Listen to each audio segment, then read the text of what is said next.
Calling the meeting, the Town Council Committee of the Whole meeting together for January 9th at 6:32. Taking roll call. All are present except for Councilor Gajewski, and he is on his way.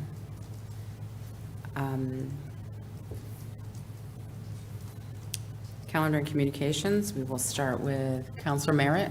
Do you have any communications? I reached out to various people about signage at Bluff Point. It has been installed. And I talked with John about the sidewalk on Depot Road. That's been taken care of. That's a very large project to get into. And as is the park down at the end of Depot Road, where people were parking on the grass. Yeah, that's going to be another has to look into project. You can't just jump right into it. And I think that's about it for me. All right, thank you. Councilor Bordelon? You can come back to me.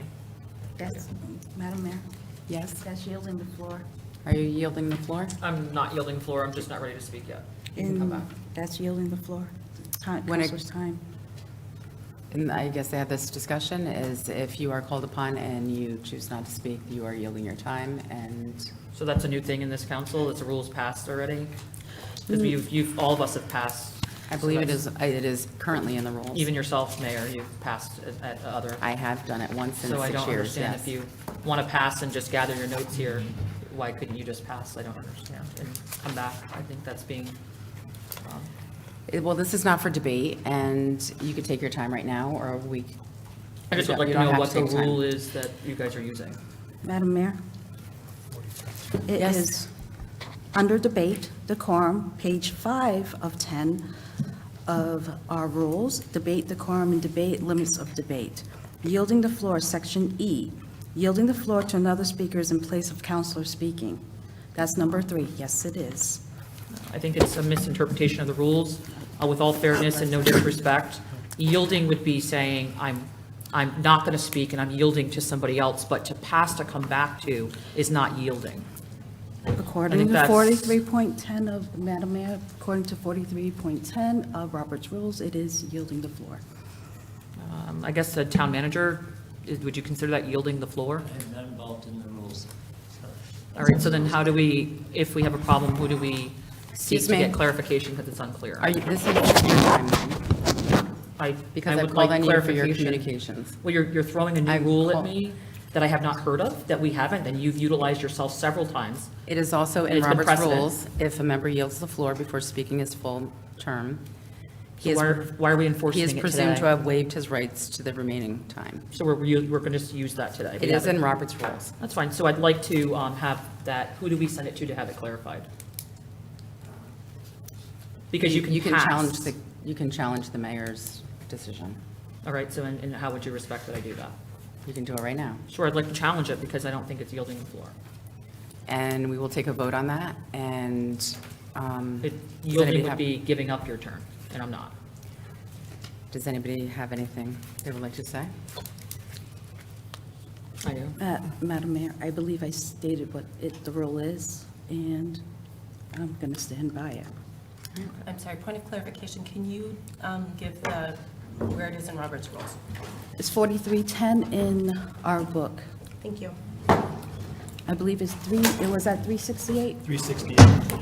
It's on page 368. It states in here, if a member yields the floor before speaking his full time, he is presumed to have waived his right to the remaining time. If a speaker yields to another member for a question, the time consumed with the question is charged to the speaker. Council Bordelon? So again, it has been precedent, it's never been an issue before. The mayor herself and many of us have passed and just asked respectfully to come back to the person. Yielding would be that you start to speak and then you are giving up remaining time or your whole time. But passing and coming back is used in all government, and we've used it up here. So my next question is, why today are we enforcing it? Because it hasn't been precedent. Why today? We've all used it. The mayor herself agrees that she's used it. I have My used it once. question, right, my question is why today is it a problem? Madam Mayor, can we move forward? There is a motion on the floor to discuss that she's already put on the floor. All right, let's, so this You is should probably basically get Gayasky up challenging, to speed. challenging the mayor and decision on whether a counselor who does not want to speak at the time they're called upon is yielding their time. All in agreement with the mayor? Aye.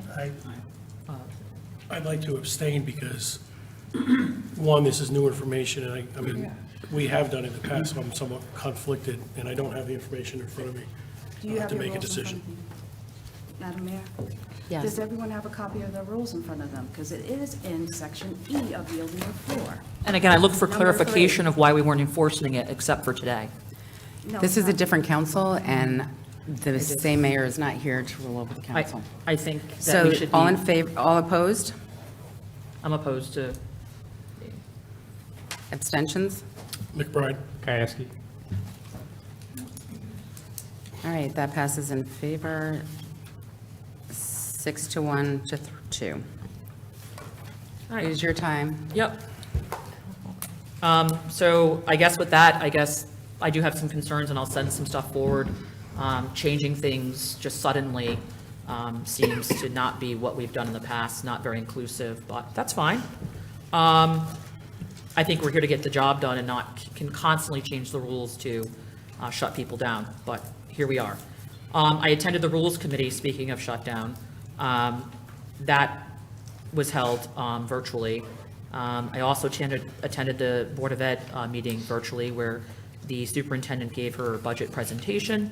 Attended the Resiliency and Sustainability meeting in Mystic at St. Mark's Church. It was pretty heavily attended. I also did send forward some of my suggestions to the town manager, who he was, some of the actions that I had recommended, I felt could have been, start to be enforced now without the study. For example, signs on roads stating that they may flood during a storm, things that other towns are starting to utilize with lights or things as these roads are becoming impassable more and more frequently, maybe even possibly today. I did send, since I was not placed on any standing committees and was told that there was no room, I did send my rule referral to the rules, and I'm still waiting for counselors to just agree. Again, as a body, you can agree on the referral. You don't have to vote for it, but it's nice to, at least when a counselor makes a referral, accept it to go forward and let it be shot down or ruled down then. But my rule was to send that every counselor should be on a standing committee. We are all elected at large, and the voice of the voting people wanted us all here, and we should be respecting those wishes. And therefore, even though it's appointed by the mayor, each of us deserve a seat. RTM and Board of Ed do that. And it just would be, to not make it personal, in my opinion, it would make it more practical. So I'm hoping to have the support of the council. I also did send a referral forward asking that, looking for 2 counselors to agree to a referral item. Again, from the community that I spoke to, we already did our work. They want us here, we were elected. Needing 2 other counselors to agree to something just to get it on the agenda doesn't mean you agree with it. It's just to get it up here to talk about. And out of respect, it's been always my precedent to make sure that if you put a referral in, you would get an acceptance to move it forward to have it discussed. So I just encourage my fellow counselors to consider that when referrals go through. I did receive some communication regarding the zoning, short-term rentals, flooding, concerns with the upcoming budget, questions about the clerk's position. I did send a message to Councilor Franco regarding the upcoming meeting next Tuesday. We were just given a date. We were never asked, at least I was not asked, does this date work for you? And I asked for consideration in the future when picking a date, at least give a counselor a chance to agree or disagree on a date. And that has not happened. Thank you. Counselor Pacino, I have nothing to pass. your microphone. Oh, I still have nothing to pass. Counselor Rusk. Thank you. I also attended the January 4th Downtown Mystic Resiliency and Sustainability Public Meeting. It was very well attended, so thank you to all the residents and to who attended and spoke and participated. That was also attended by Mayor Franco, Councilor Jones, Councilor Gieske, and Councilor Bordelon. I also wanted to say thank you to Megan Granato for putting on the presentation. I did have a resident come up to me after the presentation and discuss concerns regarding mini splits in that zone. He installs a lot of air conditioning and heating equipment, and because it is a historic district, they're having problems keeping it, getting it approved through the historic district because it needs to be higher up because it's a flood zone. So just something to put out there to perhaps to John Burt for some concerns that were noted. Note that there's a 2-hour delay to Groton Public Schools tomorrow due to the weather. Today is National Law Enforcement Appreciation Day, so I wanted to say thank you to Town of Groton, City of Groton, Groton, Long Point, and the sub-base New London Police Departments for all that they do for our community. You are very well appreciated. Groton Sale Foundation is still selling bricks. More information can be found at grotonsale.com. And I also attended the January 8th Temporary Rules Committee. That's it. Thank you. Thank you. Counselor Jones. Thank you, Madam Mayor.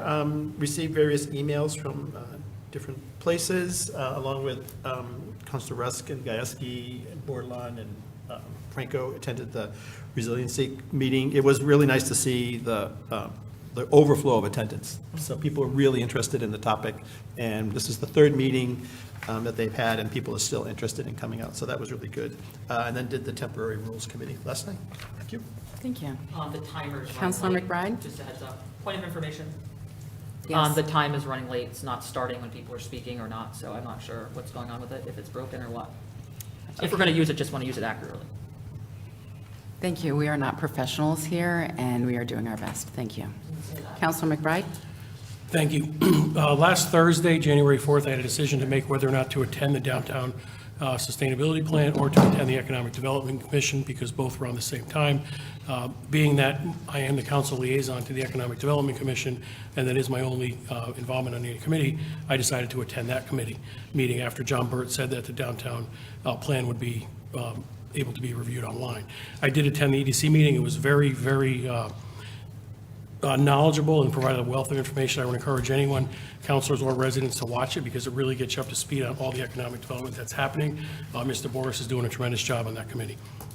I also did watch the Downtown Mystic Resiliency and Sustainable Plan. I thought that was a terrific plan, and I want to thank everyone for their involvement on that. And I specifically enjoyed the many mentions of the Stormwater Authority, because as I mentioned in the past, I do think that's a viable option for the town to consider to fund some of these resiliency issues that we have. I also watched the Temporary Rules Committee meeting last night. I arrived a little late, but I did catch the gist of it. Also attended today the Conference of Municipalities Legislative Committee meeting, where we listened to Sean Scanlon from the state discuss many of the financial affairs of the state. Denise Merrill also presented the 250 CT plan, which in a nutshell is 250th anniversary of the Declaration of Independence, going to be celebrated July 3rd, 2026, and there's plans all around the state, but also ships coming to downtown Mystic and New London and so forth, so look forward to that in a couple of years. Also touched some of the General Assembly focus areas, firefighter cases, relief fund, workers' compensation focus, affordable housing, and street takeaways. Some resident comments. One, I received some comments, someone on a social area, was are there any sledding areas in downtown Groton, because people were seeing posts of sledding areas around the state, so I did reach out to John Burt and just wondered if there was any particular sledding areas that we could pony up and grab onto that marketing that's being done to let people know where they can go sled safely. I also made a rules referral regarding the consent agenda with the hopes that the council will consider that for discussion. Without getting into the details, The purpose of the suggestion is to allow additional items to be placed on the consent agenda, because in other municipalities, they placed more items on the consent agenda, with the main focus being that if the administration and department heads provide enough detail in the packages that we receive, some of those items do not need to be pulled, and therefore they would just pass on consent. I feel like sometimes we dive into a lot of the details and we go through every single item, and I think we could become more efficient if we were able to pass things on consent and not go through that in detail. Also had some questions on the Groton Long Point Bridge, and something from a referral, Dr. Bryn, founder of the Stars and Stripes, regarding organizing, providing care to veterans, and I'll discuss that at the next meeting. Thank you. Counselor Gajewski? Thank you, Madam Mayor. I attended the Downtown Mystic Resiliency, as stated, at St. Mark's Church last week, and I also would like to thank our local law enforcement officers on National Law Enforcement Day. Thank you. Also to note, Counselor Gajewski had arrived at 6:38. Thank you. Counselor Parker? Yes, as we've all received the same communications, but I would like to acknowledge the family for Ms. Irene Garagliano. I hope I pronounced that correctly. She passed away, so my sincere condolences to the family. She was very active in our community. She was on the RTM for 22 years and has volunteered with many other organizations throughout our community. So my sincere condolences to the family. On January 14th, the Dr. Martin Luther King Jr. Scholarship Trust Fund is holding its 40th annual ecumenical service at St. James Church in New London. Also, Ledger High School Choir on January 15th at 6 p.m. at their auditorium, celebrating the legacy of Dr. Martin Luther King Jr. There is a general admission of a donation. St. John's Christian Church will be hosting its Dr. Martin Luther King Jr.'s Day of Celebration at St. John's on 346 Shinnecock Road at 12 p.m. on Monday. And then on February 3rd, the Greater Mystic of Chamber of Commerce and other hosts will be having their third annual celebration of Black History Month, so around 10 p.m. Additional information will be posted online. Thank you. Point of you. clarification, it's 10 a.m., not 10 p.m. 10 a.m., sorry. Thank you. All right. I would like to note that Parks and Rec have been advertising a lot on social media. They have been advertising for private one-on-one swim lessons, basic cooking skill classes, youth soccer, gymnastics, engineering club, tax preparation aid, and so much more. And information can be found at the Parks and Rec website and on their social media page, and registration can be done online. And I would like to sort of disagree with an interpretation and regarding some of the committees, and I do recall a completely different series of events that may have taken place. From my perspective, counselors are chosen for committees in the beginning of our term, as members need to be seated quickly so town business may commence. This is a council standard that has always been in place, and all counselors were contacted regarding their requested committees. As standard practice, it is the prerogative of the mayor to select who will be on which committees. There are many factors that are considered when making such decisions, such as, will the counselor be willing to do the work and accomplish the task in a timely manner? Has the counselor stated that they are too busy? Will the counselor work well and respect others on the committee, to name a few? Also, this week, I did receive communication, actually it was last week, at the end of the last week, I received an email notifying the town that the First Lady, Dr. Jill Bryden, will be visiting the families of the USS Delaware at the Nautilus Museum in Groton this Thursday evening. I also reached out by the email to ask if other elected officials could attend, and the response I received was an invitation for the mayor. So I will be representing Groton, welcoming the First Lady into Groton. And as a serious storm is rapidly, developing in our coastal community, I would ask that all counselors please keep their comments to direct questions and decision-making this evening, so we may all get home at a reasonable hour before the storm really sets in or before we lose power. So thank you. Next is approval of the minutes. Counselor Parker, would you like to move that? I'd like to make a motion to approve the Town Council Committee of the Whole meeting minutes of December 12, 2023. So move. Second.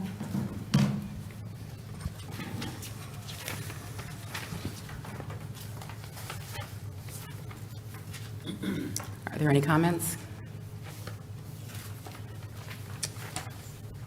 Mentions Counselor Jacome On the top. in the minutes. Okay. She needs to be corrected.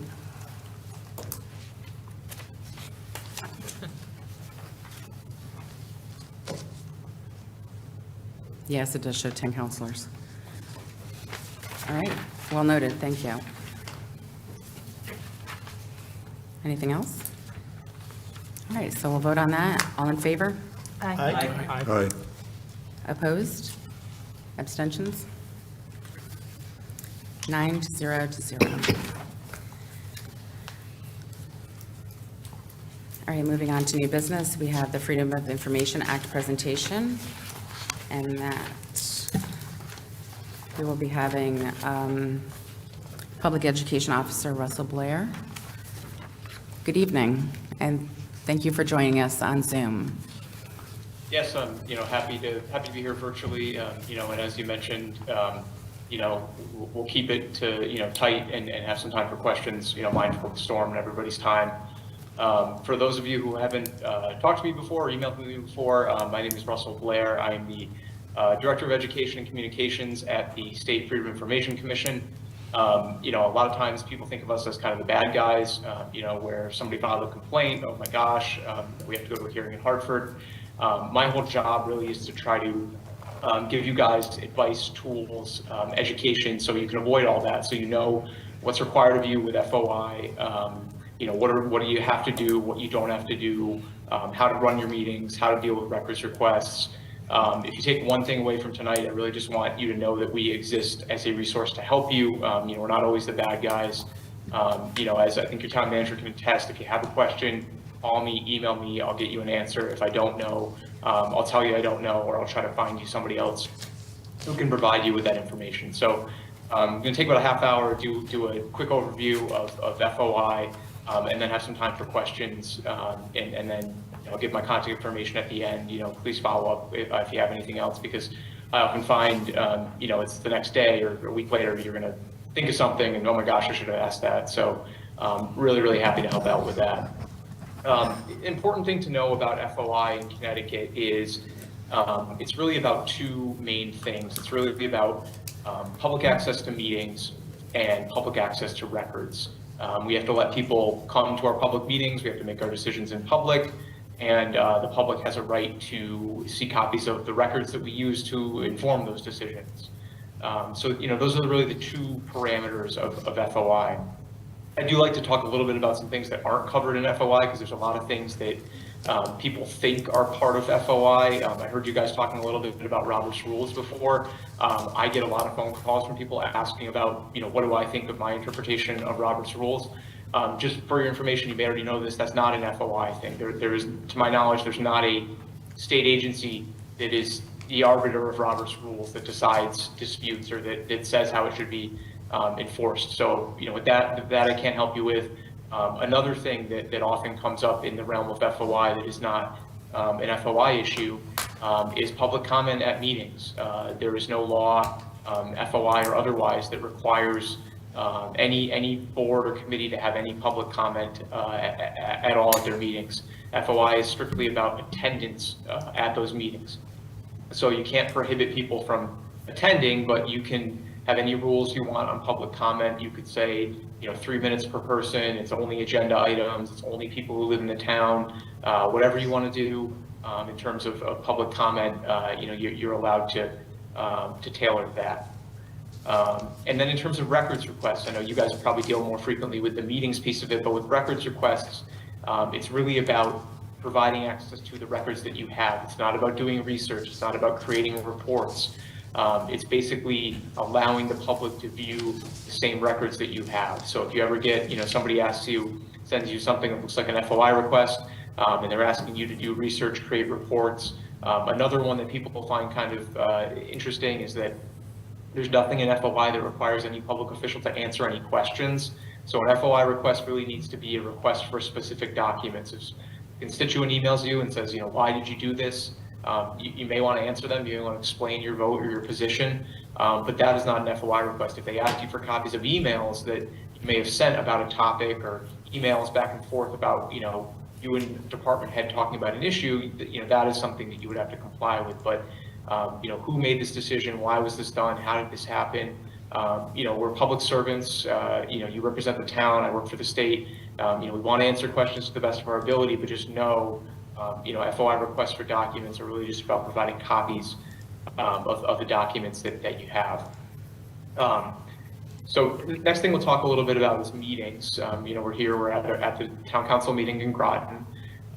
Important to know about meetings is there's a few key things that really makes a meeting. What is a meeting? Well, I'll just read part of the definition of a public meeting in our law. And what it says is that a meeting is any hearing or other proceeding of a public agency, any convening or assembly of a quorum of a multi-member public agency, and any communication by or to a quorum of a multi-member public agency, whether in person or by means of electronic equipment, to discuss or act upon a matter over which the public agency has supervision, control, jurisdiction, or advisory power.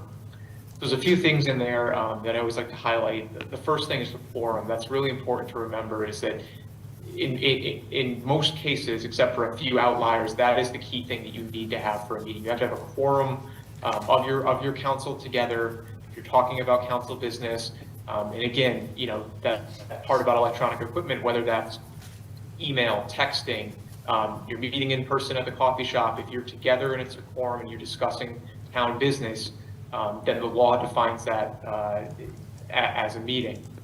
If you think about technology, Zoom, right? That was why people during COVID were allowed to meet over Zoom, was partially because there was language in the law that allowed for that electronic component of meetings. If you think back, if you know anything about FOI, the law goes back to 1975. So at the time, the reason they put that in there was they wanted to allow people to participate via telephone in public meetings, but that language was adapted, some executive orders were created, and here we are years later, and now, we'll talk about this later, but now there's some laws that govern the requirements for remote access to meetings. So, important to know, a meeting can be, through all those different mediums. One thing I always like to point out is that in some instances, an email can be or a meeting can be taking place over email. If any of you work, in the private sector, a lot of times, people say, oh, geez, this meeting could have been an email. But, in the FOI standpoint, it's sort of the other way around. This email could be a meeting, or this email, maybe should have been a meeting. If a quorum of your city council on an email chain, and you're going back and forth, making decisions, having substantive debates about policy, those are things you should be doing at a public meeting, not over email. It doesn't mean that you can't use email to share information. If somebody has something they want to put on the agenda for the next meeting, you could email that to your fellow councilors. If there's a newspaper article, you guys mentioned the First Lady, share some of the coverage of that with fellow councilors, that's fine. But really, you want to keep it to a one-way communication. You're talking about administrative matters, setting the agenda. I'm going to be late to the meeting. I need to participate by Zoom. Those things are fine with a quorum of your council on an email, but you really want to be careful about talking about any council business with the full council on an email, because if somebody catches wind of that, if you don't know how the commission operates, everything we do it is something that comes to us in the form of a complaint. So if somebody in the public, found out that the council was talking about a project or a proposal together over email outside of a meeting, they could file an FOI complaint, and then somebody would have to come to Hartford and explain, what happened, why was the council doing this, what were they talking about on the emails. So you can use email; it's an important tool. I'm not going to sit here and say you can't do it, but you just got to be mindful that you don't want to be making decisions over email. You can't vote over email, and you really don't want to be having substantive discussions, again, among a quorum of the council over email. You can certainly email one-on-one, a councilor can email a department head, you can email constituents, all that is great, but you just want to avoid having, enough people on the council to make a decision, talking about those things. over emails. So with meetings, we'll talk about, a few of the requirements. What do you have to do for a public meeting under FOI? First thing we'll talk about is notice. Public needs to have notice of the meeting and what's going to be discussed. If you are for all boards and commissions in your town, should file a regular meeting schedule with your town or city clerk. This basically says, when are going to be the regular meetings that you've scheduled for the year. It's every other Tuesday we meet. We meet the second Wednesday of the month, whatever it is. You go through the calendar, your clerk or somebody will put together a list of regular meetings. Anytime you meet outside of that list of regular meetings, it's what we call a special meeting. And the name drives me a little crazy because people think all of a sudden, oh my gosh, it's a special meeting, we can't do this or we can't do that, or it somehow is very different. The only thing that makes a meeting a special meeting is just that it's not according to your regular meeting schedule. So if you want to have a special meeting, you had to cancel a meeting due to weather, you need an additional meeting to discuss something, there's a holiday and you need to move the meeting, whatever it may be. If you do a special meeting, you have to do a 24-hour public notice, time, place, location of the meeting, as well as the agenda. Agendas for all meetings, regular or special, need to be filed at least 24 hours in advance. That is a firm rule. I get calls from clerks who will tell me, oh my gosh, somebody was sick, we didn't get it posted, the meeting's tonight. We brought it in this morning, we had it online at 7 a.m. The law says 24 hours. So if the agenda is not available 24 hours in advance, my best advice is, and it's tough, but, not to move forward with the meeting, because if somebody comes and files an FOI complaint, it's pretty black and white. It was, 24 hours it needed to have been there, and it wasn't. I'll take a brief second here to talk about, what happens if someone files an FOI complaint. That's a common question I get from people. As an organization, we don't really tend to be punitive. We really try to work to educate cities and towns, even through the hearing process. A lot of times, if you ever look at the outcomes of many of our complaints, if it's a records case, we will say to the town or agency, you need to provide the person with those records. And in the future, please do better, whether it was if they take too long, they're not being prompt, or if they're wrongly applying an exemption, we'll say, no, those are public records that need to be provided. If it's a meetings issue, a lot of times, we will recognize the violation and then just, basically tell the town, okay, we hope you understand, don't do this again in the future. So we really don't come down hard on cities and towns unless we see, really repeat offenders or things that are really malicious or willful, where there's really some sort of, effort to withhold documents or to really do things, in secret outside of, public scrutiny. If it's an honest mistake, we understand that. But again, we want you to know all the rules and have everything down pat so that somebody can't file an FOI complaint and you don't have to worry about having to come to a hearing. So those are regular meetings and special meetings.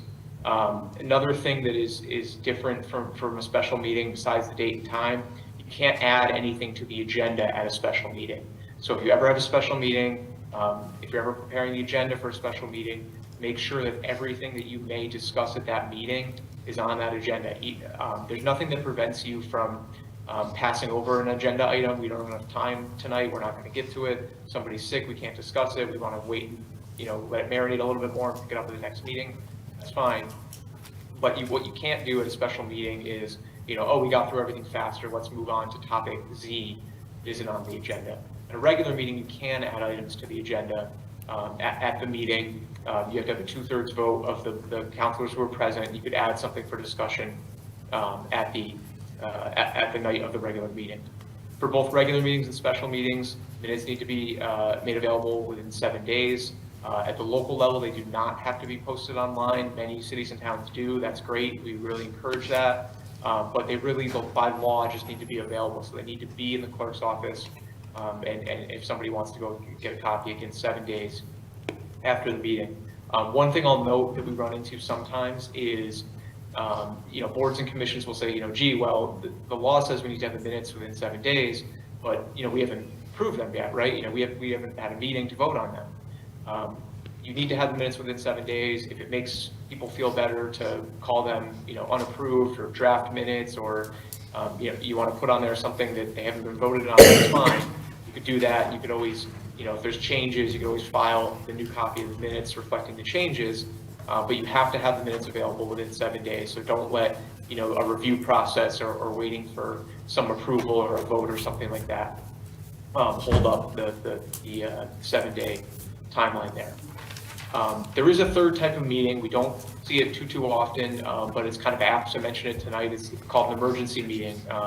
Weather is one reason you might call an emergency meeting. Imagine, we hope, cross our fingers, the storm isn't too bad, but let's say that, there was severe flooding overnight and the council decided that they had to meet immediately to take some kind of action. You can call an emergency meeting. There's no public notice for an emergency meeting. You meet because there's something you have to deal with immediately. And the key difference with an emergency meeting is, it's in the title, you can only meet in that way for an emergency purpose. And if you have an emergency meeting, you need to post the minutes within 72 hours of that meeting. So, it does provide some flexibility. But again, what the courts have said is that it needs to be something that is, an unexpected situation that demands immediate action. You can always call a special meeting on 24 hours notice. You can call a special meeting, have everybody on Zoom, in 24 hours. So, the special meeting does give a lot of flexibility, but, we do understand there could be instances where, for whatever reason, you need to get together to make a decision to vote, to appropriate money, to take some sort of action sooner than 24 hours. So you can do that, but just be careful. And again, it should only be in emergency purposes, and the discussion and everything that happens at that meeting should be kept to that emergency. It should not be an opportunity to start, moving on to other business or rehashing things that happened at past meetings. Next, we'll talk a little bit about some of the additional requirements for electronic/remote meetings. As I mentioned, during COVID, there was an executive order from the governor that allowed boards and commissions to keep meeting virtually. We all were at home, isolating. We didn't want to get together in public spaces. But I think what we learned from that was that there's a lot of benefits to remote participation. You can get people who maybe wouldn't come out to a public meeting, but they're going to participate remotely to provide public comment or to watch the meeting, or there could be counselors who have obligations that make it so that they can't get there in person for a certain meeting, but they can participate remotely. So what happened was this executive order was in effect, and then the legislature took pieces of the executive order and passed a new portion of our law. And there was a handout that I sent around that goes through some of the highlights of that. But basically, what are outlining some rules that you have to follow if you decide to have the way the law defines it is a meeting that is in part using electronic equipment. So whether it's Zoom or Microsoft Teams or whatever it is, you can have meetings where people are participating virtually, but there's a few extra things you have to do. The first thing is, we talked about everything with the 24-hour notice and 24 hours for the agenda. If you have a regular meeting where there is going to be a electronic component, the law requires you to have a link available with instructions for the public to access that 48 hours ahead of time. So you don't need the agenda 48 hours ahead of time. Somewhere you need to have the link. And I think I took a look on your website. It looks like you guys post pretty much the whole week, which is great. You have all the links there.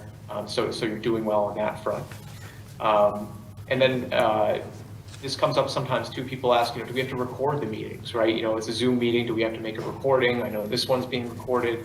What the law says is that the only instance where you have to record a virtual meeting is if it's an entirely online meeting and it's a regular meeting, not a special meeting. So a regular meeting and everybody's participating remotely. In that case, you still do minutes, but you also have to post a recording of the meeting. I think the idea there being, there's not a way somebody can access it in person. So if there's not, if they miss it, they miss it, and there's not a, it requires that replay. So regular meeting, everybody online, make sure that you record the Zoom or the Teams or whatever you use, post that on your website within 7 days, and then it needs to be available for at least 45 days. And again, even if you do recordings of all your meetings, that's great. You still have to do minutes, so minutes are always required. regardless of the type of meeting or the format of the meeting. One thing I'll also note with online meetings, we don't see it as much as we used to, but, you're all probably pretty familiar with Zoom bombing, right? Early on in the pandemic, I think a lot of people were just bored and looking to make mischief, and they were wreaking havoc all over the place, including in public meetings. We saw it in Connecticut. There'd be a planning and zoning meeting, and all of a sudden somebody comes in and takes over the screen, and they're displaying, pornography, or they're playing music, or, what have you. I say that to say that the rules for decorum in an in-person meeting apply online as well. So if somebody's being disruptive, if somebody won't mute their microphone, if somebody takes over the screen somehow and starts to manipulate things, you can kick somebody out of an online meeting the same as if somebody was standing and screaming and shouting in the audience at your in-person meeting and refusing to leave. You are allowed to run an orderly meeting. So sometimes people get gun shy about it online, but the same rules apply. So don't think twice about kicking somebody out of a virtual meeting if they're being disruptive and they're not allowing the meeting to continue. So we've talked about types of meetings, what's required, rules for electronic meetings. Next thing we're going to spend a few minutes on is talking about the rules for executive session. As you probably know, an executive session allows you to discuss certain things outside of the public portion of your meeting. And it's important to know in executive session, it's a portion of a meeting. Even if you meet and the only thing you do is discuss something in executive session, you still do an agenda, you still do minutes, you still have to call the meeting to order, you still would have to, start it, and even if there are people that show up, you kick them out in the hallway and you do your executive session. But for all intents and purposes under the law, it's an executive session is part of a meeting. And again, key thing there that I mentioned before is discussion. Executive session is for discussion. You should not ever be voting in executive session. It's an opportunity for, again, it will go through them, but some limited things that the law allows. It's an admission that, look, there are some topics that towns want to talk about behind closed doors, for good public reason in some cases. One of the ones that I'll mention here, you can discuss pending claims or litigation in an executive session. Makes sense, right? The town doesn't want to expose its legal strategy. If somebody's suing you, you want to be able to have an executive session where you can discuss with your town attorney that lawsuit, the town's position, potential exposure, talk about a settlement. You can do all that in executive session. So pending claims or litigation, that can be a reason for executive session. With that though, it's in the name, but it should be something where there's been either a lawsuit has been filed, somebody has made a threat of a lawsuit, the council is considering taking some kind of legal action. That's also okay to discuss, but it needs to be something that is imminent. It's not meant to be a catch-all for, we want to talk about a sensitive topic, or we want to, talk about, something that we're uncomfortable talking about. That's not what that exemption is meant for. You can also discuss personnel matters in executive session.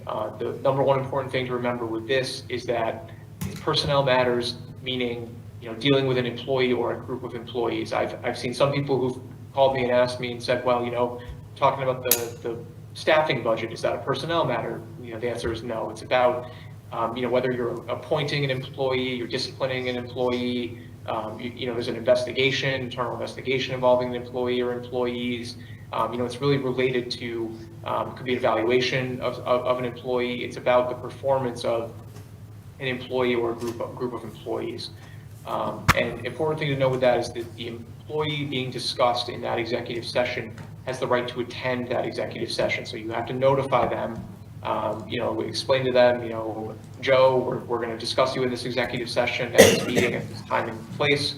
And again, they have the right to attend that executive, they don't have the right to attend the executive session, but what they have the right to do is to demand that be held in an open session. So the distinction there is, if the council emails me and says, Russell, we're talking about you, we think you're doing a lousy job at the FOI commission, we're going to talk about you in executive session, decide what we want to do, I can say to them, I want that discussion out in public. I think I'm doing a great job. I want everyone to hear what you're accusing me of. I want to hear the charges against me, whatever it may be. So that employee can request that to be an open hearing, and if they do, then that personnel discussion has to happen in the open. And I got myself confused here, but what they don't have the right to do is they don't have the right necessarily to go into the executive session with you and keep it confidential. You could certainly do that. If you're investigating your fire chief, you're probably going to want them in the executive session so you can ask them questions, try to find out what's going on. But the right that FOI grants them is the right to have that as an open meeting if they so choose. So we talked about personnel matters, okay for executive session, pending claims for litigation, okay for executive session. You can also discuss any security matters if you feel that a public discussion would somehow undermine the issue. We're talking about your new IT system and what you're doing to prevent, somebody from hacking it. You may want to do that in executive session so that, somebody can't, find out what your strategy is and then find a way to get around it. You can also discuss the sale or lease of property in executive session if you feel that a public discussion could somehow influence the price. Maybe the town can afford to pay $2 million to find a location for new soccer fields. You're looking at a parcel and maybe the owner of the land would let it go for $500,000, but if he learns that you guys can spend up to $2 million, he's probably going to want $2 million for that piece of land. So discussions of sale or lease of property if the price could be impacted. And then the last thing you can discuss in an executive session is any records that are exempt from FOI. Common one that we see here is there's an exemption in FOI that says public agencies don't need to release the results of a RFP or bids until you award a contract or you end negotiations. So if you're, let's say your fire department is going out to bid for a new pumper truck and you have 7 bids that came back, you can review those in an executive session before you make a decision about who to award the contract to. Once you award the contract, then those bids are public and they would, everybody would have a right to them. And obviously the vote to award the contract would be during the public session of the meeting, but you could have a discussion to review those bids in an executive session outside of the public view. As I mentioned, executive session is part of a meeting. You need to vote to go into executive session. It needs to be a 2/3 vote. You can invite in whomever you feel that you need for that executive session. So it could be staff, it could be your town manager, it could be department head. Anybody that you want in there is fine, but the key thing is you need to bring the people in the executive session need to be there for some particular purpose, that you need their expertise, you need their opinion, you need their thoughts on a topic.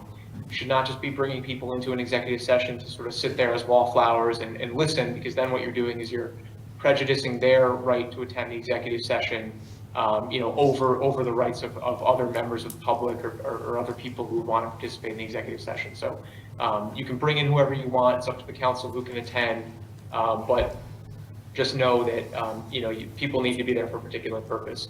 And in your minutes, you should make sure you reflect, who was in attendance at the executive session, the time you went in, the time that you came out. If this all wasn't confusing enough, there's also what we call and are defined in the law as non-meeting. So if you look at the definition of a meeting, if you go into the FOI Act and see, it talks about what I said earlier. It's a quorum of a board discussing something you have jurisdiction over. But then the law says, but here are some other things you can do that are not considered to be meetings. The first one is any board can create a personnel search committee to appoint an executive level employee, and that search committee, when they are working as that search committee, doesn't need to follow FOI. They don't need to do meeting agendas, minutes, or anything like that. Let's say your town manager is moving on to a new position somewhere else and you guys are looking for the next one. You could create a search committee, and that search committee could be the entire council if you wanted to. And when you were in that search committee mode, again, you don't have to do agendas, you don't have to do public meetings, you don't have to do minutes or anything like that. Obviously, it would have to come back to a public vote and discussion at some point when there's an appointment being made, but this would allow for some flexibility for candidates to be interviewed, for people to gather together to review resumes, whatever you may want to do to meet with your search firm, things like that. So that's the first one. You can do personnel search committees outside of FOI.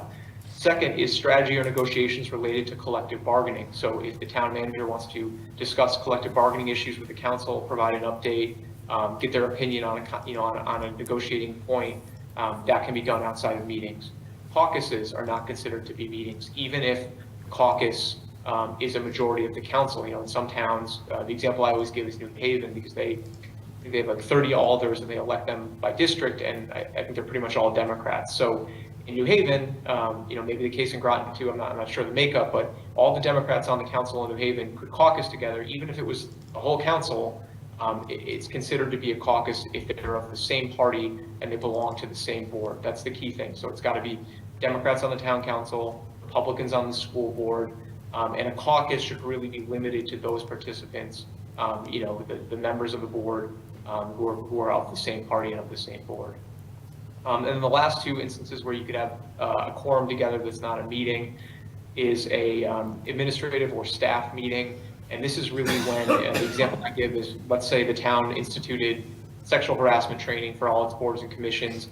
You may just have somebody come in and present there to your meeting, but let's say the council wanted to attend one at the town hall. If you're strictly there for some sort of, training matter and you're not there discussing, town of Groton business, you can do that. The other one is what's called a Chancellor Social Meeting.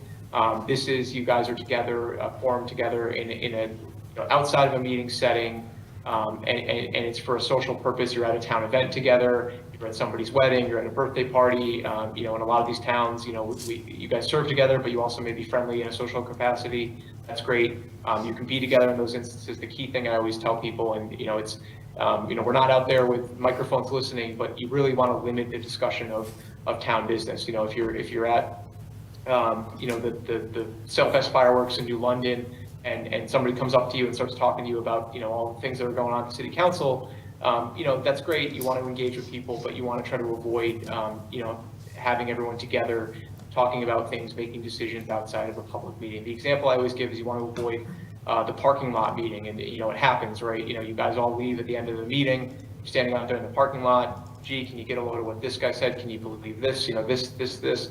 If you want to blow off a little steam, that's okay. But what you don't want to do is start, talking about the site plan or the proposal that was subject of the meeting outside in the parking lot. If the person whose, application it was walks by and sees you out there, they could file a complaint with us and just say, look, I don't know what they were talking about, but for all I know, they were talking about my presentation, outside the public meeting, and I want them to explain themselves. So one to just be careful of. We already talked about email and meetings. Again, in some instances, emails can be considered a meeting, so you just need to be careful with that. We already talked about minutes too, so you've got that covered. Just gonna take a few minutes quickly just to go through a couple of highlights of the records piece. If you have questions more on that, I'd be happy to answer them. The important thing to know about with FOI and public records is that basically if it deals with town of Groton business, it is a public record. The definition of the law is any recorded data or information relating to the conduct of the public's business, prepared, owned, used, received, or retained by a public agency, or to which a public agency is entitled to receive a copy by law or contract. Number one thing that I get all the time with boards and commissions is talking about personal cell phones and personal emails. You can use your personal cell phone for council business. You can use your personal email for council business. That is not an FOI violation. But what you should know is that if you're using your personal cell phone, you're sending texts to the town manager about council business, you're texting fellow councilors, you're texting department heads. If the content of the messages is related to your public role, those are public records. So if somebody makes a request for text messages, it would fall on you to go through, your device and pull out anything that would be relevant. Same thing goes for an email account. You use your work email or your Gmail account for council business, and somebody makes a request for your, all of your emails related to the firehouse project, that would include any emails that you sent from a private email or your work email. Again, if they relate to the public's business. If you get an FOI request, number one important thing to know is that the law requires FOI requests to be acknowledged within 4 business days, and then the records need to be provided promptly. So if you're not the one to respond to FOI requests, I don't know how you're structured, if it's a clerk or somebody else, just make sure somebody gets that letter out, because if you don't have that, that we call an acknowledgement letter within 4 business days, the person could say that you're not being responsive and file a complaint. So even if you're not sure what you have, you get a request for text messages, you're not really sure, I don't even know what I have, if I have anything or not, just make sure at the very least you respond to the person and tell them, gotten your request, I'm going to review my files. I will see what I have that's relevant. I'll give you any information that you're entitled to. As we talked about, requests for records is really providing access to the copies of the records that you have. You're not doing research, you're not creating spreadsheets, you're not formatting things in a certain way. If somebody asks for digital records and they want them provided digitally, there's no cost for that. If somebody wants paper records, you're allowed to charge 50 cents per page for paper records. Another common question I get, how long do I have to fulfill an FOI request? I get that all the time from people fulfilling them and also from people that are waiting for records.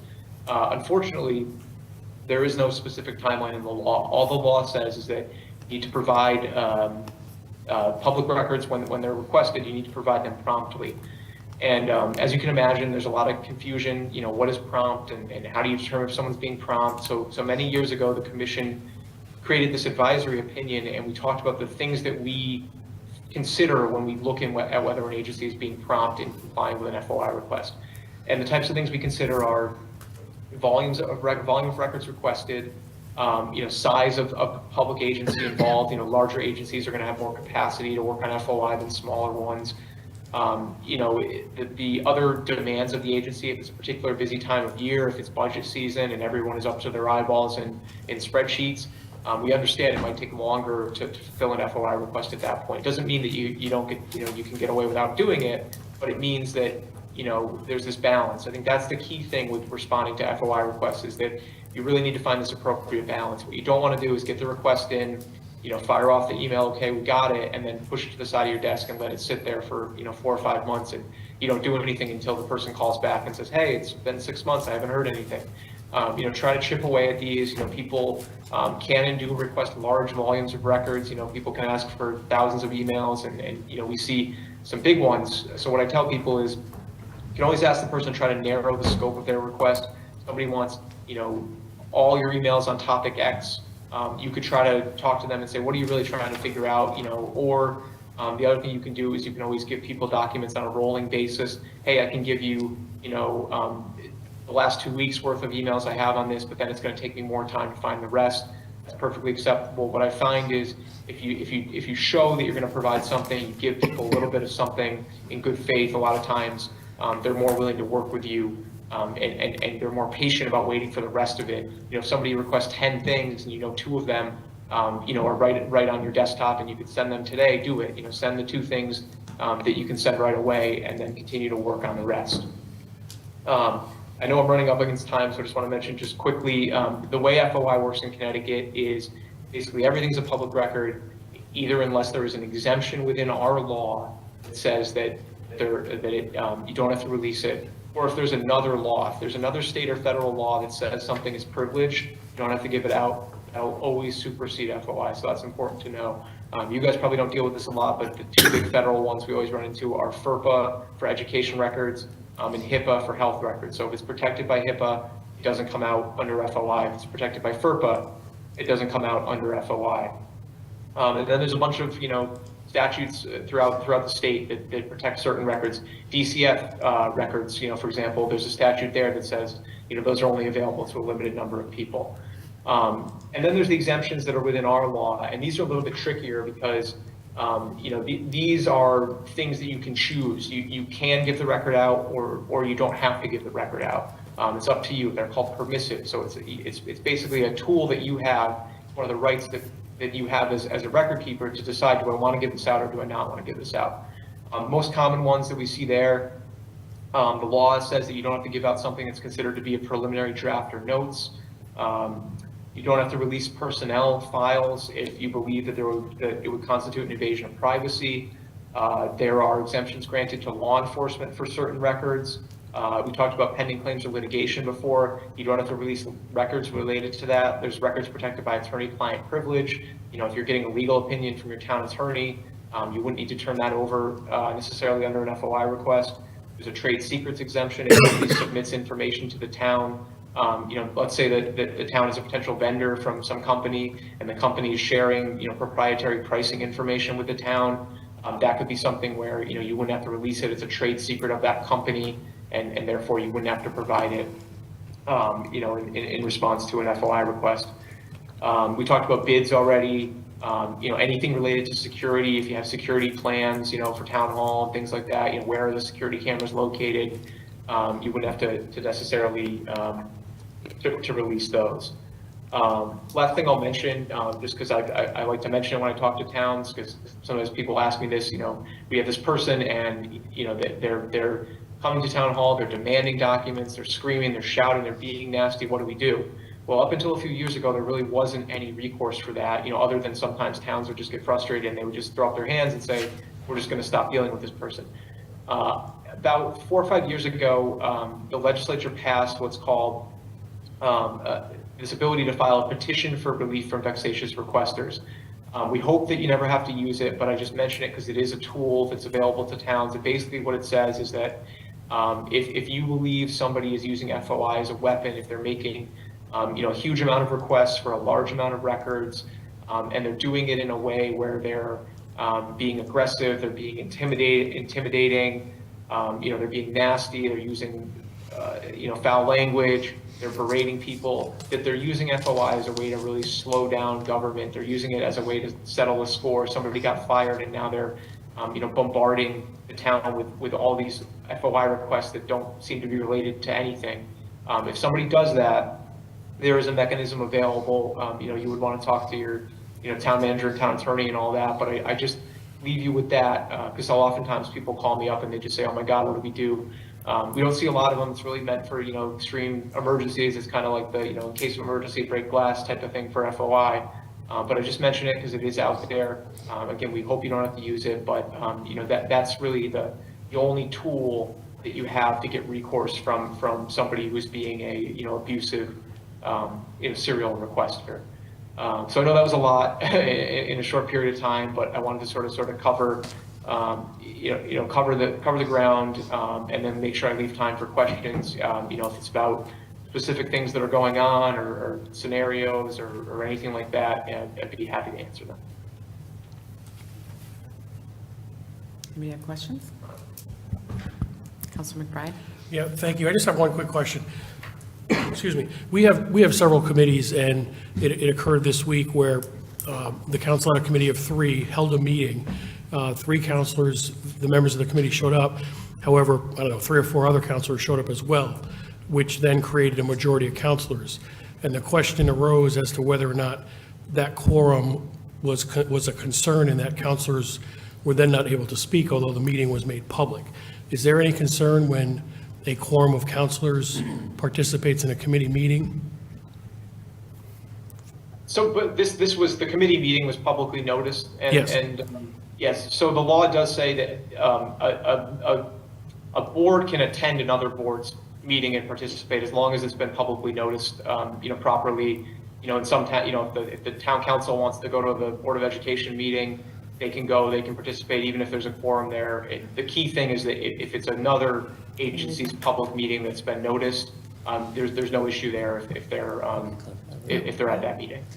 Just to clarify, it's a subcommittee of the council, and the item that was discussed would eventually come to the full council, so that's a little bit And there's no different public detail. comment. Yeah, I think in that instance, I still think it would be okay.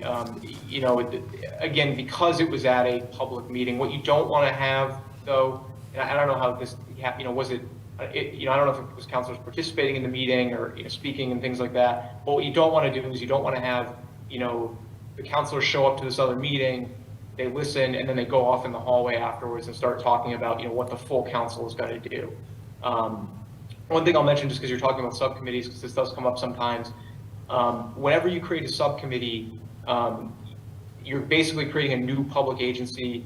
You got to do agendas, you got to do minutes, and then you have to make a new calculation of a quorum. So if your full council is 9 and your subcommittee is 5, then your quorum for the subcommittee is 3. So just be mindful that every time you make a new subcommittee, you're making a new entity that has to follow all the FOI rules.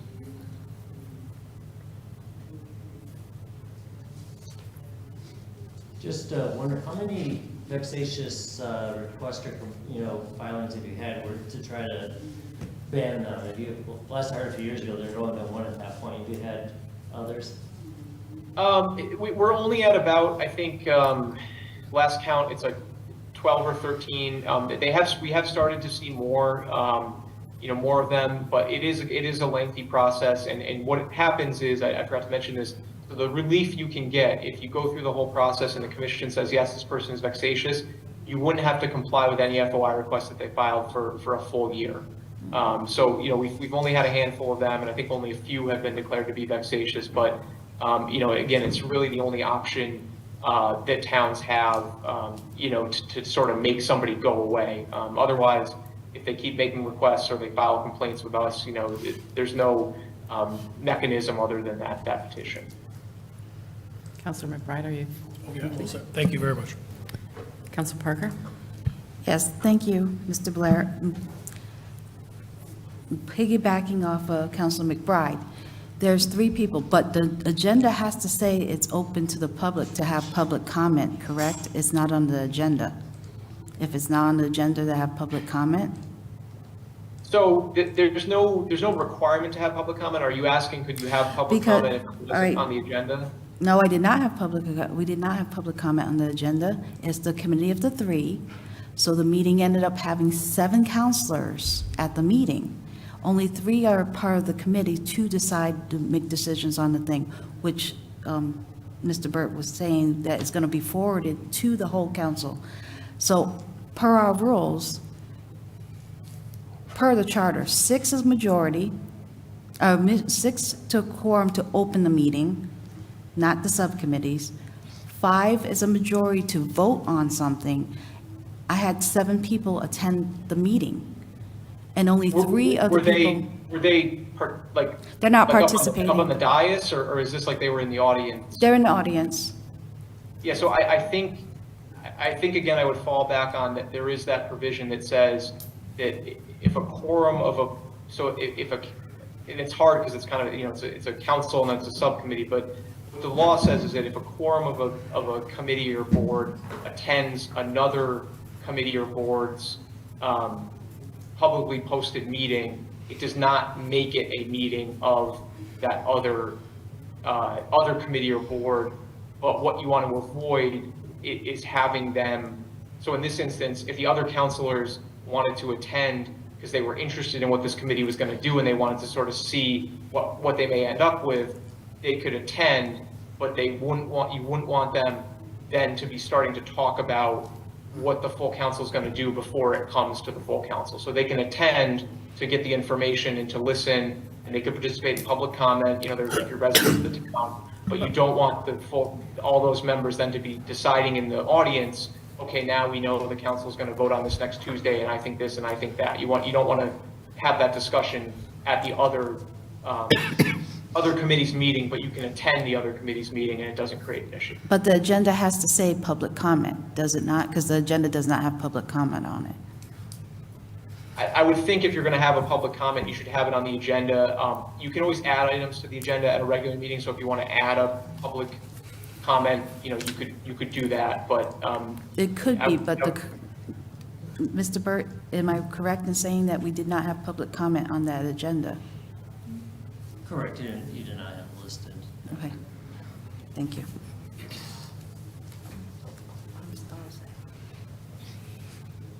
Do you have any more questions? Thank you. Counselor Jones? Thank you, Madam Mayor. Thank you, Mr. Blair.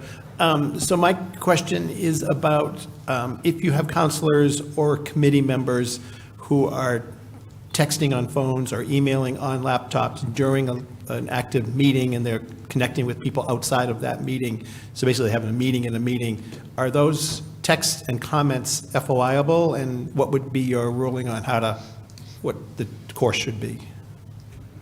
So again, it would depend on the content of the, of the messages. I'll say, just from a, sort of from a PR standpoint, I think if you can avoid it, if you can put the phone down during the meeting, I think it's good just because people may see it and they think you're not paying attention or what have you. But, if you're in the middle of the meeting, you're texting a department head about the project you're talking about, those are public records somebody could request. If it's your, wife texting you, telling you that to pick up milk on the way home, that's not a public record. But the way that it would work is somebody would have to make a request and they could say, hey, I saw Counselor Jones texting during the meeting, so I'm going to email Counselor Jones and say I want, copies of all the text messages, that you sent from 6:30 to 9 on Tuesday night. And then if there was anything in there that was related to town business, again, that's the key thing, those would be the records that would need to be provided. Is it something you could ask on the spot, or is it something you would ask sort of later on, after the meeting? What would be the appropriate? So if you want copies of records, and the law does say you have to make a written request, so you'd have to, send an email or put a letter or put something in writing. There's nothing that would, demand that the person immediately show you, turn their phone around and show you or anything like that. But they would be public records if they dealt with, town business. So you treat it just like you would any other FOI, you'd send the email and send the request? Exactly, yeah, Okay. yeah. And the thing that you want to, what you don't want to do is you don't want to be having, your counsel on a group texting during the meeting, because then you're, potentially having an illegal meeting within the meeting. So, you could, one counselor could text another counselor during the meeting, about something, if they wanted to. Again, maybe not the greatest thing from a public viewing standpoint, but those would be public records that somebody could ask for. Okay, thank you. Councilor Bordelon? Thank you. Thank you for clarifying about counselors attending committees. That was very helpful. I bring my laptop. I'm a technical person. I'm an Apple person. And I think it's important because I think for me, having all of the agendas in one spot, I can't bring every agenda. And unfortunately, after serving up here 3 terms or 3.5 or whatever it is, things come back like years later. And I put my notes in here on Word, just like this person spoke about, under public comment about the flooding on Pearl Street. My writing, I grew up in the age where you typed everything, so put it on the screen. If someone wanted those FOI, they could. Sometimes someone will be up there speaking and presenting about something, and I can search, they were talking about data centers or something, and I could find the other data centers that this person was referring to that they built online. You can just Google it.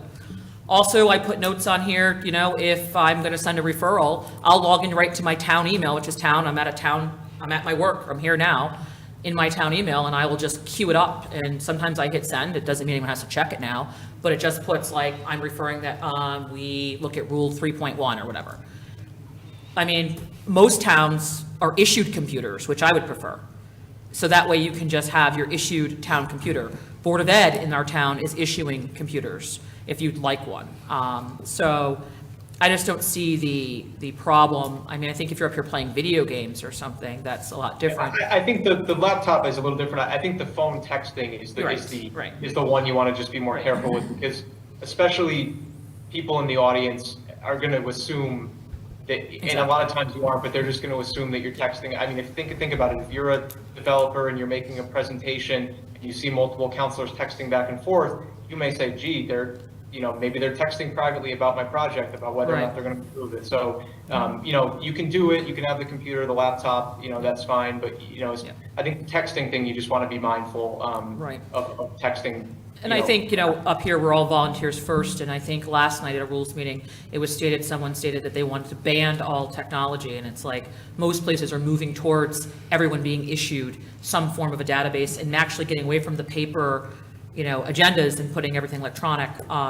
Also, you might glance because you have children, and you're looking at that. So if someone wants to FOI that, you can just say, here's the text I sent my son, I mean, you wouldn't have to give, if it's Yeah. not about, it's about You don't your have to give kids, it, right. it's not a public record. yeah, that's so I think, and also during budget meetings, we're not issued calculators up here or anything like that. I use my computer to calculate percents and numbers and look at the budget.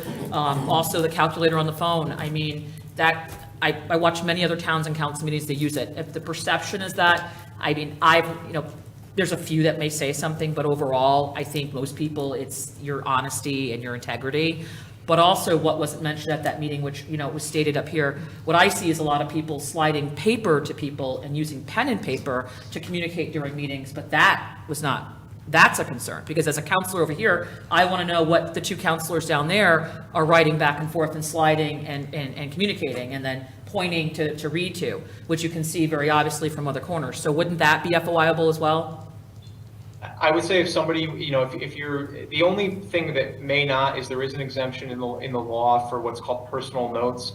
So it's hard to know, without exactly looking at it, but I would think if a counselor is, writing a message to another counselor, even if it's on a piece of paper and they're passing it, it should be treated the same as if, Correct. you're writing an email or. Right, so I just think that's, let's not be fooled that it doesn't happen just on technology, it's happening on pen and paper. What the comments are, I don't know from down here, but. Council if- Bordelon, do you have a question? The I'm not other, talking- the other thing I'll mention is that, nothing, FOI does not prevent counselors from having offline conversations, one-on-one, one-on-two. Again, the quorum is the key thing. So you could always discuss with one counselor after the meeting, about anything that you choose. Yeah, well, thank you so much for your comments, thank you. Sure. And what's a good contact number, email for you for questions? Oh, yeah, so my email Yep. is just my name, so Russell, RUSSELL .Blair, BLAIR @ct.gov, and then my phone number, 860-566-5682, and please really don't hesitate to call. I would rather talk to you, and even if we disagree, at least have the conversation and give you my view on it, so that you have some guidance for anything that you're moving forward with. Thank you so much for your comments. Anybody else have questions? All right, so I have a few. So the minute requirements for minutes, it can be very minimal, just simply votes in motion. Is that correct? Yes, yeah, the only thing you need is, who was there, the votes that you took, and then if you have an executive session, make sure you list who attended the executive session, but you do not need to go, verbatim of discussions or anything like that. Okay, I had recently at another meeting, I heard an advice given out that you can email the whole quorum body, if you just BCC them. I would say no. I mean, maybe, I guess the thing is, how would anyone know that everyone's on the email chain? But I think it's one of those things where it's really against the spirit of, of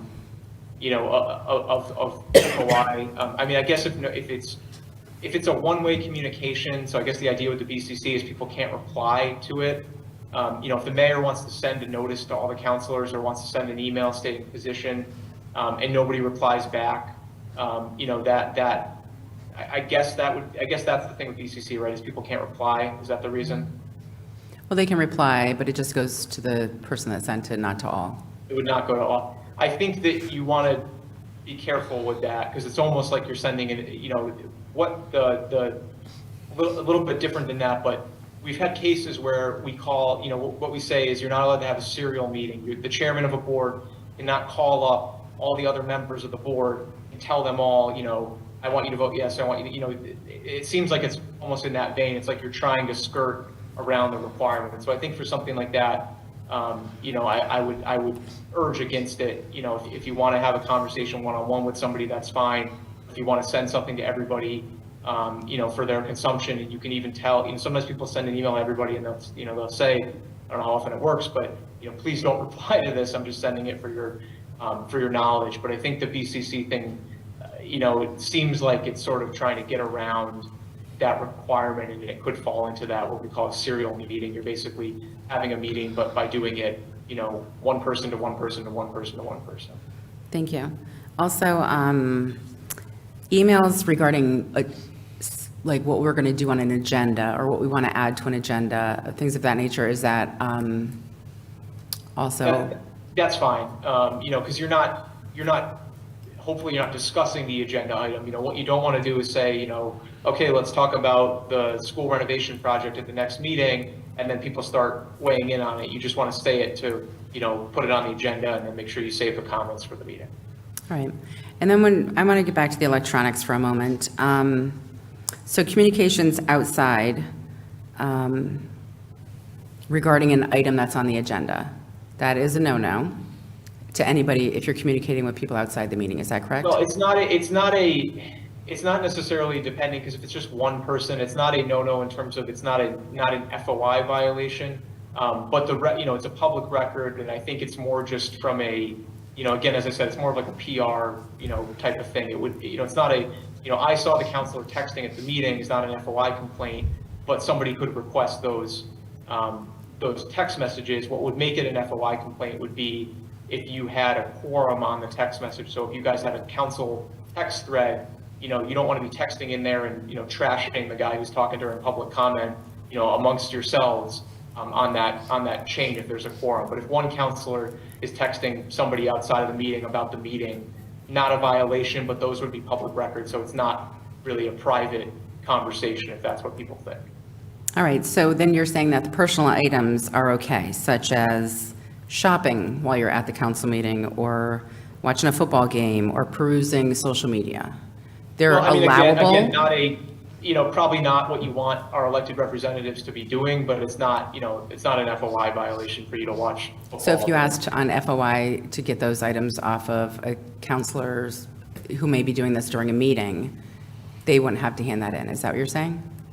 I don't think so, because it's not related to, well, you're a public official, it's not related to, the public's business. If you're texting, with your bookie about your sports bets or something like that, those are not public records. So that, if you made an FOI request, they're not related to, probably wouldn't need to be turned over because they're not related to public business. It's more just that you're, doing your private business during the council meeting, which, people would probably frown upon.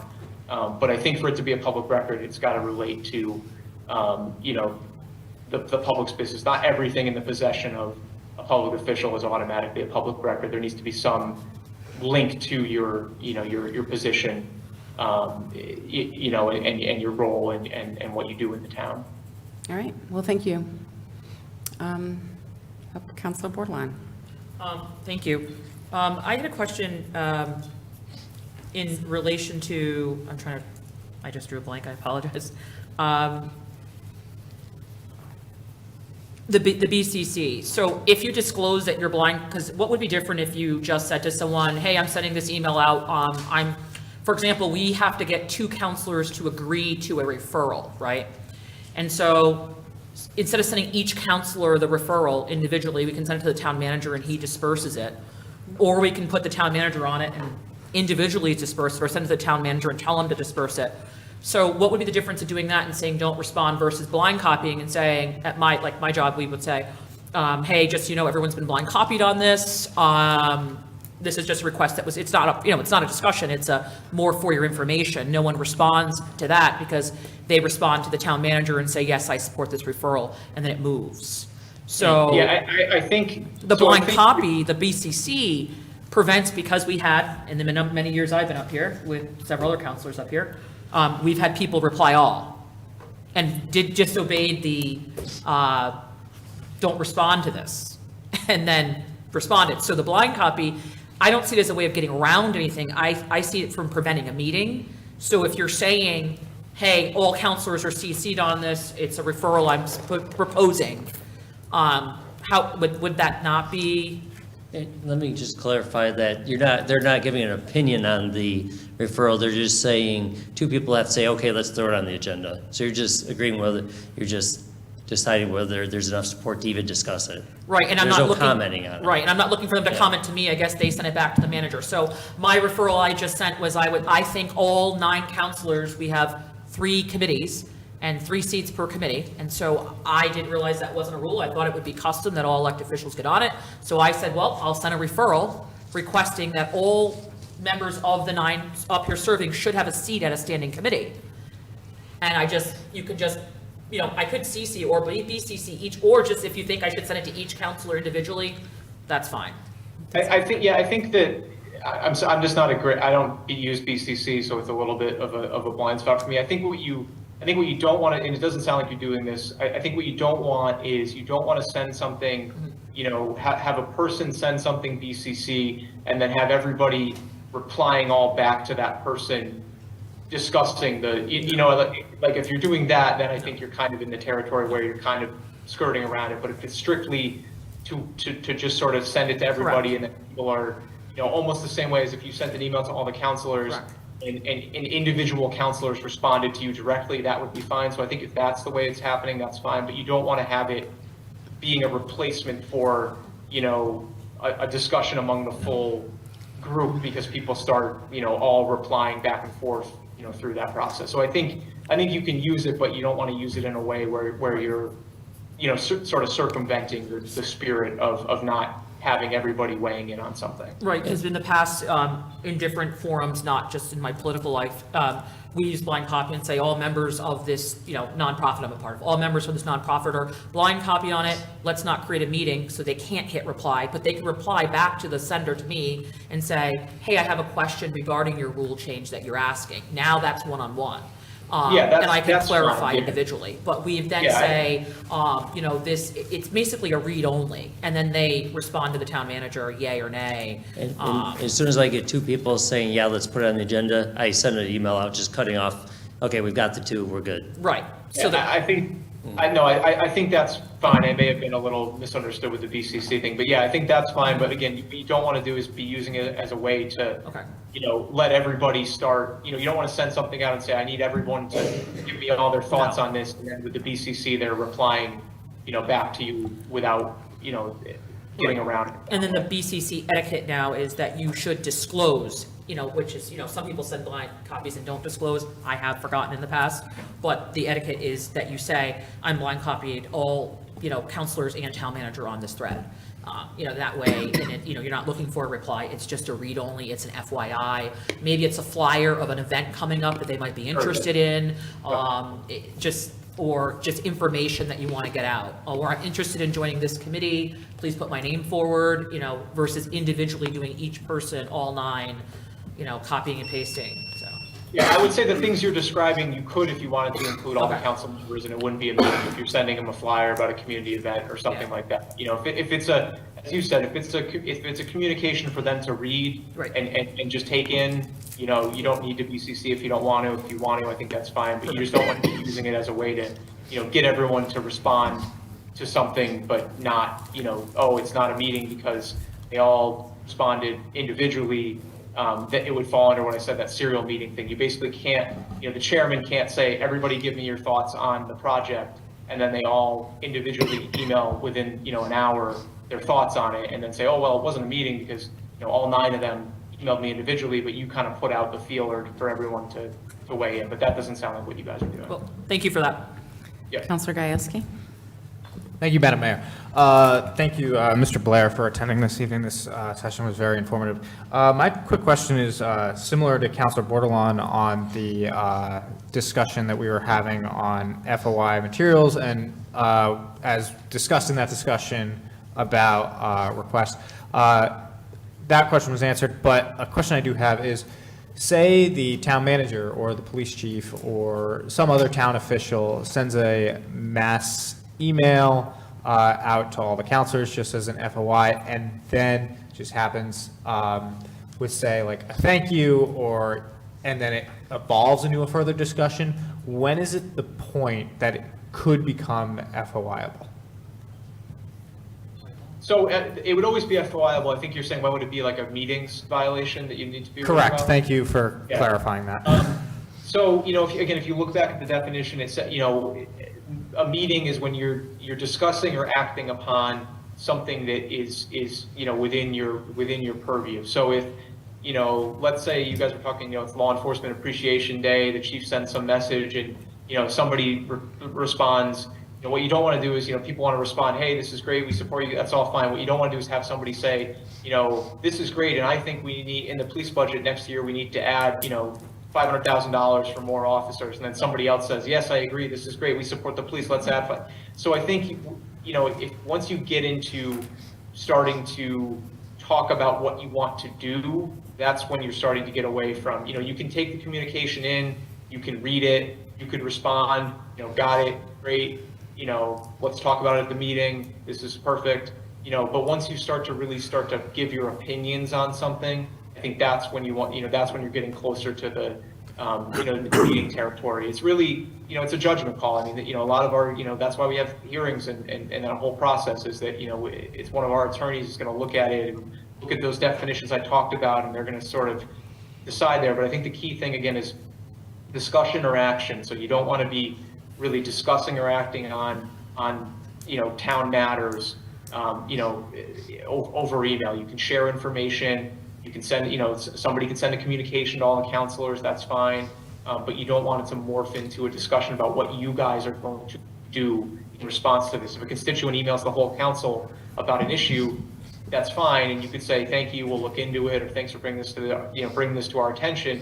Then if you start talking about what the council is going to do, that should be what you talk about at the meeting. We got, correspondence, we got an email from a constituent about the flooding. I think we should do X, Y, Z. Do it at the meeting, not over the email.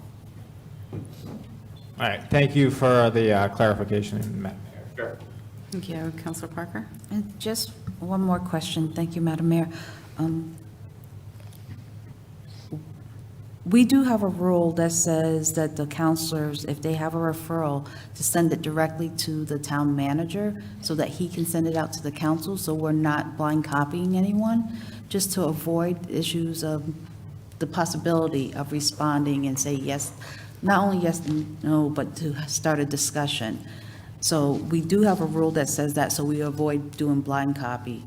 So I'm hoping that we can. I do blind copy on those when I send the request forward. Yes, Yeah. but you do. Yeah, I But do, yeah. But the counselor is supposed to send it to you to forward it out. So we're not directly responding to the counselor. Right. So that the mayor, the town manager will give the information to the mayor if there's support for that referral. Is that okay?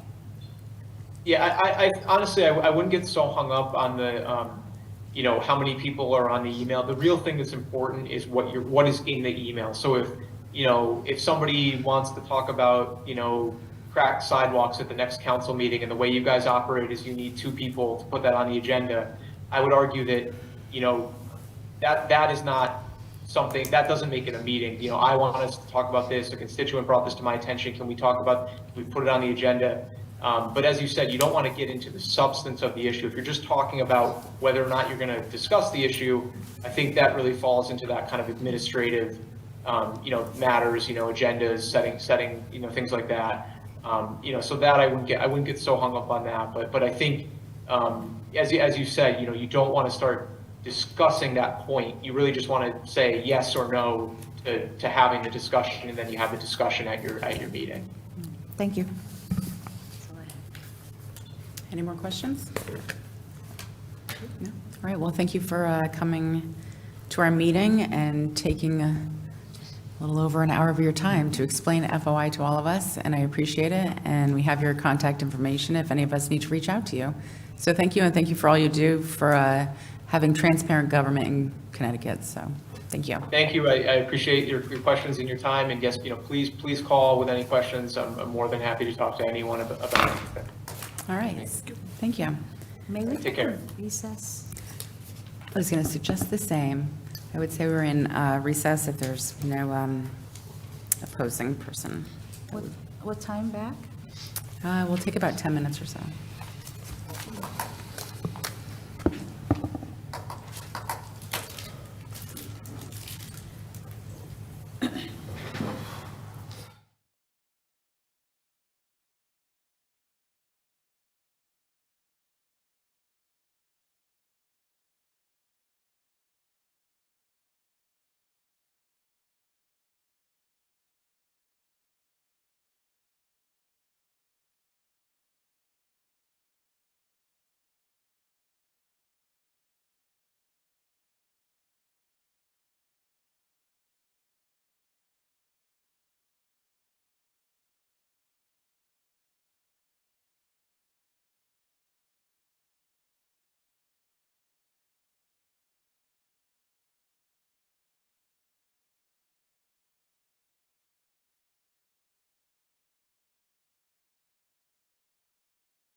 We're starting. We're starting.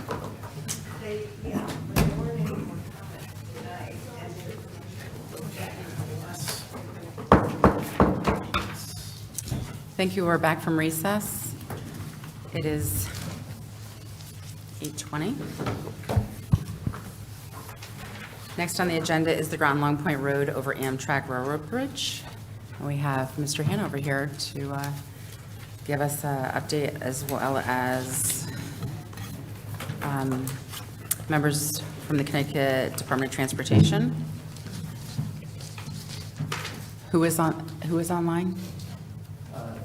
Yep, hello, it's Derek Lassard, Connecticut DOT, can you hear me? Yes. Okay, great. So, yeah, we'll just jump right into it, just considering the weather and everything. Appreciate the accommodation for virtual for us. We'd love to meet you guys in person, but we'll have to push that to another day. So, again, just here for project number 58342, for the bridge number 3665, Groton Long Point Road over Amtrak in your town. My name is Derek Lassard. I'm the principal engineer of the CLE, which stands for Consultant Liaison Engineer Program. And let's see if I can get to the next page here. Oops, it's not working. I'm sorry, can we just ask them to turn up the volume a little bit?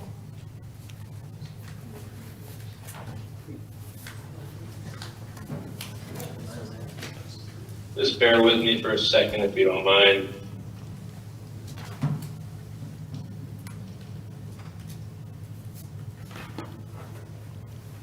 Which basically edits. Okay, bear with me.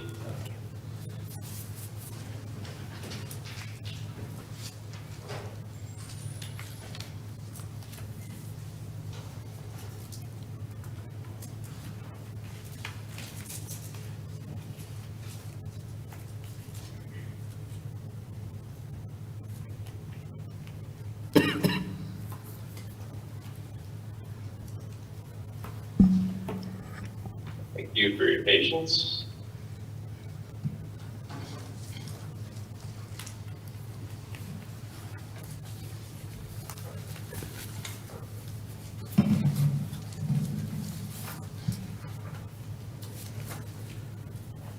You can say. You doing PowerPoint instead?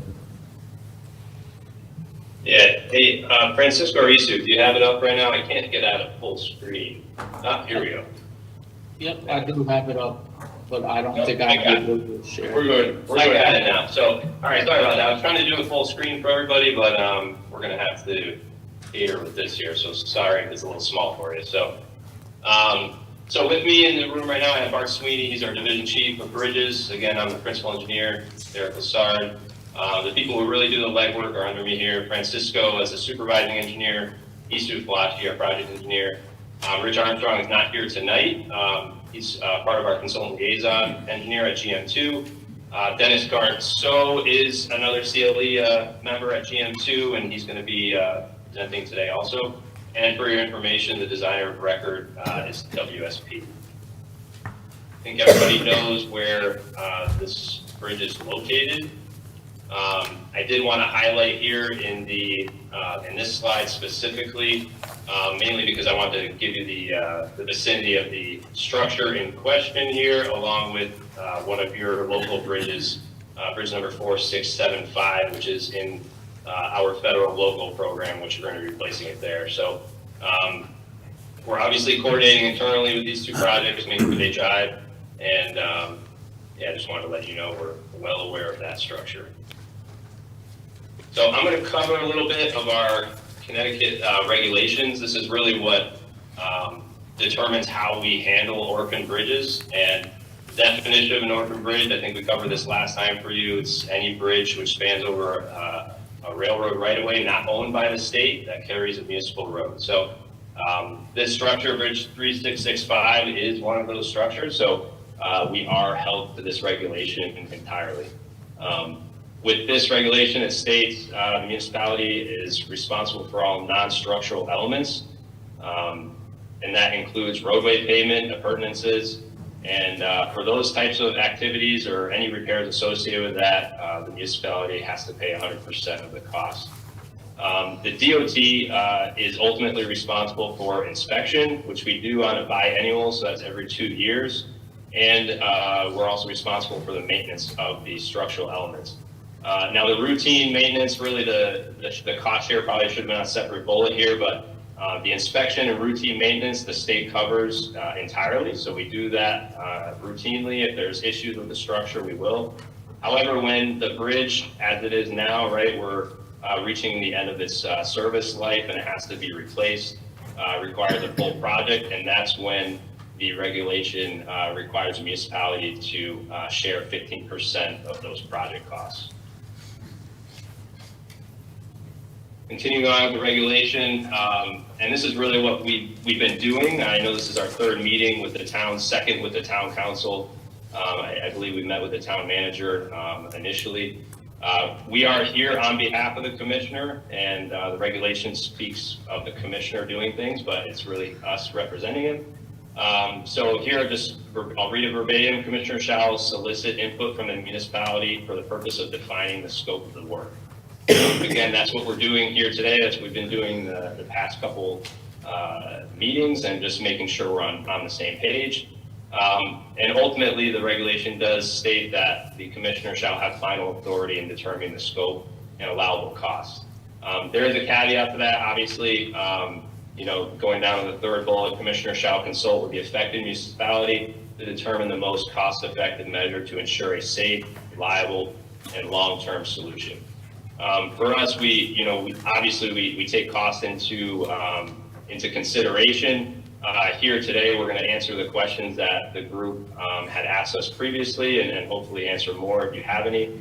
We do focus on the long-term viability of the structure and whatever we're doing out here. We want to make sure it's a good investment for the state and the town. But we do also understand that the cost share that you as a town are required to participate in is a burden. We are investigating our policy. As I mentioned, we're held to the regulation. There's also an additional policy internally that emphasizes this regulation, and we are revisiting that to see what we can do to help your town. And you are not the only town that has ordinance structure, so it is a burden for other towns too. And we're seeing what we can do internally to help with that cost share. So that's not a guarantee of anything. For this meeting specifically, we are held to this regulation and our policy, which requires the town to participate at 15%. So with that, I will pass it off to Dennis, and he'll keep going with the presentation. And Dennis, just let me know when you're ready to move to the next slide. I'll do that. All right, can everybody hear me? Yes. Yep. Okay, I just want to make sure. Yeah, thanks, Derek. Again, my name is Dennis Garceau, work with GM2 Associates. We're the consultant liaison engineer on behalf of the Connecticut DOT. And just for everybody's, just to refresh everybody's memory, just figured we go over just basics of what the four alternatives that we studied for this particular site. Alternative one was basically a bridge preservation, which is just proactive repairs to the deteriorated components like the deck, beam ends, and so forth. And for the superstructure itself and for the substructure, we're requiring rehab of the abutments and the piers that support that, the beams in the deck. Alternative two is similar to one, except we're taking a little bit further and repainting the entire superstructure and eliminating the joints over the piers and so forth. But the substructure work will be identical to alternative one. Alternative three is a superstructure replacement where we're removing the existing beams in the concrete deck and putting new beams in new concrete deck. Maintaining the existing substructure, which are the abutments and piers, and performing similar rehabs as we're doing in alternative 1 and 2. Alternative 4 is basically the full replacement of the bridge with a single span, new steel girders, new cast in place deck, and new reinforced concrete abutments. Next slide, please. And this is just basically a what kind of alternative comparison table that we developed. Alternative 1, 2, 3, and 4 is shown here. So you can see the different construction costs, which is based on a 2026 construction cost projected, 5.5, 8.2, 7.9, and 13.8 million. Also, as mentioned in previous presentations, we did a future, basically a life cycle cost analysis, and this is basically showing the comparison of those numbers as well. Project schedule, only the preservation would be a 1 year. The alternatives 2 and 3 and 4 would be a 2-year construction schedule. And you can see, obviously, the more work we do on the structure, the more design life is gained with 75 years for the full replacement. And during construction, there'll be 2 stages, and we'll do 1-lane alternating, one-way traffic with signal controls. And so utility impacts, alternative 3 and 4 will require temporary relocation of overhead wires and permanent relocation of water main, and right-of-way impacts are limited to the Amtrak right-of-way itself. Next slide. And again, as we mentioned, and as you're aware of, there was several questions that the town council had following our previous meeting with the town council, and we had sent, the department has sent to the town manager our responses to those comments, but we figured it'd be a good idea to just kind of go through these questions one by one, and our responses, and some other documents to support the responses. So one is straightforward. We did send to the town council the updated presentation from the previous meeting. Next slide. We also provided a breakdown of the maintenance costs as discussed in the first meeting, and did a life cycle cost analysis for each alternative, and sent that to the town council. And the next slides kind of show the detail of that. Next slide, please. Alternative 1, so kind of focusing on column C, which is basically showing, over the life cycle cost analysis, which is over a period of 75 years, what, the town council's percentage would be depending on the type of work that would have to be provided during that 75-year life of, like for an alternative 1 situation. And as you can see in column D, it's showing the town contribution. The difference between, I guess, the present value and the future cost value is the present value is basically just taking sort of the 2026 costs and not projecting them with inflation. And the future costs basically take the construction costs and they include inflation with those. That explains sort of the higher numbers that you see. But as you can see in column I, if we project everything over the 75 years, the cost share for that particular alternative is about 14.1 million. Next slide. And kind of going through this, and obviously the similar evaluation of each alternative. So if you're looking at, I guess column I is pretty much the key column to look at. So 11.4 would be the town share over the 75-year life cycle for alternative 2. 14.1 would be the town share for alternative 3 over the 75-year life cycle. And then the last slide as far as life cycle cost analysis, so we're looking at about 8 million for the full replacement alternative, which is alternative 4. And moving on to the next slide. And here's sort of a chart, kind of gives you a better visual. Present value, again, is taking those costs and not applying inflation over the 75 years. Future cost is applying that inflation over the 75 years. And blue is basically the overall cost, and green is showing the town share for each of the alternatives 1, 2, 3, and 4. Next slide. Providing the bridge profiles, we did provide the bridge profile for this project. Next slide basically shows the limit of reconstruction planimetrically, just staying within, just north of Marsh Road, and it will impact some vertical changes at South Elm Street to the north. Next slide will show the, basically the profile of that raise. Again, this is an exaggerated vertical scale on this, just to kind of show the differences, but it's about 4 feet at the bridge structure, and then as you can see, it kind of tapers back into the tie-ins just north of Marsh Road and at the intersection of South Elm Street. Next slide. Provide profile for Bridge 336 and 4675. We did reach out to the department head for that particular project, and at this time, it's in the very preliminary stages, so there wasn't any profile to share at this time. Next question was, please provide existing heights of bridges over train tracks in the region.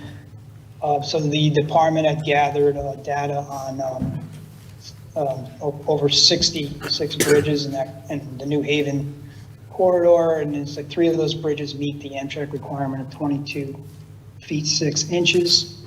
11 of those bridges meet 20 and a half feet or are required for deck replacements or minor widenings. And yeah, basically there's a Connecticut General Statute 13B-251 that requires these minimum vertical rail clearances mentioned. As structures requiring rehabilitation or replacement, CONDOT is required to meet the vertical clearance requirements as noted in that particular statute. I'll move on to the last question, I believe. Number 6, please provide more information detailing the need for the height change, and this is right out of the statutes, section 13B-251, part A, basically saying the minimum overhead clearance for any structure crossing over railroad tracks for which construction is begun on or after October of 1986 shall be 22 feet 6 inches, except there's the situation if construction includes only a deck replacement or minor widening of a structure and the existing piers or abutments remain in place, the minimum overhead clearance shall be the structure's existing overhead clearance. And just to clarify too, that the deck replacement is defined as means for basically removal and replacement of the bridge deck and the supporting members. So the beams as well, so that's basically applies to that alternative 3 that we studied. And under that alternative, the existing vertical clearance over the tracks was maintained. And then item 2 here, the minimum overhead clearance for any structures crossing or railroad tracks on which trains are operated that are attached to a power needs or overhead electrical wires shall be 22 feet 6 inches, and that is what we provided in alternative 4 and our replacement alternative. Next slide.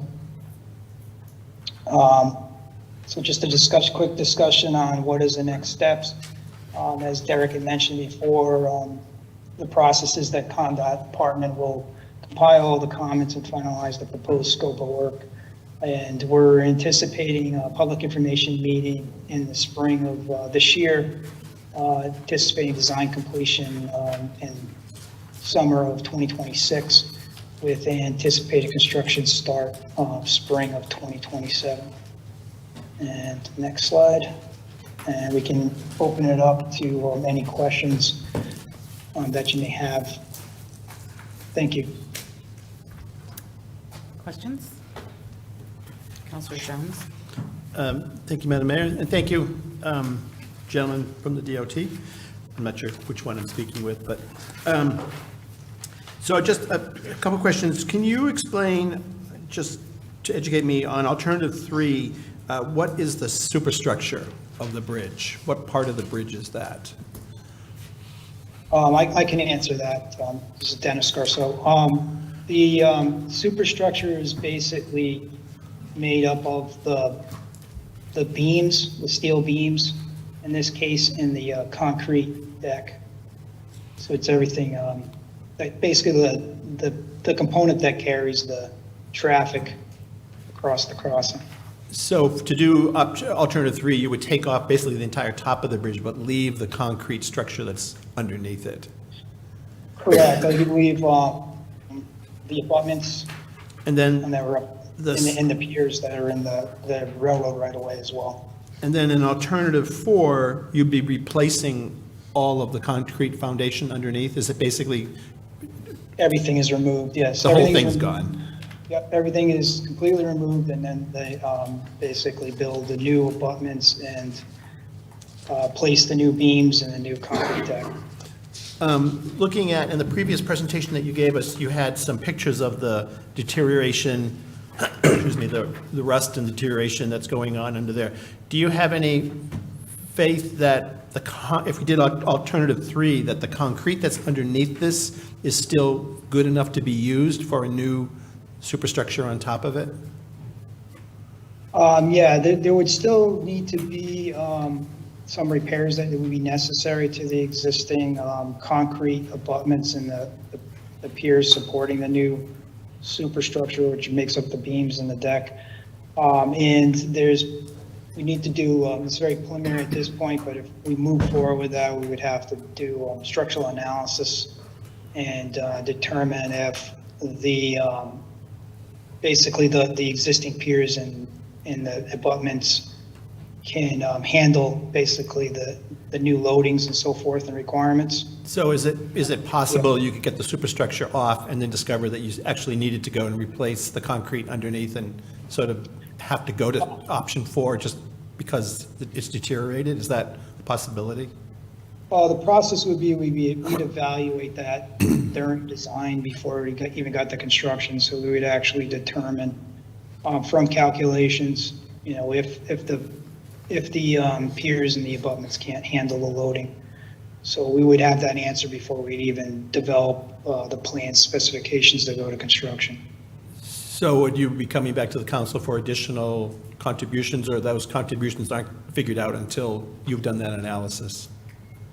So this is Derek, DOT, if I can just chime in a little bit. So alternative 3, yes, the superstructure would be replaced, the abutments and piers would remain. Dennis did mention that they would require some repairs. Right now, the substructure is rated a 6, which is satisfactory in our inspection terms. However, we can only do so much to repair them, and as time passes, right, the concrete continues to deteriorate. So these are all factors that come into play in helping us determine which alternative to move forward with, which is why we are leaning towards alternative 4 for a full replacement, because there's guarantee at that point that the entire structure, the abutments, piers, all of the concrete substructure will be in excellent condition, that we can assure a long life expectancy. So as far as coming back to the council, I don't think there's any intention to. Right now, we are soliciting comments, as I mentioned, and we're going to work through them and consider them. As I mentioned, we are revisiting that policy as far as the financial burden. I know that's a big part of, I'm sure, your concern. So we're going to be looking into that, but we have to continue this project to keep things moving. But we want to hear all your comments now. So I guess, do you have any concerns specifically for alternative 4 versus alternative 3? Is that kind of where you're getting Well, at? what I'm wondering is 50 years is a long, so let me, the question before that is, this is rated as a 6. At what number would you say that you need to replace it? What would that number be? So the substructure is rated a 6. The superstructure is rated a 5 currently, which is trending towards a lower rating of a 4. And typically, when a bridge is rated a 4, any component of it is rated a 4, it gets into a project. We are getting ahead of it for this structure, right? Because we'd rather not let it get to a poor condition. Because at that point, when you start getting into a rating of 4 and poor condition, you start affecting the load rating of the structure. You start limiting the types of vehicles that can pass over as far as permit vehicles. So We know this is an important throughway here for the town and Groton Long Point in general, so we're trying to get ahead and deal with these things so we don't have to restrict loading going over the So I guess my question is then, 6 is okay but not great, but we're sort of looking at 50 years, and from a 6 to a 4 isn't a big jump. This is a coastal bridge, a lot of erosion, salt water, all that kind of stuff. So after going through this and sort of looking at it, I'm trying to tend it may be better to go with 5, just because we're getting a brand-new one, as opposed to gambling for the next 5 years, or the next 50 years, that bridge is going, that substructure is going to stay good as a 6 or in that range. So, do you have thoughts on that? Is that a concern, that trusting that this is going to last that long if we just keep it, as opposed to replacing it? We design and build our structures to last 75 years. So if we go with alternative 4, we are expecting 75 years out of the structure. There are rehabilitation projects that would have to occur throughout that 75 years, but if we were to go with alternative 3, we're saying that substructure within 50 years, we're probably going to have to do something to it, right? So we're going to be back out again to do another project within 50 years because we anticipate the substructure to deteriorate. So really, it's kind of, we're getting in and we're going to stay out for quite a bit of time here, with obviously some rehab and maintenance work along the way. So my other question is, at the beginning of on the last time you guys came here, we had a talk about the maintenance costs and the town contribution of 15%, and it was determined that we were going to do that from you guys, and then we determined we weren't responsible for the 15%, but looking back into the life cycle cost analysis sheet, the 15% maintenance costs are back in. Do we have is it in or is it out? Or in? Yeah. You can look at number 3 or 4, it's in there. So you're talking about specifically milling and overlaying? Is that what you're talking about? Yeah, like, minor rehab, direct deck replacements, things like that, that seem like those are some of the things that the state was going to do, and I just was trying to figure out who's responsible for that, because they were sort of out, then they were in, and then they're out, and now they're back in, so. Sure, Dennis, do you want to speak more to the life cycle aspect? Yes, I don't know if there's a bit of confusion on that, but basically anything that's not sort of a relatively minor maintenance thing, basically that, other than like milling and overlaying, the town would have to contribute 15%. Something like mill and overlay, which is basically for the pavement, the riding surface, the share would be 100% on that. And then this, basically, the life cycle looks at all the potential work activities that would be needed to maintain this bridge moving forward and, along that 75 years. And there is a point, as you can kind of see, let's see, 1, 2, 3, there's a full bridge replacement actually occurs about 45 years out. So that's kind of taken into account. So if we, for example, if we move forward with alternative 3, so we are anticipating, based on life cycle cost analysis guidelines and sort of predictability, that we're looking around year 45, there's going to be significant cost to replace it. So all these little tasks, as you see, columns, that takes on the consideration of what we anticipate as engineers to happen within the life cycle, the 75 years project. Hopefully that explains it. And just to add to that too, this is Francisco Fadul with the Connecticut DOT also. Last time there was some confusion because there was a town representative that mentioned, that the town doesn't currently have records of paving work that was done locally that was paid for by the town, and we're not privy to that information, but really the regulations are pretty clear that this type of maintenance is covered by the town financially 100%.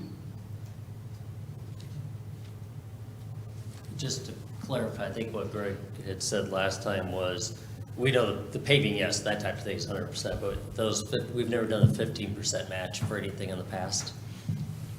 Correct, is that Yeah, correct? correct, for any maintenance it's been numbers, but it's clear that the paving is the town's responsibility 100%.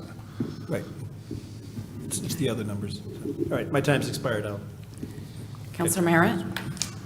Yes, I have a question in regards to item 6, subsection 2. How does the overhead electric wires relate to the height of the structure? They relate to the train. I could try to answer that question. It's Dennis Garso again. I guess if this was not an electrified railroad, then that 22.5 feet wouldn't be required. I guess it's leaving that extra room and space for those overhead wires that, electrify the train as it passes under and so forth. The wires are already there. Yes, the wires are already there now, but it's not, it's basically, those are being sort of attached to the bottom of the beams. Typically, you want to have some sort of clearance in there, so there's more for safety reasons and have it independent. Right now, it's those wires are sort of touching or. So you're there's saying, brackets that- you're saying those wires are hung, they're not on poles? They are on poles on, basically each side of the bridge. As it Yeah. passes under, there's actually these hold downs from the beams because the strand has to be kind of draped as it goes under the overpass. So, And DOT has electrified trains? Amtrak has electrified trains. So the height of the, from the top of the rail to the wires, there is a relationship between that and the height of the overhead structure? Yes, and that's what the 22.5 feet takes into account, that there's desirable clearances that are necessary to keep the wires clear from the structure. So you're going to hang the wires again under the new structure at a different height? They'll basically just be supported on they call catenary poles, which is sort of like a utility pole on each end. Yeah. And then they won't have to drape, they won't have to pull down those wires. They don't do that now? They do that now, but then in the future of the bridge being higher, you will not have to hold those down. There'll be clearance. Wouldn't that be a discussion with Amtrak? Yeah, these are Amtrak regulations. Thank you. So Dennis, this is Mark Sweeney. Let me just add a few things to this. So generally speaking, on structures that have substandard clearance like this bridge does, it has electrified lines. The lines are set right now at a height that's less desirable. So as the pantograph for the train goes under this, the pantograph has to move down. So it causes extra wear on that pantograph. And additionally, we often see arcing onto these structures because of the minimal height between the wires and the actual structure. So we see safety issues occur because the electrified lines will arc to the structure. So that's why the state statute requires the clearance of 22 feet 6 inches to address that safety issue. This one here, we don't have any current indications of arcing to the structure, but typically at this type of height that we have here, over time we will see arcing, and that obviously presents a major safety concern. Counselor Gajewski? Sorry, I'm trying to get the clock going. Nope, that was Councilor Merritt. No. I had technical difficulties, just fine. All right, here we go. Thank you to the DOT for coming back to us and answering our questions. My question is for the Town Public Works Director. If we've never paid the 15% for the updated maintenance costs, is there any anticipation that we are going to be paying that in the future?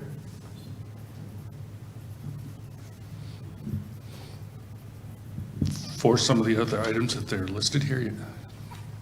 So this is Mark Sweeney again. I'd like to just quickly clarify. So by the regulation, the maintenance, so the inspection and maintenance is going to be entirely borne, the cost of that entirely borne by the department. In the charts that we showed under the life cycle, the work items there were not maintenance. So maintenance has occurred on this structure over the years, and the items that we showed there were rehabilitation, so that they were beyond maintenance.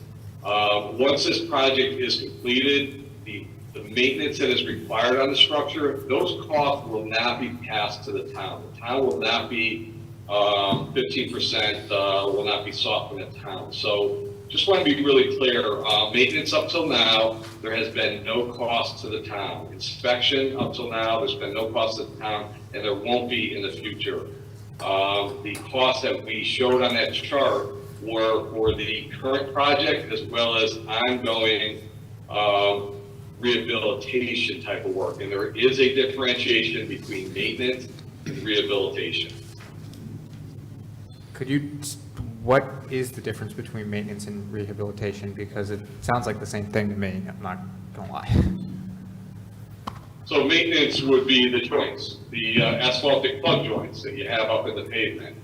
If we had some cracks in the joints, our state maintenance forces would go out there and either replace or seal those joints. Some spot painting, if there was some spot painting needed at a area where there was some minor rusting that was just starting, that was isolated, that would be maintenance type of work. Some minor patching of a section of concrete that had, minor issues, that would fall under maintenance. Once a structure gets to the point where the substructure is showing widespread deterioration, that's when a project is generally initiated. And generally the goal of maintenance is to prevent the bridge from needing rehabilitation, more substantial type of work. But at this point, the work needed for this is beyond maintenance. But again, minor work needed on this structure will be covered by the department in the future, regardless of what scope is selected. Okay, thank you. And then a question for Director Hanover. Do you have a preference on what alternative you would like to see done? I think coming into tonight, I was leaning towards option 3, but after listening to the presentation, some of the issues with the safety of the wires and stuff, I think option 4 might be the more prudent way to go. Okay, thank you. Councilor Rusk. Thank you so much for coming back tonight. I'll be honest with you, my biggest concern is the cost of this. And I look at alternative 4 and I think it's great. But then you talk about potential cost share, and I want to pump the brakes, because if the state is going to come back at some point and say, we'll help you with this cost, I would like to wait until that's been determined. Is that an option, to wait on this? And if so, how long will the determination need to be to find out whether or not the state is going to help with cost share?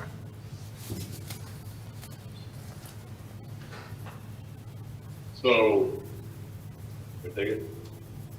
You can take it. Yeah. So, really the focus, and certainly understand, and this is Bart Sweeney again, certainly understand the concern regarding the funding. Right now, we need to work against the statutes, the regs, and the policies that we have in front of us. We are looking to see if there is other options. Certainly no guarantee on whether or not that's going to be viable. But really the intention and the expectation for tonight was to get comments on the scope. And I know the scope and the price tag are certainly related, but we do need to, as Derek mentioned, the structure is trending towards 4. And there is a load rating that is being completed right now, an updated load rating. Whether or not that is going to require a reduction in the loads that are allowed to cross the structure, we don't know that, but that is a concern that we are going to get to the point that this is going to have to be restricted. And we certainly don't want to delay advancing a project because these projects take several years to develop. And we are just at the scoping phase now. So pumping the brakes, understand that request. I just really am cautious on pumping the brakes on this because we're trying to be responsible and move this project forward before we have to take measures, limiting loads on it. And again, the substandard clearance to these electrified lines is certainly a safety concern that we're trying to address as well. So, really the desire here is to seek comment, and we do need to resolve a scope. We're hoping to get this scope resolved in the coming weeks. So understand your desire to pump the brakes, but we really have a responsibility to advance these projects based on the safety and strength considerations that we're talking about. I will add to that. I know, and maybe it's a little bit of a repeat, but you think about alternative 3 that maintains the substructure, right? And as we mentioned, we'll have to come back out for another project to replace the entire bridge. Right now, the substructure is 63 years old. So you add 45 years to that, you're 110 years old plus or minus, right? So pretty significant age of the substructure at that point. 63 years old, our typical lifespans, especially back then when the structures were designed, were around 50 years. We're already past that. We shoot for 75 now just because of the materials that we can use and the designs that we hold to. So just take a big picture view at this, and if we were to move forward with alternative 3, we're back in this room. Maybe not all of us here, but our generations to come will be, and having the same discussion sooner than later. So We'd be back in this room in 50 years, correct? I don't think any of us are going to, well, maybe Dan. Sorry. I mean, it's just 50 years is a long time, and $1 million is a lot of money, but $2 million is a lot of money. How to Town Manager Burt's, can this, if, say we pick alternative 4, can we spread that out over a number of years? How are we looking to pay for that? Well, and I had 2 questions. One is, assuming there's some level of cost share for us, what would be the actual around the date of when we would have to give a firm commitment to that? And then what's the actual date of when we'd have to make those funds available on the current schedule? yes, so we're looking at complete design as shown on the screen here, summer of 26. And typically at the end of design, there is what we call the demand deposit that is sent to the town, which pretty much calls for your cost share to be paid. We like to have that paid, right? You'll have an invoice sent along with that, and that's paid prior to advertisement of the project. So I would anticipate summer of 26. That's the answer there. Which is a tight. Yep, and to respond to your question about whether or not the demand deposit could be broken in several years, not typically done. Although on some instances we've seen it broken into multiple years, so that is something that potentially could be on the table. So we could, that has some potential. Again, it's not typically done. Typically, we look for a demand deposit up front, but understanding the significant costs we're talking here, we could look to, if that's an option. No guarantees. Again, that's been done very infrequently in the past, and we would have to get approval through the our financial group and as well as Commissioner's office, but we can have that conversation. Yeah, and just to make things clear, this council is only one of the two bodies that approve funds. A 41-member, I think, when a 44-member body, the RTM would also have to approve. So there's only so much control we have here. We could get, to the 26, and we could end up needing another year or two. We don't know. So I just want to make you aware that there's only so much control at this level. It could end up taking longer to get the funds. Understood. Do you have any more questions? No, thank you. Counselor Bordelon? Thank you. Just piggybacking off of that, that was some of the questions, I think, that I was asking the town manager is, where do we stand? It's, it is very important up here that we make decisions on the behalf of our community and the safety, but also the financial responsibility. I would love for something to last 75 years. Obviously, none of us will be around. More than likely, depending, I don't know, we will see. But the point is that we need to make a decision. And my question is what are we doing for prevention? Because my thing is, I feel, in my opinion, and I speak only as myself, that this coming to us is almost a little late in the game at the level of its debilitation. So that's a concern to me, and some of my research and looking at neighboring towns, a lot of time the state doesn't come until it's already at DEFCON 100, where we are now having to be, I hate to be, I want to be proactive versus reactive. So how do we get to the point where we're not letting it get to this level? That's my first question. Sure. So I guess I would state that we are being proactive in comparison to a lot of our other structures throughout the state, unfortunately. We're getting ahead now. There's many years that a lot of our structures throughout the state, not only these orphan bridges, were rated 4, and we've been catching up.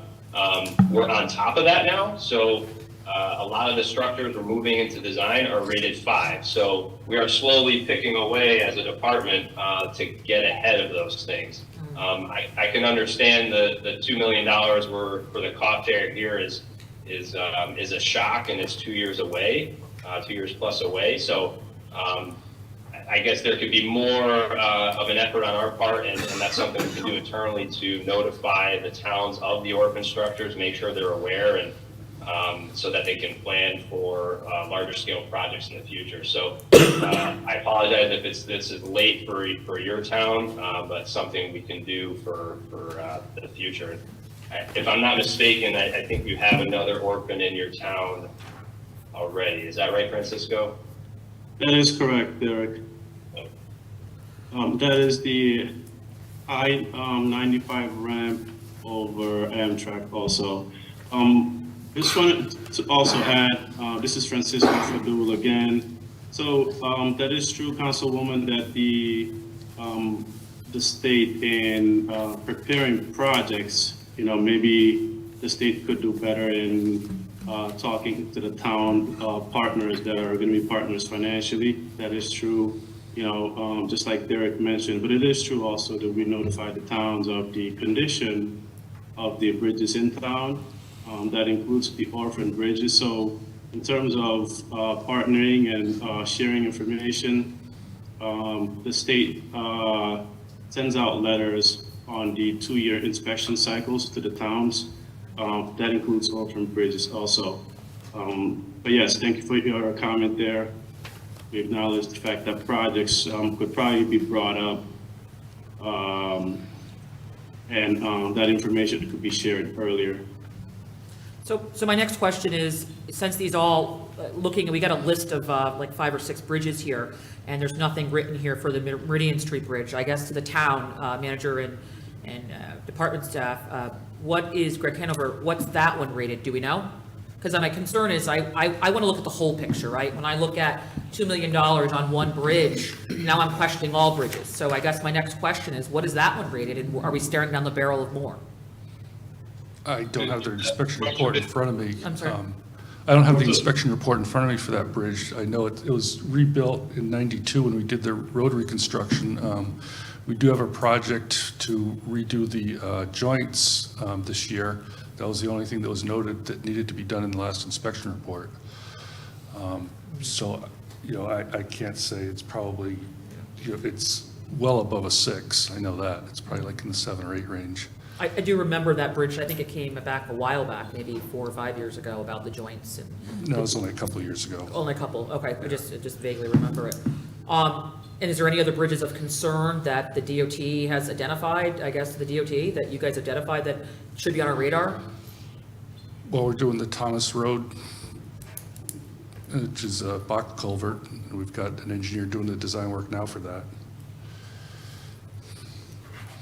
Right, I guess, moving forward, I guess the town manager, it would be helpful to, if we are getting these reports that are coming in so to the DOT, you said these reports of bridge ratings are coming in every 2 years? So we inspect the municipal structures. Any municipal structure over 20 feet in length is considered a NBI, National Bridge Inspection standard length. So any structures, town-owned structures that are over 20 feet are inspected by the department, and we provide the results of those inspection reports, those findings, to the town. But the town has the responsibility for those structures as far as the maintenance, repair, rehabilitation. I'm not familiar with the exact structures you're talking about, but they sound like local structures. So this one here, since it crosses a non-state owned rail line, it's an orphan, so the department has ownership of the structure. The ones you're talking about, I'm not familiar with them. They sound like true town-owned structures. No, I was just asking about, the ones where you guys are part of it as well. Is there any other on the radar that we should be aware of? We'd have to look into that. I mean, we can get a list of the structures that are in your town and provide that to our contacts and. Yeah, that would be great if that could be emailed to all of us, that would be good to know. Again, it is tough looking at this. I mean, the numbers, obviously we're worried about safety, but also the cost effect. If we have to crunch this numbers in 2 years, I don't think 4 is really financially feasible to the town until I see the manager's report of how he thinks we're gonna pay for this. I'm leaning towards, do we go with 2? It really depends on where we stand financially, and I won't know that until I, hear from the town manager where he feels that we can squeeze this in. So that's my first question to the town manager. Well, part of that depends. I'm expecting this to be a very tough budget year. Generally speaking, we've only had a couple times we've even put $1 million a year away. Usually, if let's say I was told, what could we do? Well, I would try more likely want to do 500,000 over 4 years, but with what's coming and how many things we have that are that need work, that's even a stretch. I think it'd be pretty tough in 2 years without more DOT help or more state help.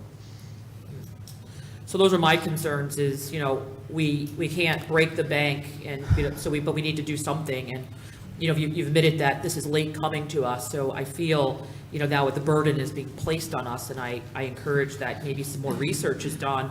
As it was stated that this will have to go to another body. I do think that, this is a little late coming, and financially, there's some major concerns I have, and I'll speak on my second term. Thank you. Well, can I also say that?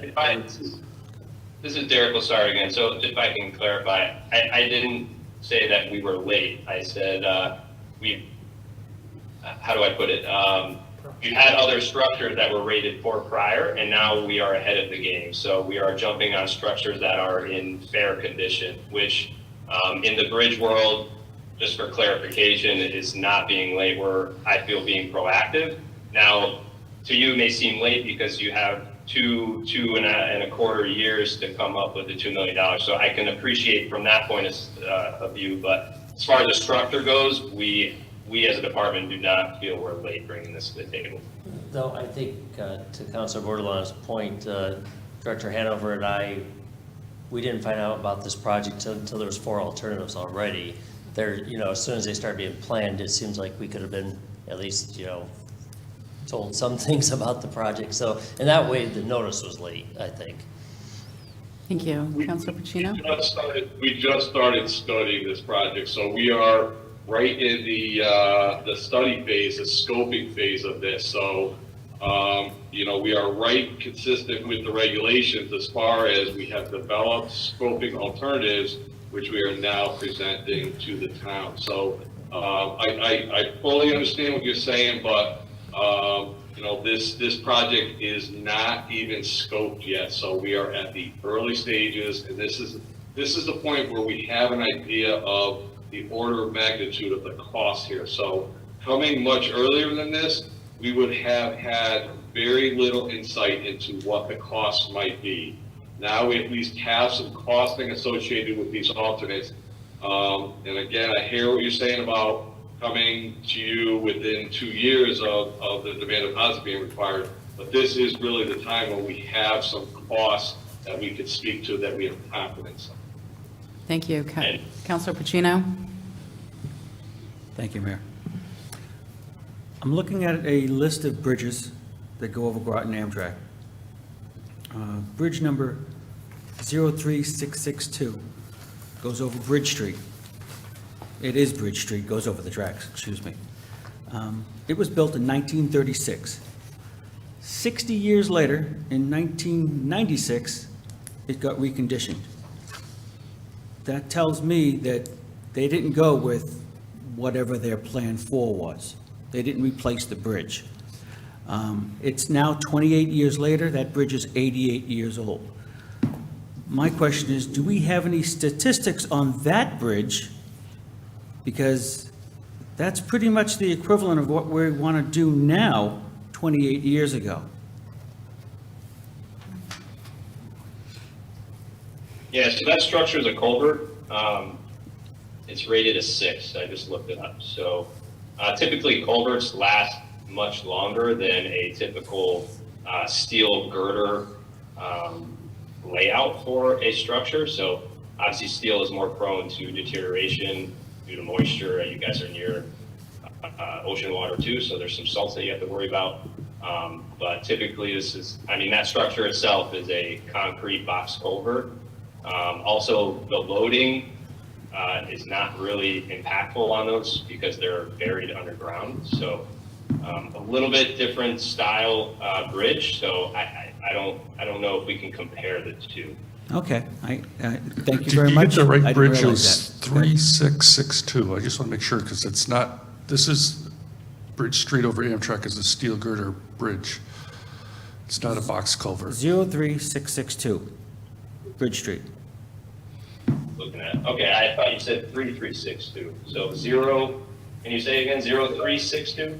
03662. Got it. The road carried is Bridge Street.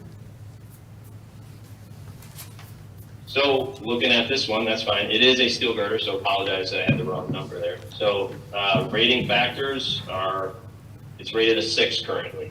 So it's rated higher than that structure. I can't explain why the structure at Groton Long Point potentially deteriorated faster, but it has. So right now, that structure has a substructure rating of 6. Okay. So 28 years after the rehab, the substructure is a 6. So we're projecting 50 years, alternate 50 years, we would have to be doing something significant with the substructure. The substructure is going to control on the bridge we're talking about. So this one here is a 6. Will it be a 4 in the next, 22 years? Not quite sure. Wasn't prepared to talk about this. We do have deterioration curves that we generate for all our structures, but this one being a 6, it's certainly plausible that 22 years from now, this will be a 4 bridge, and it will require basically what we're talking about for alternate 3, will require a major rehab or replacement.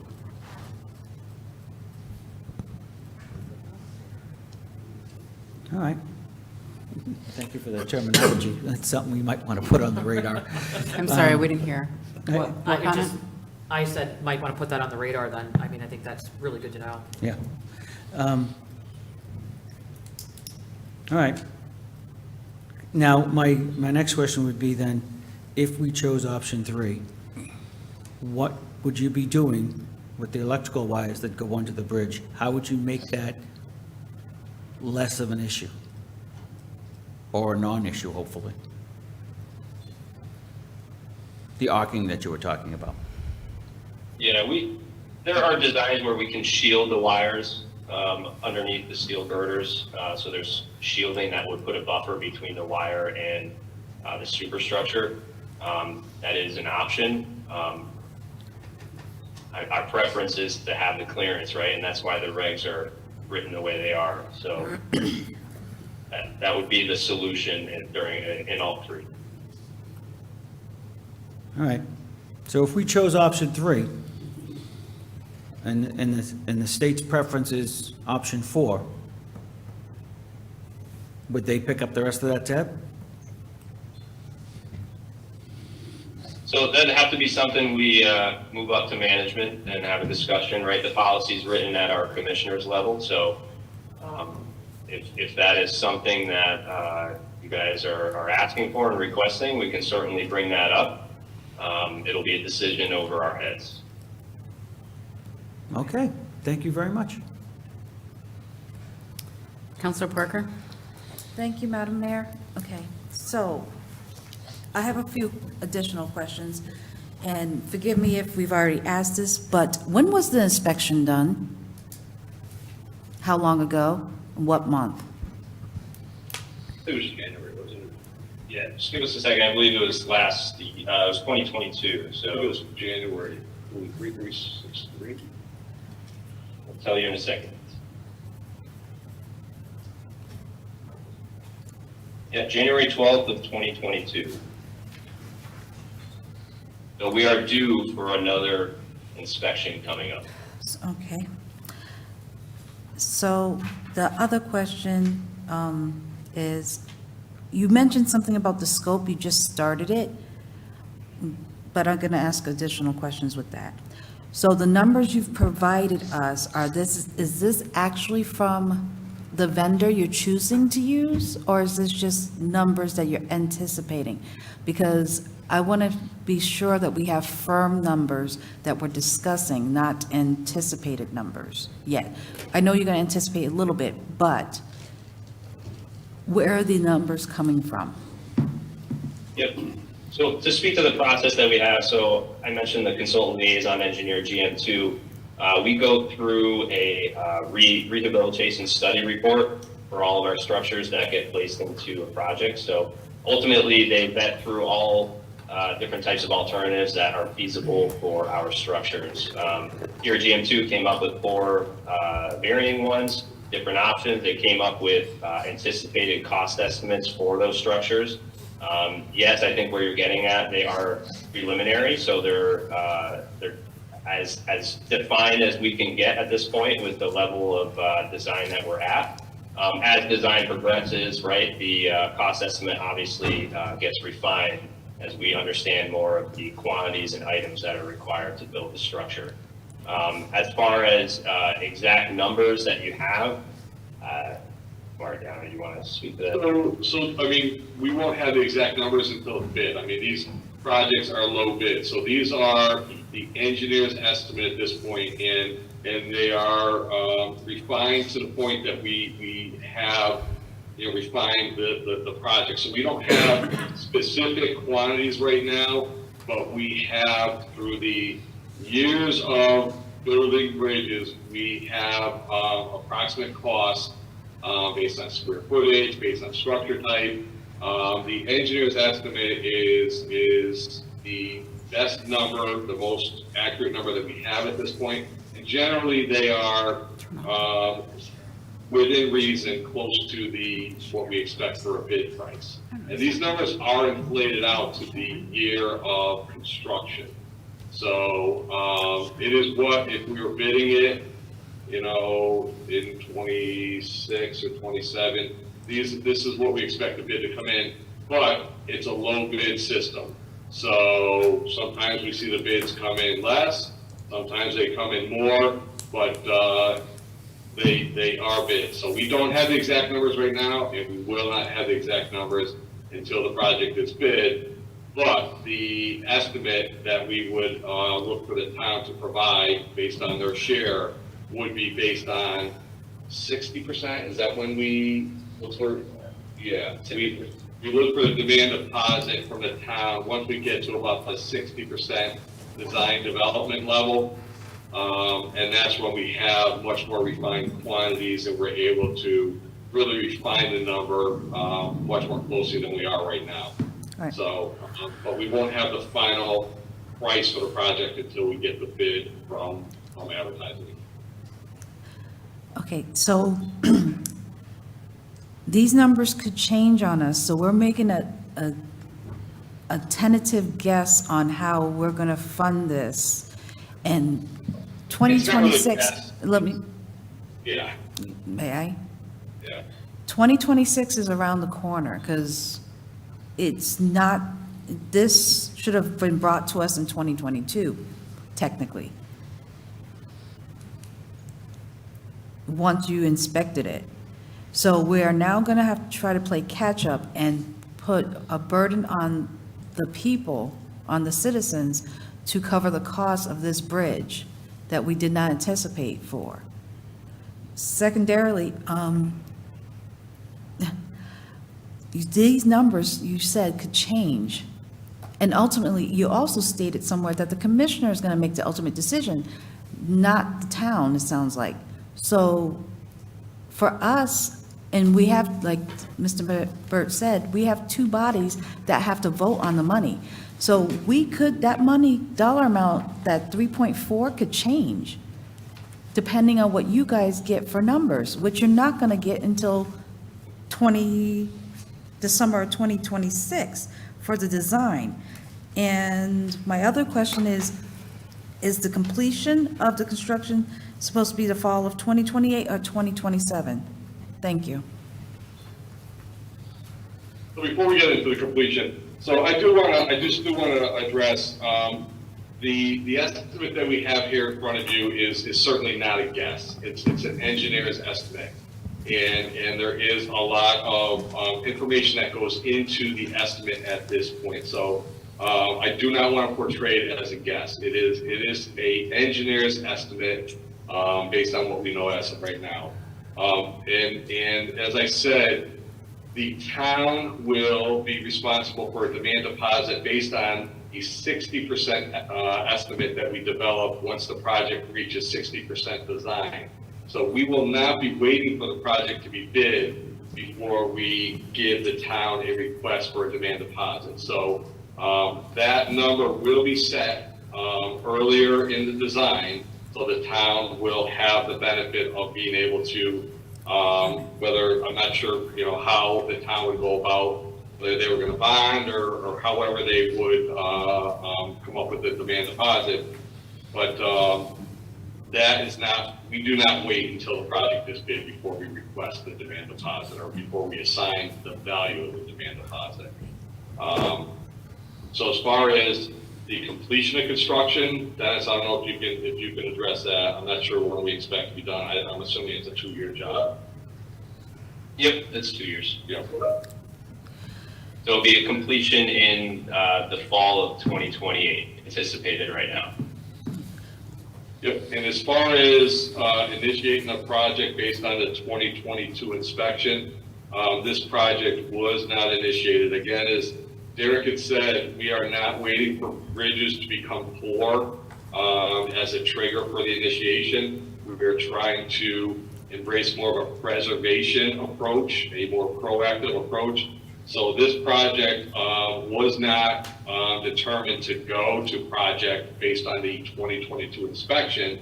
It was, within the last few months, this was selected as this is the next project that we are looking to advance through our design.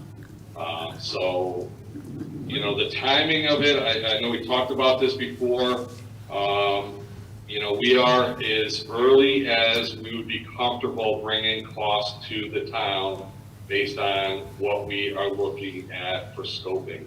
If we came in early 2022, we would not have the costs that we have right now. And frankly, if we came in early 2022, 2 years ago, we would be looking at basically the same duration of design. So it would be a 2+ year design. So, you know, we get criticized pretty often about we don't advance projects to construction quick enough. So, you know, we're certainly trying to find that balance here. Understand the lead time for the town for this funding is difficult, but we are also trying to advance these projects as quickly as practical. And again, don't even have a scope established yet. Okay. You don't have a scope established yet, so we're doing the cost analysis on a scope that we don't know about. We have 4 options. We have 4 options that we discussed, and we're going to pick one of the options as the preferred scope, and that's what will be scope for the final design. So you guys will be picking it, not the town? We are soliciting comments and input from the town according to the regulations. Ultimately, it is the commissioner that will decide what the scope of this project will ultimately be. So basically, there's no point in coming to us because eventually the commissioner's going to make the decision. We're here for the comment and the input. The conversation that we're having is helping us. You know, we are looking to gain input from any of the interested parties here so that we can ultimately decide on a scope that balances all of the interests. So ultimately, though, it will be the commissioner that decides what the scope is going to be based on all of the comments and input that we've collected. Thank you. Councilor McBride? Thank you very much. First off, I want to say thank you for the level of detail and the explanations that you provided. I'm not knowledgeable at any of this, so I don't have really any questions. I think you've answered everything more than I could ever ask. My thought was more, this is a question of financing, and I thought we were here tonight to make a decision and make a recommendation on what to move forward that this council could handle, and not points that would go back to the commissioner. So I was ready to move forward with some recommendations on option 2 or 3 because I think those are sound. And I'm just going to explain why. Obviously, I'm not going to make any motion because I don't think that's where we're at, but I find it difficult. One, the almost $2.1 million, as was mentioned by several other councilors, is a lot to put on our capital needs when our debt level is just starting to deplete from the school project. So I have concerns with that level of debt. When we have additional needs, whether it's fields or the resiliency and sustainable issues we just talked about, or many of the other things we have discussed, that's a lot of money for this. But also I want to bring up, I'm a big believer in the matching principle, which is I don't believe in financing a project for 75 years that you're going to bond over 20 years, let's say, and you're really in effect putting the burden of paying for that project on the current residents for 20 years when other residents that move in are going to get the benefit for 55 years. So I'm not a proponent of that. That's why I would prefer a shorter time frame. And even the shorter time frames, if you did something for 35 or 50 years, my belief is based on what you're saying, it would get us to where we need to be. And then future residents, Dan would probably still be here in 40 years or so. That group of residents, that council at that time could then move forward with the additional project. To do this all at once, I think is somewhat extreme. So my personal thought, I'm not going to make a recommendation, would have been alternative 2, because I think although the extra cost of $300,000, although it's only $45,000 for the town, does extend the future life cycle. That's only $67 of future cost versus the $81. So I think alternative 2 is a better option, and it does provide you 35 years of a project, which is a typical span, right? Typically projects are 20, 40 years tops. So I think that gets the town where it needs to be at a cost of $840,000, which is substantially less than the almost 2.1. So that's where I'm at. I appreciate all the work that you've done, and I understand why you would want an alternative 4, but I don't think it's financially prudent for the town to move forward and spend that kind of money at this point for such a long-term project. But thank you for everything you provided. Thank you. So, Madam Mayor, I raised you a question of privilege. Is it possible we could go into speaker view on the Zoom? Yeah, the only thing is when somebody talks, it switches back and forth. So that is the only reason I wasn't doing it. Or could we just actually pin their screen then? Do what? Could we pin Oh, never mind. The screen that has a camera on with multiple individuals in it. Yep, that's us. We could keep talking, so you could see us, I guess. Yeah. Okay. All right, so we've been through most all counselors except myself, one round so far, and I'm just notating that it is 9:30. We still have another item on the agenda. We can hear the storm outside actually getting worse. We have heard that they only want comments from us to our direction of what we'd like them to do. So it's our comments to them, to tell them what we would like to do. We do not have to be in unison, I don't think. We do not have to vote on anything. We just simply should tell them, I think, where we stand on potentially our comments. After hearing what's going on, I understand it might be financially prudent for ourselves who are sitting here at the council to choose a lower cost in the short term, but in the long term, it may cost us a lot more money as a town. And I personally think it's always the best on the return on investment. And me personally, I will go first. Well, Councilor McBride sort of said where he stood. Councilor Jones, I am in favor probably of option 4. And with that, I would also like to have the caveat that I would like the DOT to raise this up to their management, as they said they could, and ask for the requested state funding to fill the town's portion. But also, let me just ask while you're here, the Mosier Avenue Bridge that was just completed in 2022, and I'm asking the state of Connecticut DOT, how much did the town pay for that? $0. 0. Yep. So that's what I'm looking for this. And if you could help persuade your manager to please help us out here in Groton, it would be much appreciated. And but I think in the long run, if we spend $900,000 extra right now on option 4 from option 3, it gives you the longest term benefit. And because I can see in 50 years, just to get another 25 years would be much more than $900,000 to get to 75 years. So just my own cost analysis on the matter. So would we like to go around and everybody just make their statements on what they would like to, where they stand? And if you have no comment, then don't make one. Councilor Bordelon. I guess I'm still baffled with questions, honestly, for me. So I feel conflicted with, why would I show my hand and say, yes, option 4, if someone's going to pick it anyway? Why wouldn't I say option 1, and if the state wants option 4, then they'll fund option 4? I'm a little torn as to how that process is going to work. I am torn also because if this was inspected in 2022 and you said that it's due for another inspection, when will that inspection happen? In the next couple weeks? So there is a requirement that inspections have to occur within, I don't know the exact term, they're within that 2 years, so within 30 days of that 2-year anniversary. So, Probably started. yeah, it's probably started already, but if not, it's going to occur in the next couple of weeks. Right, and so for me, if this was my house, right, my structure, my roof, I wouldn't be making any financial decisions or promises on anything until I got that final inspection, which is about to be due in 30 days. So for me, I feel I'm not being fiscally responsible in making a decision. I would love to see what that number is in that inspection. Since, as Councilor Parker so nicely, eloquently brought up, this was inspected in, January 12th of 2022. The first year of payment was going to be in 2026. Is that what was stated?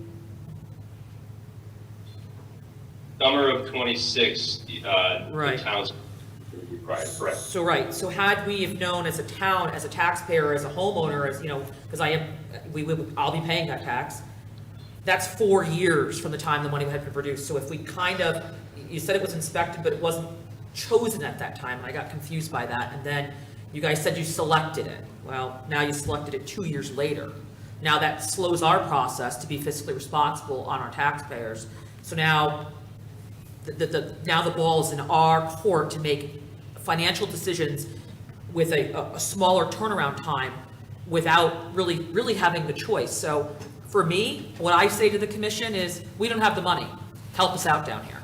And I think I encourage that maybe we should send a letter to the commission as a joint council perhaps, if possible. I know I can send my own letter as an individual council, and I will, that this is not fiscally responsible for us. On the heels of ARPA dollars, where that money could have been allocated to structures, is that right, Mr. Manager Burt? Yes. Right, so we're finding after, the state gave us, we got all this money for ARPA dollars, and now we have a broken bridge and all of our ARPA dollars are gone. Possibly some coming back from the flood wall. Do we have an update on that? No, so we might have some dollars, but had we known this when we had all this money coming in, this is exactly one of the things that ARPA dollars could have helped support and take the tax burden off of people that are suffering from COVID and losing jobs and can't afford to live, and the cost of food and shelter is rising.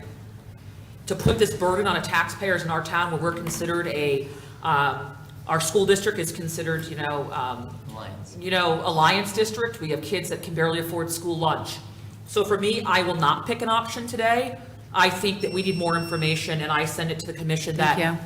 please give us more information and more support down here in Groton. Counselor Gajewski?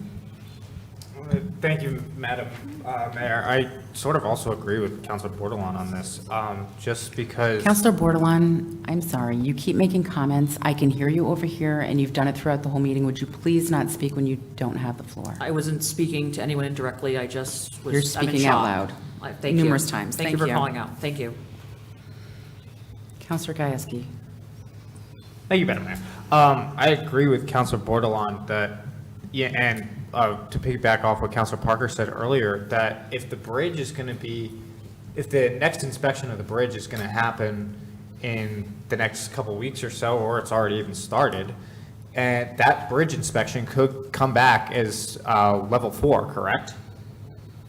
It could. I mean, the bridge is certainly not going to be improving, so that's why once it got to the 5, it is now a candidate for a project. So we would expect this next inspection to be similar, if not worse, ratings.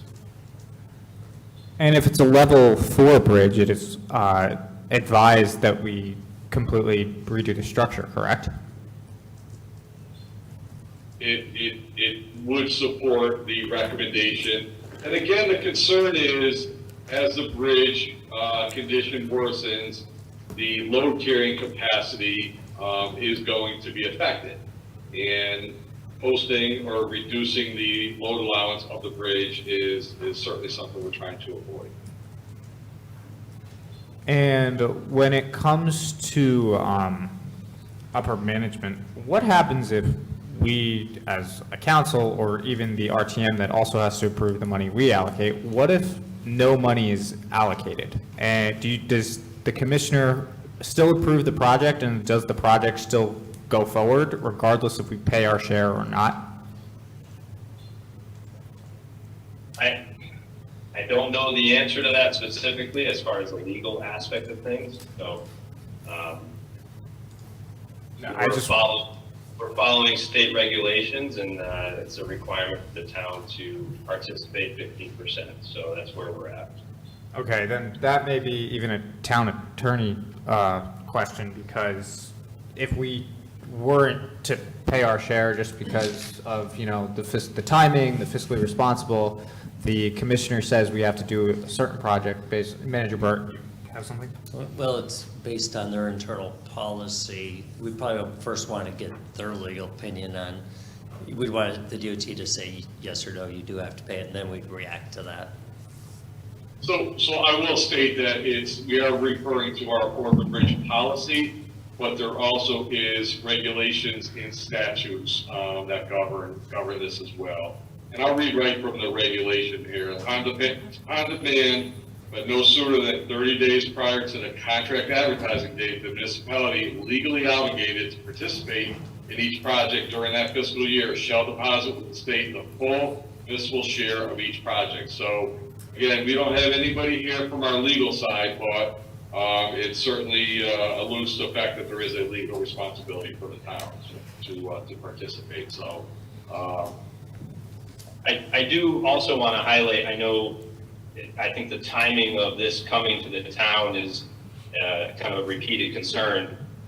Even if we told you and the town that we needed to start a project for this in January of 2022, our typical design duration for a project is 2 to 3 years. So we'd still be asking for your share within that same time frame. So we did notify the town by letter in June of 23 of this project when we started the rehab study report, and we came to you in December, and I think even prior to that. So we've been actively trying to update you along the way, and I just wanted to kind of hone in on that. No matter when we start a project, our typical durations are 2 to 3 years. So it'd be that same time frame that we'd be asking for that deposit. We've heard that answer, frankly, multiple times this evening. But Manager Burke, what would be the reactionary?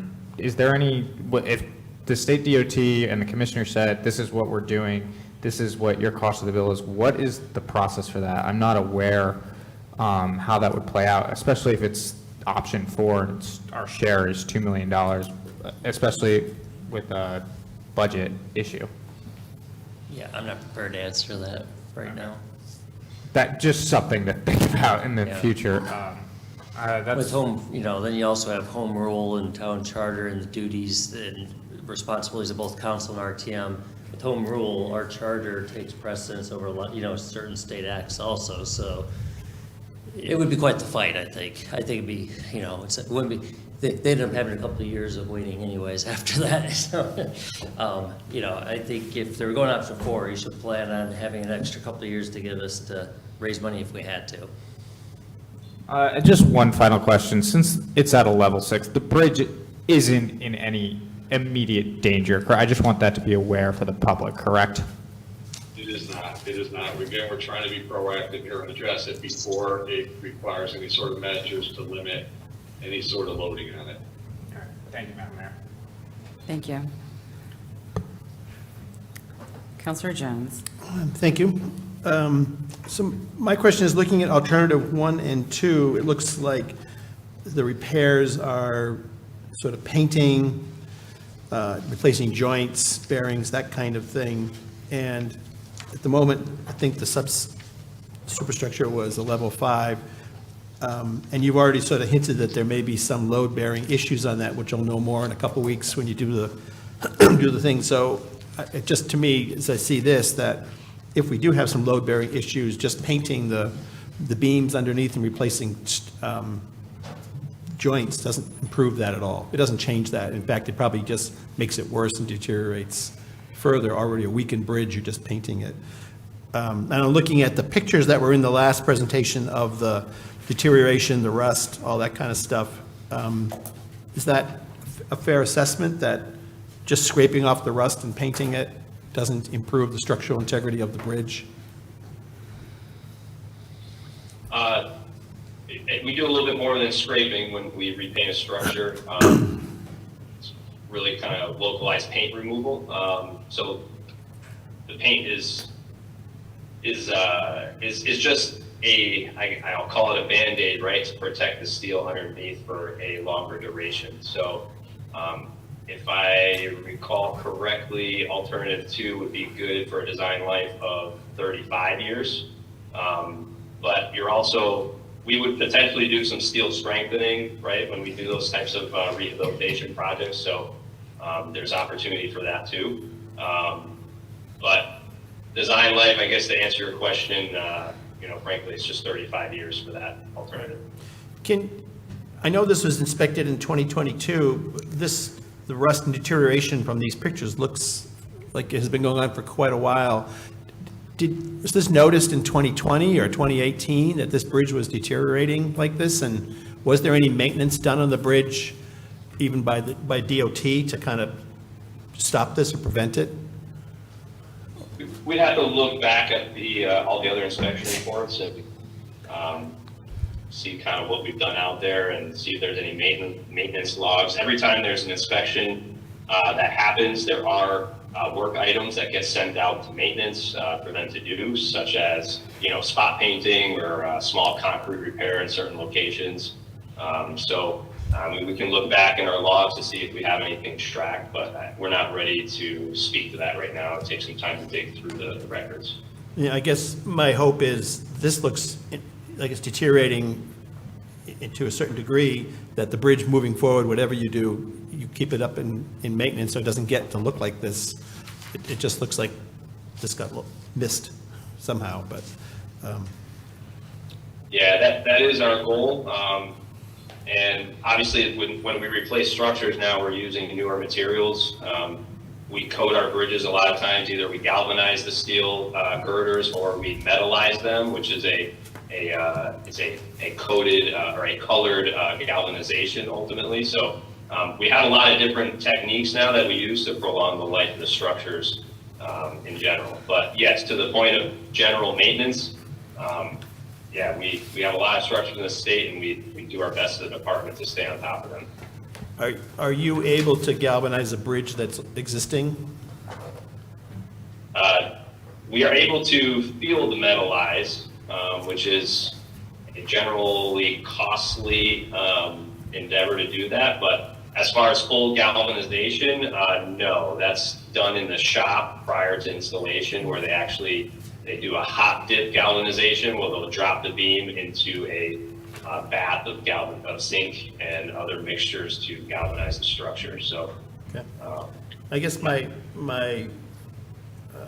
final comments, I know it's going to be a financial burden for the town to come up with the $2 million, but looking at the numbers, it looks like in the long run, it's sort of the old STP ads, the pay me now or pay me later. It seems like it's actually a less cost to pay it now up front for the longer life of the bridge and the maintenance costs and all those kind of things. So Mayor asked for a choice, so number 4 is my choice if we were voting. Thank you. I have a point of We're not really. information. Counselor Bordelon? I was just wondering, I guess through the manager, if the DOD could send us the inspection from 2020, just so we can kind of see what they were saying in 2020. sure, no problem, yep. We'll do that. We'll probably, just for ease for the team here, we'll work through the town manager, and I know we owe you also a list of bridges in your town in general, right? So we can provide that through him. That'd be great, and then also the other one that's on the radar, that any information I think would be great to just have. in Your hand. time is expired. You don't have the floor. Thank you. I was nicely just asking. So thank I you. understand. You had a point of information. Thank Yeah. you. All right. Thank you so nicely. I think you're aware of the rules and the rules of decorum. With Thank all you. due respect, I was The asking rules of very decorum, nicely. thank you. I asked for the same. I would like decorum, to Mayor. notate that from what I'm hearing from the state, whether you say something or not, they're going to pick it. So you might want to just put your 2 cents in right now very quickly and say, do you want them just to do maybe option 1 or 2? Or do you want them to do more work and have it last longer for 3 or 4? And regardless of the payment issue, I think, can be dealt with and will be dealt with in the future, as I'm hearing it. It is not something we have to decide now if we're actually paying for it. We're just telling the state which may be an option we're looking for. Am I correct? Because they will be choosing this. Am I correct? Correct. You're absolutely right. So it's like being at a public hearing where they're just saying, what do you like about this? It's not asking you to pay for it now. It's not, we could fight the payment issue later. As I said, I made an option number 4, and I said to them, but I'd like you to go to your manager and ask us to get our payment. Get the state to pay for us, please, because you're coming to us in a very tight window, and it's very hard to plan for that kind of money while you're doing budgets, and you're in the middle of budgets already. And as it's been stated, our ARPA funds have been depleted, basically, and it would have been something we could have used on this. Councilor Rusk. I appreciate that, Mayor. Sorry, just to jump in, we already have a meeting scheduled with management to discuss the policy at the beginning of February. That was the soonest I could fit in, so your comments here, Mayor, we will definitely bring to management. So don't feel like it's falling on deaf ears. We have a meeting scheduled already, so thank I you for appreciate that. Thank you. So I just want to say thank you for your expertise. This is definitely not an area that I'm an expert in by any means, and so we do appreciate that. I would love alternative 4, but I know that 40% of Groton residents struggle to pay their monthly bills. So to say we're going to charge $2 million towards Groton residents in the next year and a half, pretty much, is too much. So that is my comment to you to please take to your directors. Thank you. Understood. Thank you. Would anybody else like to mention theirs? Counselor Gajewski? Just to piggyback, I don't have a second time to speak, but just number 3, agreeing with Counselor Ruskin. Number 4, agreeing with Counselor Franco of, and the Director of Public Works of option 4 and option 3. So somewhere in between there. And please help us with the funding. Would anybody else like to note which option they want? All right, I guess you've heard from us tonight, and that's all you're hearing. So thank you for coming. Safe journey home. Thank you for all you do.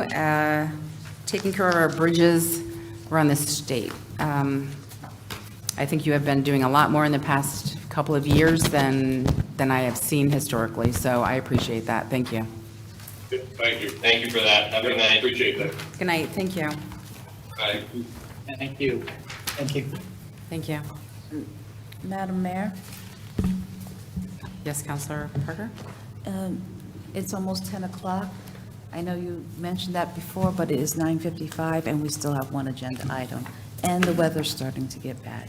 I agree. I would like to note that if we do not take up the town clerk appointment issue tonight, we are really going to be falling behind because we have 45 days. 6 weeks from tonight, you have to make the decision by. Yes. So I think we need to talk some of this through. And if we could just stay on point of how we're going to make our decisions, and if it's possible, just ask pointed questions so we can work this through very quickly. Point of information. Yes, Councilor Portolano. If we're going to talk about this tonight and we are not able to get, I don't want to rush something either. Would this just be put onto the next agenda, or what would our plan be? We probably could on the 16th, yes. On the 16th, okay, thank you. That's a special, That's point of order. It is a special meeting, but we can put whatever we want on the agenda. Oh, okay. Yeah. As long as we have it listed on the agenda, it's okay. Thank you. All right, so let's talk about the town clerk appointment position. I believe you were given some items that were left at your station. So, We do have Arnisha Green here, the HR director. oh, great, thank you. I just have another Welcome, point of Counsel. information. Your point of information? So I thought, and I just want to be clear, because I did some research, called up to the state. This is, the purview of this is strictly with the council body, not the town staff, because they don't oversee the position. So I just want to understand Correct. if we could go in, so that I don't know how Anisha Green, which I respect obviously very well, like our direction of what we want to do is council driven, because it's an elected That's position. correct. Yeah. That's correct. So- Part of it is expertise though, because you have set salary, she's But the after expert on that, right, with yeah. Amy, but like, Yeah. I mean. All decision-making is you guys. Right, yeah. because when I talked to the state, they said we could go in executive session and talk about it as a council, how we wanted to move That is forward. correct. That's what Right. we're discussing tonight. Or we is- could have a caucus and go over it. That is correct. Okay, because I think it should be driven up with our, But now that's elected opinion. That's ideas. not a point of information. Thank you. that was just my question, is how it's governed. And the So- information I put out were questions I received from council members that they wanted some information on. Okay. So- Thank you. Okay, so let me step in and say, we're going to figure out a process here tonight. So in the packet you were given, and by email, there are items listed such as the timeline, which we have until February 20th to appoint somebody. We have potentially going through a job description, or we could call it job duties, list of duties. We have salaries, which Director Green is here to discuss the analysis that she did on salaries and if the position is in the right place from her perspective. There is posting. Do we want to put up a job posting? And if so, how exactly would that work? And again, Director Green is here to assist us with that. Interviews. Does the council want to interview? Do we want the personnel committee to interview? And then, as was discussed tonight, FOI said that we could actually do it in executive session. So we should decide, how do we want to conduct interviews if we get applicants? And then if we do have an interview, we should have the same questions for every person that we ask, the exact same question, and we should not deviate from that. And tonight, can we come up with potentially a list of questions? Such as, there would be some basic things such as, do you live in Groton? Because that is a requirement. Things of that. So I was just hoping that maybe we could get through this. It is now 10 o'clock. Yes? Just to mention, you're not going to interview people, we'd already know if they live in the, you know, they have to be in town and they have to be Democrats. Yeah, so you wouldn't get them in your interviews if they worked. So, Okay. yeah. Well, okay. I have some things to say about that, but I will wait at this time. It is 10 o'clock, and we have to vote to be able to move forward. So all in favor of continuing the meeting, say aye. Aye. Anybody opposed? Abstentions? All right, then we're moving forward. 9-0, did you say you're in favor? I said, I know, but are you in favor? In favor. Thank you. 9-0. And I saw some hands. I was hoping that maybe we could start on one topic at a time, or do you want to have just conversations? Same process. Councilor Rusk. I think it's, I'm sorry. I think it's really important that we decide are we going to do this publicly, or are we going to do it in an executive session or as a search committee? I think it's very important to do this as a search committee or an executive session and not do it publicly. That being said, I think all of the questions need to be determined not here in a public forum. They need to be determined privately, whether that's in executive session or in a search committee, whichever way we want to do this. And then we can discuss things like how we want to move forward on finding people, but I don't think that we should be discussing questions or interviewing people publicly. That's my opinion. Councilor Bordelon? I can agree with Councilor Rusk. I do think that, tonight I was hoping I think it should be posted just to be full, open and transparent to our full Democratic Party. There might be someone out there that wants it. As far as the pay scale, that we can talk in executive session, but like any job, I think, it should be based on merit as far as what they bring as far as experience. I don't think it should have to be at the top of the pay scale. If someone newly is coming in that's really bright and up and coming, and it gives them some ability to move up the ladder. I think an exiting clerk or person that was making top dollar after being there 14 years, you want to leave some wiggle room, in my opinion. But I do think it should be posted. I do think the questions are a great way. And I think that the council then should meet again and pull out the top 5, or depending on how many we get. We can talk about that later. It's not indicative that we interview them all, but maybe we pull out the top contenders out of that list. So, but again, I think the executive session, I do think it should be put up online. And I think this should be, in true political fashion, an executive session or a caucus of the council, and we have the right to kind of do this diplomatically and go from there. That's my first thought, a read of it. I appreciate all the information that Anisha Green and Town Manager Burke have provided, but I do think, coming up with our plan should be something that we work on My other question was just the governance to make sure that we're doing it appropriately. I see with the section 3.9, 3.6, that it is an elected official and they do have to live. Someone asked me, can they be recently relocating in the next couple of weeks? Would they have to be living in Groton when they apply? Or could they be moving in on, I didn't have the answers to those questions. But that is something to consider, or ask, I guess, to the town manager. My question is, do you know if the person is willing to relocate and establish an address within that time That'd frame? be within the town council's purview. Before you offered it, though, they would need to be living there probably. I don't think you could offer it and then they move. Right. And for me tonight, I think getting it posted would get the ball rolling. We don't need to know about the questions tonight in order to advertise that we are actively looking and that's out there to the public. So that's just my thoughts on it. And I think my other note, no, that's it. That's all I have for now. Counselor Parker.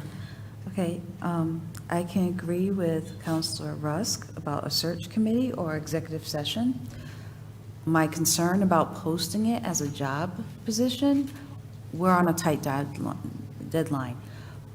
We need to get the questions done, and we do know that there's probably a few people that we can appoint temporarily, and we can't appoint temporarily. We have to appoint permanently, okay? So I don't know if having an application process would be the best way of doing this in a timely manner. My other concern is having it with personal appointments, because they will be meeting on the 16th, if I'm remembering correctly, and we have no application. That means they have to do a special meeting, which means we will need to do a special meeting, or a search committee special meeting, or executive session. So we have to think of deadlines and how we're going to do this. We're probably going to have to do another special meeting, but if we can get this done before February 20th, I greatly appreciate it. And I also agree with Councilor Bordelon about the range of money. I'm not comfortable. Let me rephrase that. What was Clerk McAllister's last rate of pay, according to the budget? I believe it was either 7360 or 7380. Arnie, should you remember exactly? Can you hear me? Yeah, yes. Okay. It was 70,380 is what shows in our system. Okay. I would be more comfortable starting off that way unless you're just going to say that there are some in the office that are making the same dollar amount, but I don't believe we should start off to 85K to 90K. That's my personal opinion right now. Before you go any further, I just want to point, this is something important. I'm not sure you can do executive session for this. It's executive level, which is me, the CEO. I'm not sure you can do executive session for the town clerk. I'd have to look into that. Okay. Point of But information. that shall act as executive level. Point of Counselor information. Parker still has the floor. So then we're going to have to do a search committee of the council. We can do that. You can search committee, but I'm not yet sure if you can do interviews in private, though. So, Because the way the act reads, executive level, that usually pertains to the top or it doesn't, department heads don't fall under that, so. but as an elected official, it might be different. I'll look into it. I just wouldn't count on that. At best 50/50. So. Because can we do the questions in the executive session? Because if we do it Sure. now, Right. if we do it now, everybody will know the questions. And yes, they can prepare, but most interviews, you don't go in knowing the questions. Right, let me look into the legalities of all of it, so. And Councilor Parker, just to respond to your question about salary, when the supervisor position was created recently in that department, that position is currently paying $70,000.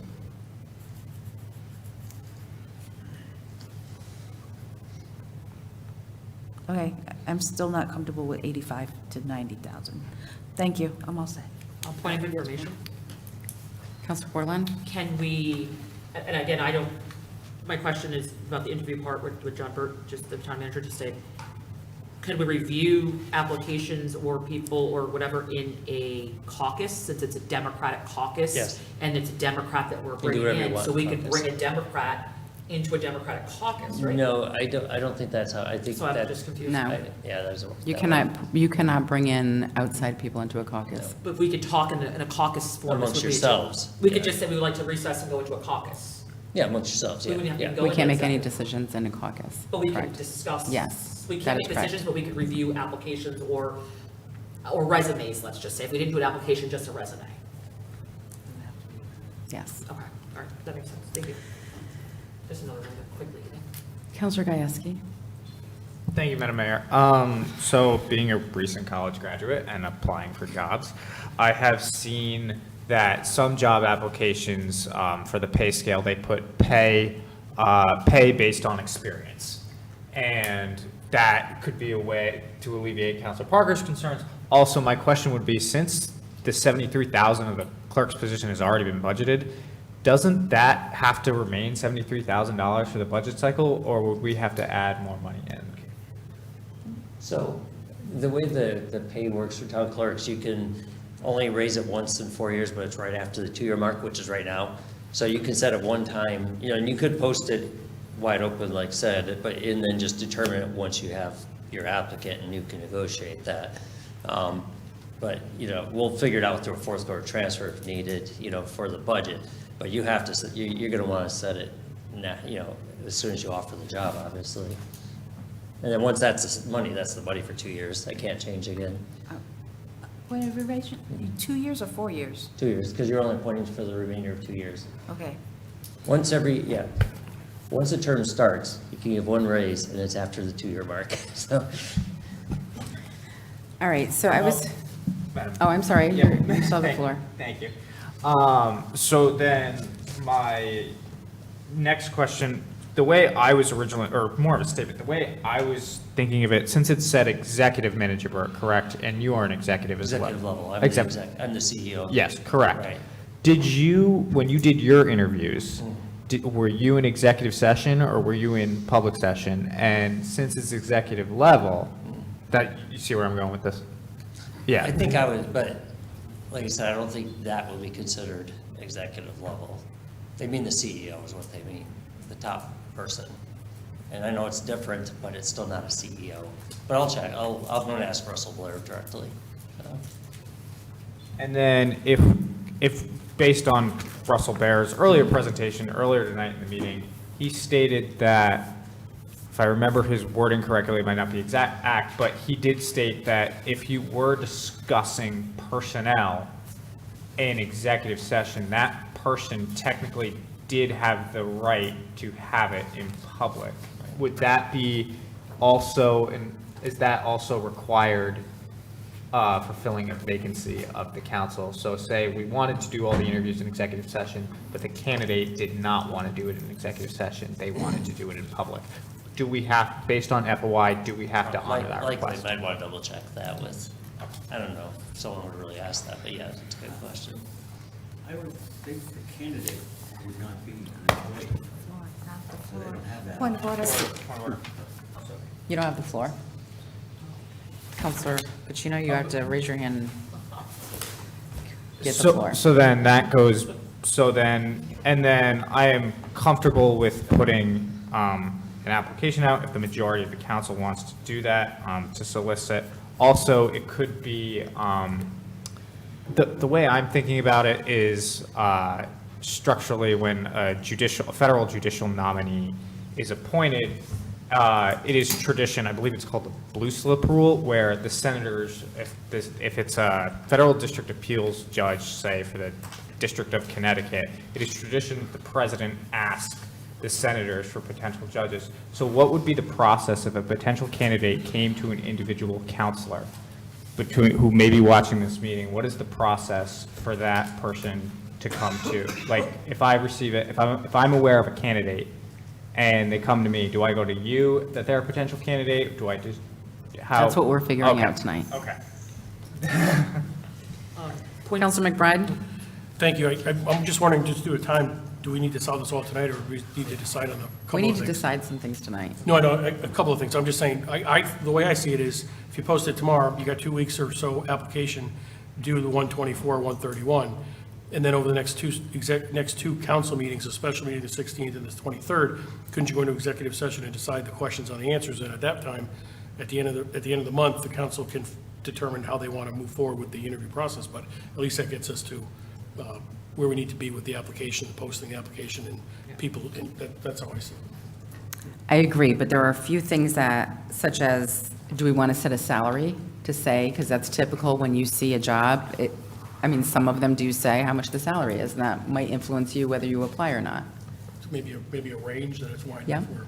But those are, I think if we go through some of these, we can do an overall, overlook real quick and pull some things together, but I agree that we can come back to some of the other final minutia at a later time. I do agree with you. Do you have any more questions? No, also, thanks. Thank you. I have a point of information. What if, what if, I'm not saying I want it, but what if an elected official, what if a counselor wants it? Gajewski, he's job hunting. How would we handle that? Please don't. No, that's a point of information. It's a Yeah, but serious- please don't bring up another counselor and even insinuate that he I'm just may, okay, Portia Bordelon wants the town clerk position. then. I have a right to apply, you so I could- just want to make sure that it's fair. I'm not saying I do want it. Yeah, if we could go through these one by one, we can have those Okay, so I discussions. just want to make sure, Yes. because we have to, So if there is a job description. Is there any, have you all read the job description, and does anybody have any kind of questions? Do they have questions that they would like to talk to Director Green about? I would just state very quickly, it might not be a job description, but maybe we can make it more, because it is an elected position. You do not need certain qualifications, because there's a lot of things going on here. But we can just say a list of potential duties or list of duties. It's how we want to describe it, and is there anything in there anybody has any questions about? Counselor Jones. I have, and Director Green, maybe you can tell us this. I have a question about the attaining a certification of Connecticut's municipal clerk. Is that a requirement, or do we want to put that there's a time frame, like it has to be done in 2 years? I don't think you can, the law does not require it, so you can't require it. Basically, the only real true requirements are they live in town and they're a registered Democrat. Anything else is recommended. It's recommended, all Yeah, right, so they we have can't. to obviously follow all the state laws for their duties, but. But, I mean, it seems like it's a good thing to have, because it gives them all the Yeah, training it'd that be- they. but it'd be that they have. preferred, right? It'd be preferred, but they're not required to actually do anything other than just show up. I would add the other item, in creating this, it was a little bit out of the norm for me, because if this is an elected position, and what truly is the requirement besides the two things that town manager Burt mentioned? So I adjusted some of the things to say recommended. I don't know if you can get the certification within a typical term for election, but also someone that's elected might not have these items. So I think that's just something to think about. And I heard someone mention whether you call it job descriptions, or maybe you call it a list of duties and expectations. So I tried to be mindful of that it's preferred and or really suggestions. Okay. Okay, I mean, if nothing, if it's not a requirement, then we can't. Would it become then after we have interviewed several candidates, would it become a sort of a checkbox item that would determine employment? Or this person being accepted? Or I guess my question is, would we reject somebody because they didn't have this, or they weren't intending on it? Or could we reject them? I mean, obviously, you can use any standards you want, but you just can't make, you can't make hard. You guys hard can decide you want someone with 2 years office, environment work. That's up to you. You just can't, once they run, they don't have to, but you appointing have more flexibility there, but once they're appointed, they're just under the law. They're separate, Okay. Are you all set? Yeah. Counselor Bordelon? Yeah, so is this wasn't, we did not have a current job description, correct? So is there a reason we need one now? It's entirely, we saw, Ernie should talk to different ones. Some, like this city has a job description for their clerk. Some places do, some places don't. It's entirely up to the Yeah, council. because, I mean, we haven't had one the whole time, it seems, right? So, yeah, so maybe It that's doesn't not, matter to- maybe this is not as urgent of an item as versus posting the position and. Postings. And getting, maybe we should work on this as we get the other stuff going. That's just my thought for time's sake. I think if we stay drowning on this right now, we could lose time and the weather's bad. This is not, we can come up with this later. Also, because the thing about it is, I mean, I was talking to a few friends and, we can't judge, but we want to tell people that they have to have electability because they could be, I mean, no matter who we put in, that seat's open 2025 and they take their seat in 2026, somebody could primary whoever we put out. That person may not stand the test of time.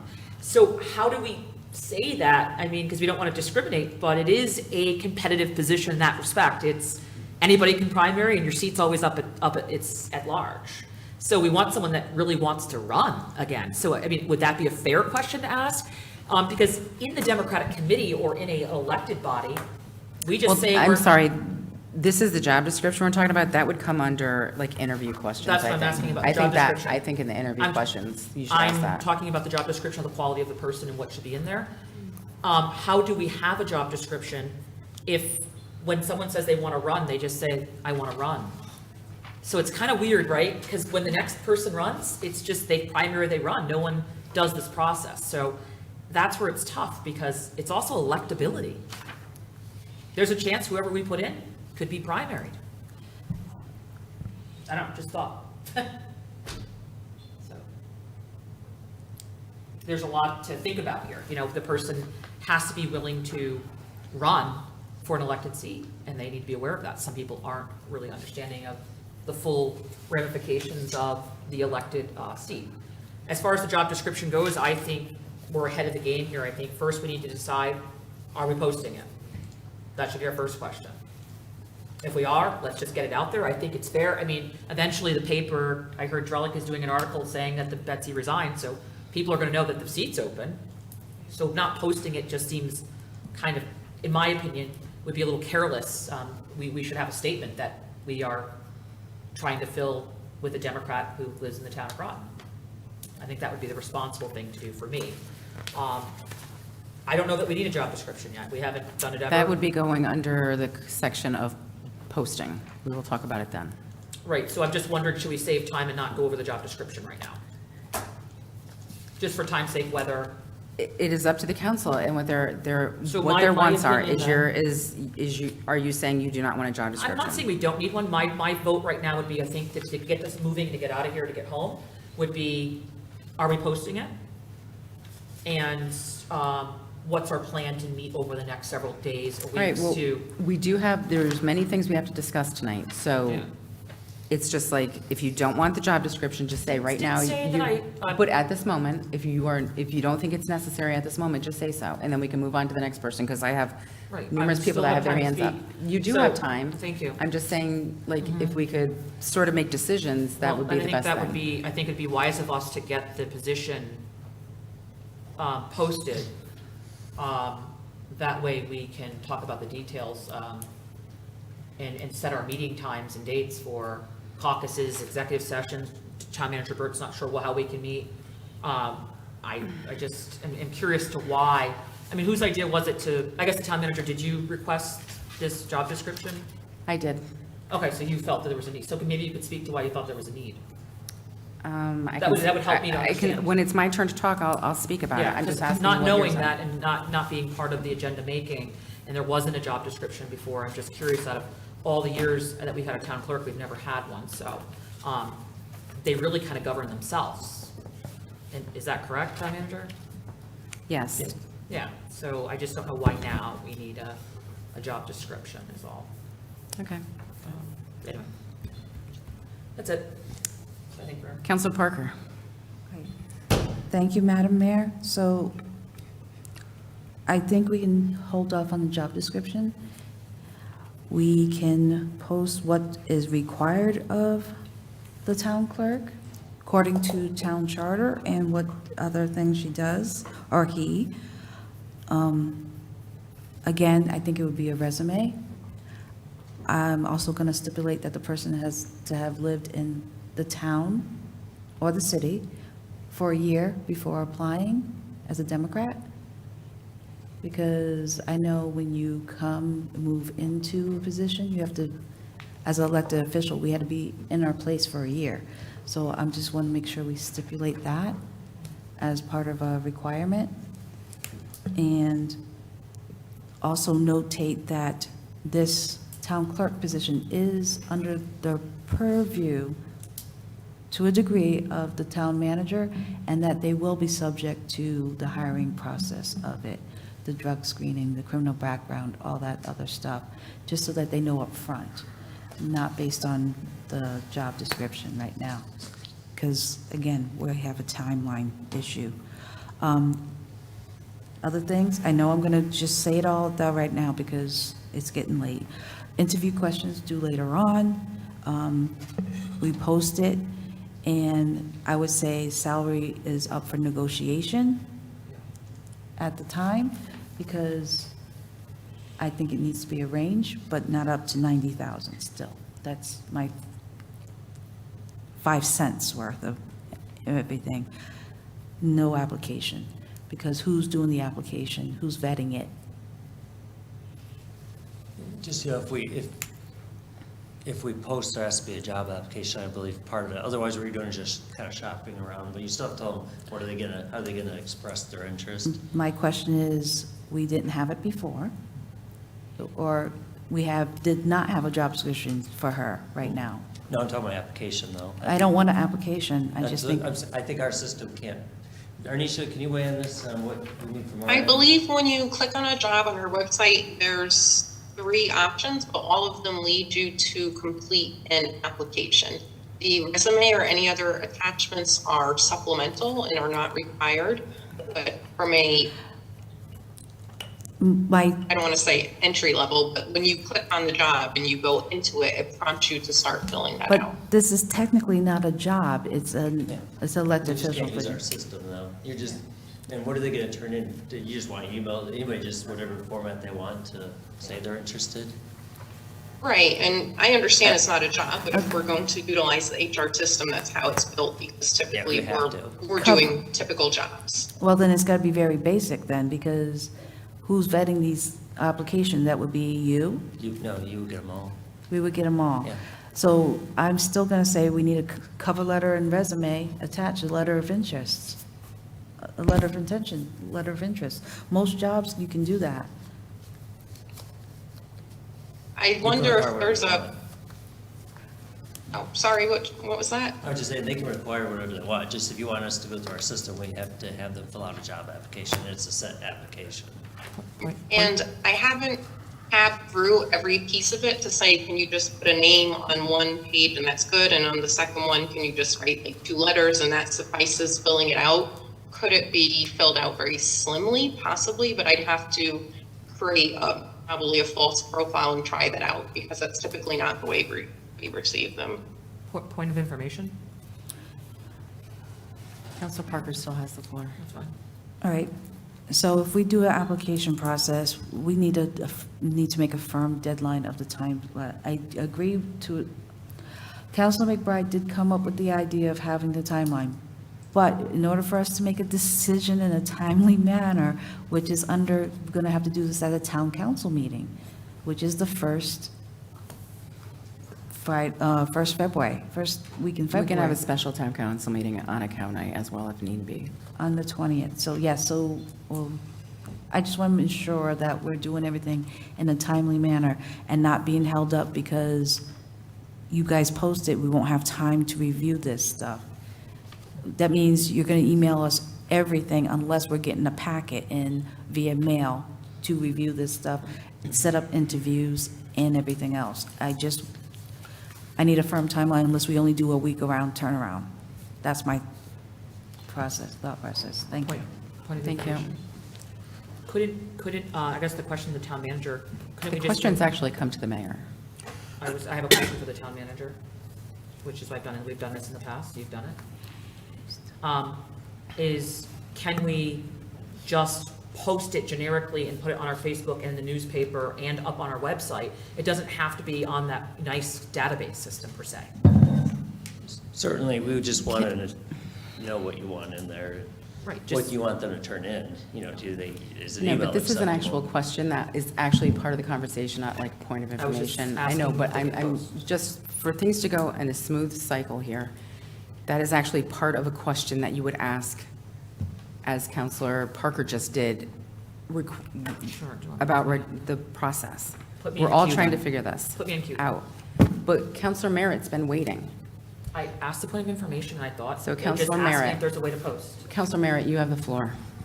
Yes, I have a question for Director Green. Where did we come up with the salary from?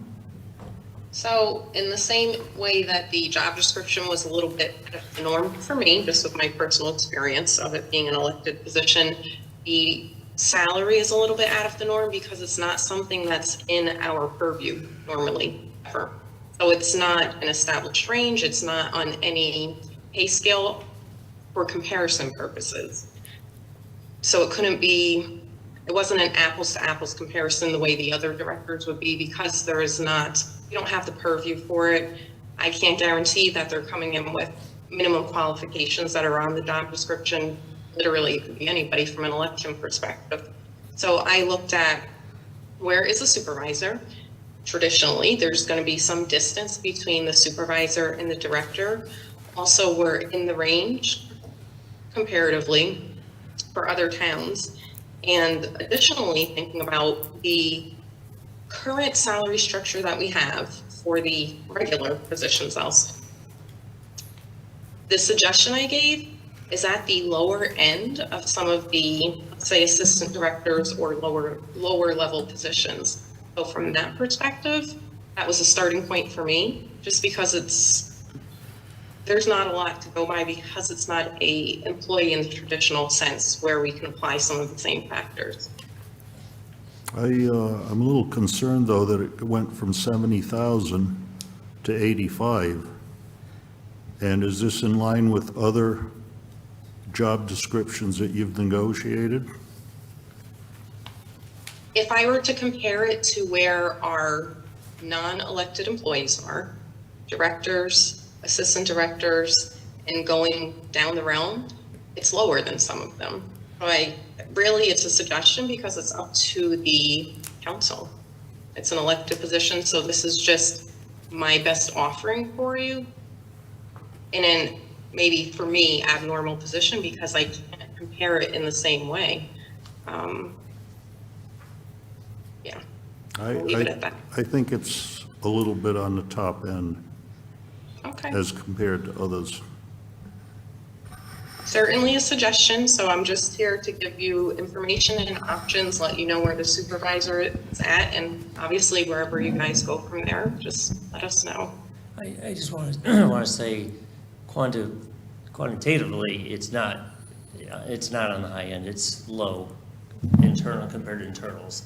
It's, it is a jump, but the position's obviously too low right now.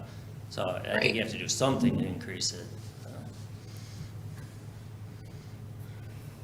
Counselor Merritt, are you finished? Yes. Do you have more? Okay, Counselor Pacino. I like the idea of the job description. I don't think we need to necessarily go through it line by line tonight, but the fact of the matter, I think it's necessary for the 9 of us to make a good decision for Groton for the next 2 years. We're not electing somebody, we're selecting somebody. That person will then be able to get elected, but we're not electing them right now. So we need to make sure that we put the best person forward for at least the next 2 years for Groton. And then in 2 years, let the chips fall where they may. But right now, we need to help Groton put the best foot forward, with the best candidate. And a job description will help the 9 of us make a better decision. I understand it's not going to be something that we will be able to use in 2 years for an election, but we can do that now. That's my piece. Thank you.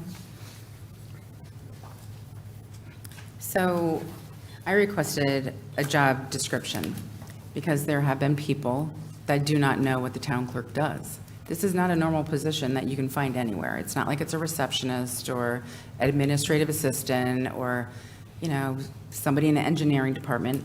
This is a very unique position. And the people that I talk to have no idea what the town clerk does. So if you're asking people to apply for a job, you're going to want to sort of know, what do they do? So I just asked for something to be like pulled together. And Director Green pulled something together. And the town clerk also sent a list of what she said was her job duties, that she saw as her job duties. So I think it's very important that people who would apply for a position sort of know what it's about, because they may not. It's a unique position. And I think the salary can be discussed. The posting, I would like to post it. I think an application process is fine. I think if we say, just send in your resume to email and we list an email address, whichever is chosen, I am good with.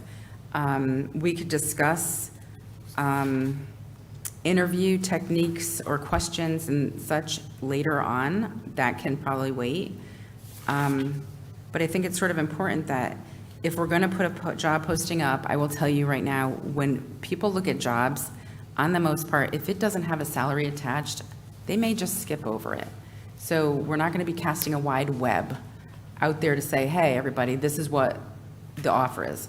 And if we put the job, you know, the salary out there, you may get a lot of people applying. So my thought is, the more the better, more to choose from, and some people might surprise us, people we didn't even know about. So I would like to go through this list and just get a consensus of the council, because we've already gone through basically almost all of us one time, and some of us for the second time. And if we can get sort of a consensus on a direction on what to do, then we can then have discussions on the issues that maybe we need to. So the first thing is the job description. Would we like to use the job description that was sent to us? And as a consensus, if you are in favor of using this job description, just raise your hand. We have. All right, so, and this is not a vote, this is just a consensus. So, majority here have said that they would like to use this job description. So that's number one. The second one is the salary. Madam Mayor, before you go to that point, Yes. can we ensure, is there anywhere that states that it has to be a person that lives in Groton to be the town clerk? It's got to say that somewhere. It's earlier in the charter. Any elected official has to be a resident. I know, but as part of the job description, because you don't. Oh, but right, yeah, it's not in there right now? Yeah. And a registered Democrat.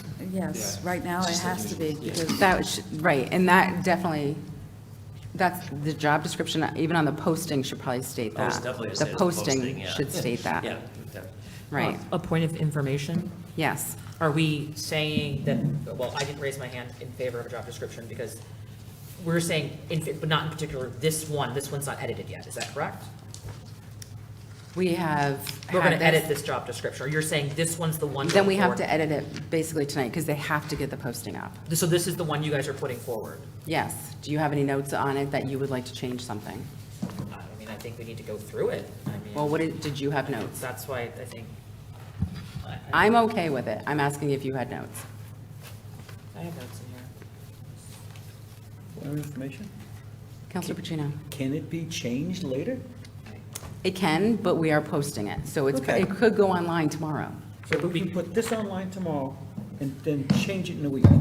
That would No, not be you can't do good. that. No, that would, no, what I'm Okay, saying, in the but- future, you can change it, Okay. but not for this applicant, Why no. can't we just get the post out there to say, we're hiring for this position, you must be in the town of Groton, our pay range is, and this is not what we voted on, 65 to 75,000, you must be a legal resident of you must live in the town of Groton. We've- you must- I know, I And then the understand job that. description will follow if you want, but I mean, we could just do bullet points? But what Because this is not I ready. personally just explained why I thought it was important is because people don't know what the job is. So maybe we should just do bullet points of what it is, and then we can work on the minutia of this later. Because I think this is, I mean, just to pass something that we didn't even go through. I'm not saying we passed it, it was a consensus that yes, people want this job description.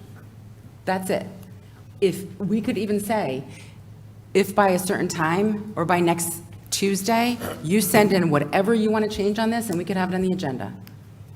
And we can have a discussion then I just for think- next Tuesday I night. think to be just open, I think it would be great to post it with the salary range and just bullet points of So, highlighting. I know, them. and we just took a consensus and we decided we are going to use the job description. All right.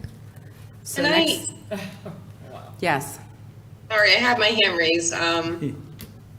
If it's going through our system, I'll just tell you normally how we think about the posting, just to inform your guys' conversation. Typically, we pull items out of the job description to put in the posting, and we don't send the job description out until someone gets an interview, so that they're fully informed what they're sitting down for, but we've given them enough info to help them understand if they want to apply for it or not. So I just need to know, whatever is decided, do you want the job description with the posting? Because typically we don't, but I believe we can, and just make it one PDF. Just a point of clarification for myself, because it would be a little different than how we normally do. Thank you. So then there's the salary situation here. Do you want to keep the salary as it is, or would you like to increase the salary? Point Should- of information? Yes, I think we need to ask her question of how we're going to do the posting. when we get to the posting, we'll talk about that. But, okay. Just do, okay. So it's about the salary. I mean, listen, there is a million ways we can do this.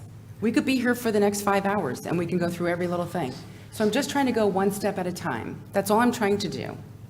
There is a million ways to do this. For salaries, is there consensus to increase the salary? Counselor Gajewski. Thank you, Madam Mayor. Just from the salary perspective, I wouldn't want to put out a number. And the reason for that is, one, I don't want to deter a potentially good candidate because the pay is too low. And second, I don't want somebody to be deterred looking at that salary and saying, oh, but not meeting the qualifications. I don't know. We can do a range. A range. But I don't know if anybody, if there's even, if Yeah. there is interest in increasing it at all, to start with that.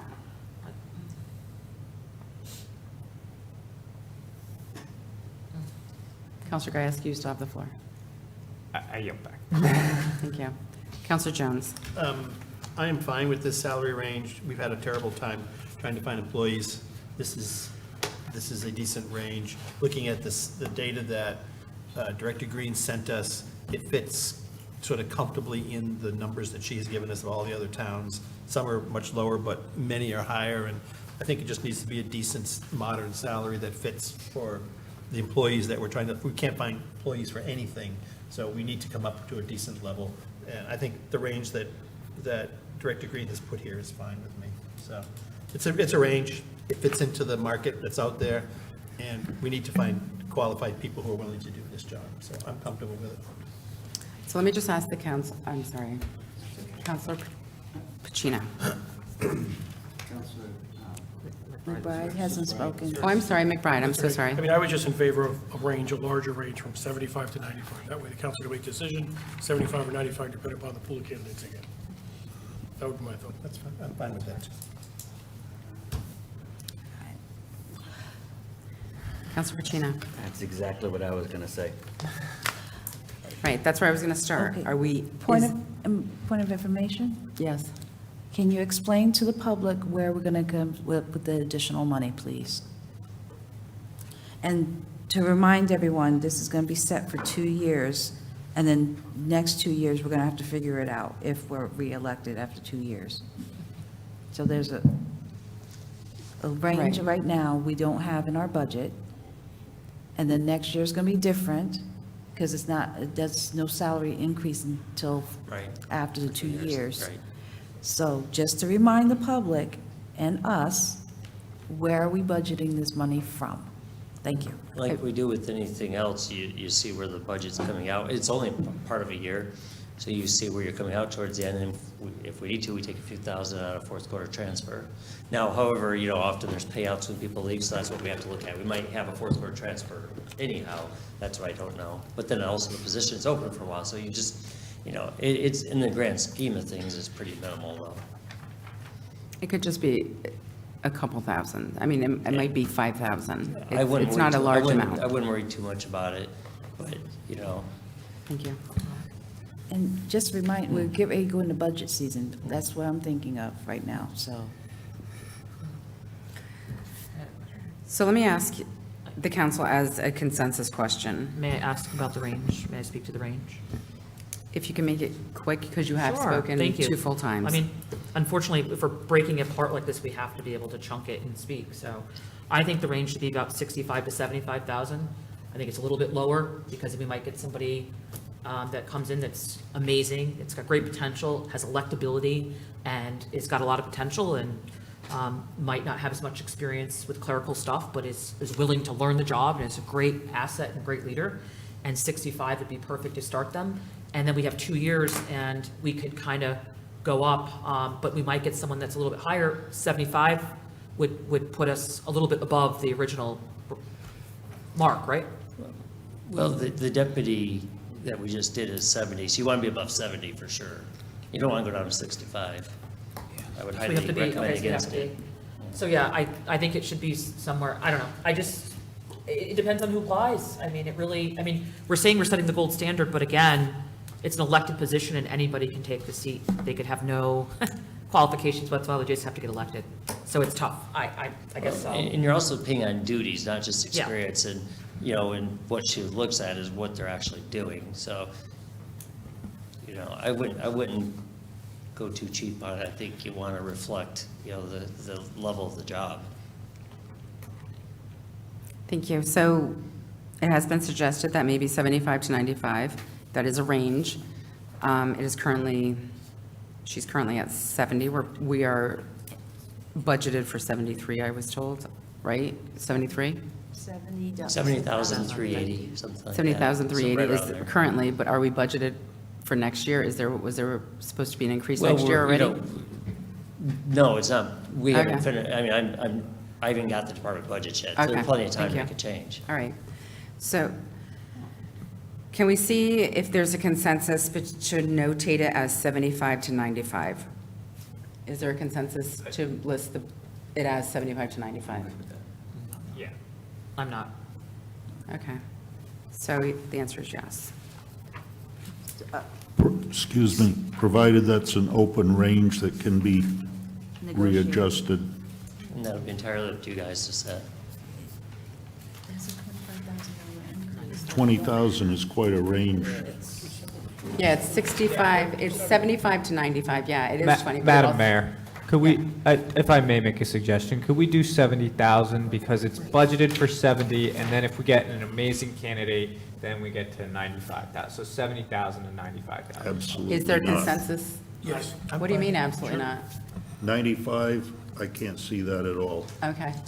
It's a range from 70 to 95. That is All an right. awful range. I could. Town to post this as a post open in order to solicit applications. It would need to be a short turnaround time, and if the council does not want to post, do we want interested parties to fill out a job application? Do we want to post this on the town's website? A question or clarification. Counselor McBride? Is it, I kind of liked her idea of posting a subtract of that. Are we discussing posting of the full job description or posting of what she's used It's to up post? to what we choose. I mean, just my opinion, I think of posting for sure. I like her. A short posting summary, of- the shortened short summary? yeah, something. Okay. Madam, I would also, Madam, Yes? oh, thank you. I would also like a press release in addition to a posting. Just, I think it's just common, as it being an elected and appointed position, press I just release wanted would to be. be Okay. Anybody else? All the ways. You are, any, Yep, yeah. are you just raising your hand, I or am, do you have yes. something to say, Councilor Pacino? Yeah, I'm totally on board with how Ms. Green wants to do it. With the short summary on the Yes. website? Yes, absolutely. I think She's a professional, she's done this job, and I'm not going to second guess her. Thank you. Council Borland? I agree with Denisha Green. I think some type of bullet points is enough to draw the person in. And I do think it should be posted on our social media platforms as well as in the paper for an official posting. Okay. Anybody else with a comment? Council Parker? I still like a resume and a cover letter with it. I agree with Councilor Parker. I think that would be necessary, just so the council has an idea of what the candidate actually is. I can support that as well. I think putting that on the post to email a cover letter and, because that's something that we can review quick. It's all on paper. Okay. Can I make a suggestion for you guys to consider? Please do. Whatever is on the posting, it would be my suggestion that you follow it. So if you require a resume and a cover letter, is the intent that if someone does not give both of those, they will not move forward and not be considered? Just food for thought as you think about going down the line. You're going to have a pile of applications, maybe a big pile, and you're going to have to vet them down, or are you going to really interview 30 people? Just these things, thinking ahead, is important now when you're putting it out to the public, so that we're keeping with what we've asked them to do and what the expectations are. May I, Madam Mayor? Because this is similar to us doing personal appointments, we still get an application and a resume from people. So I still want a resume. And if they don't submit it, then we don't take them in.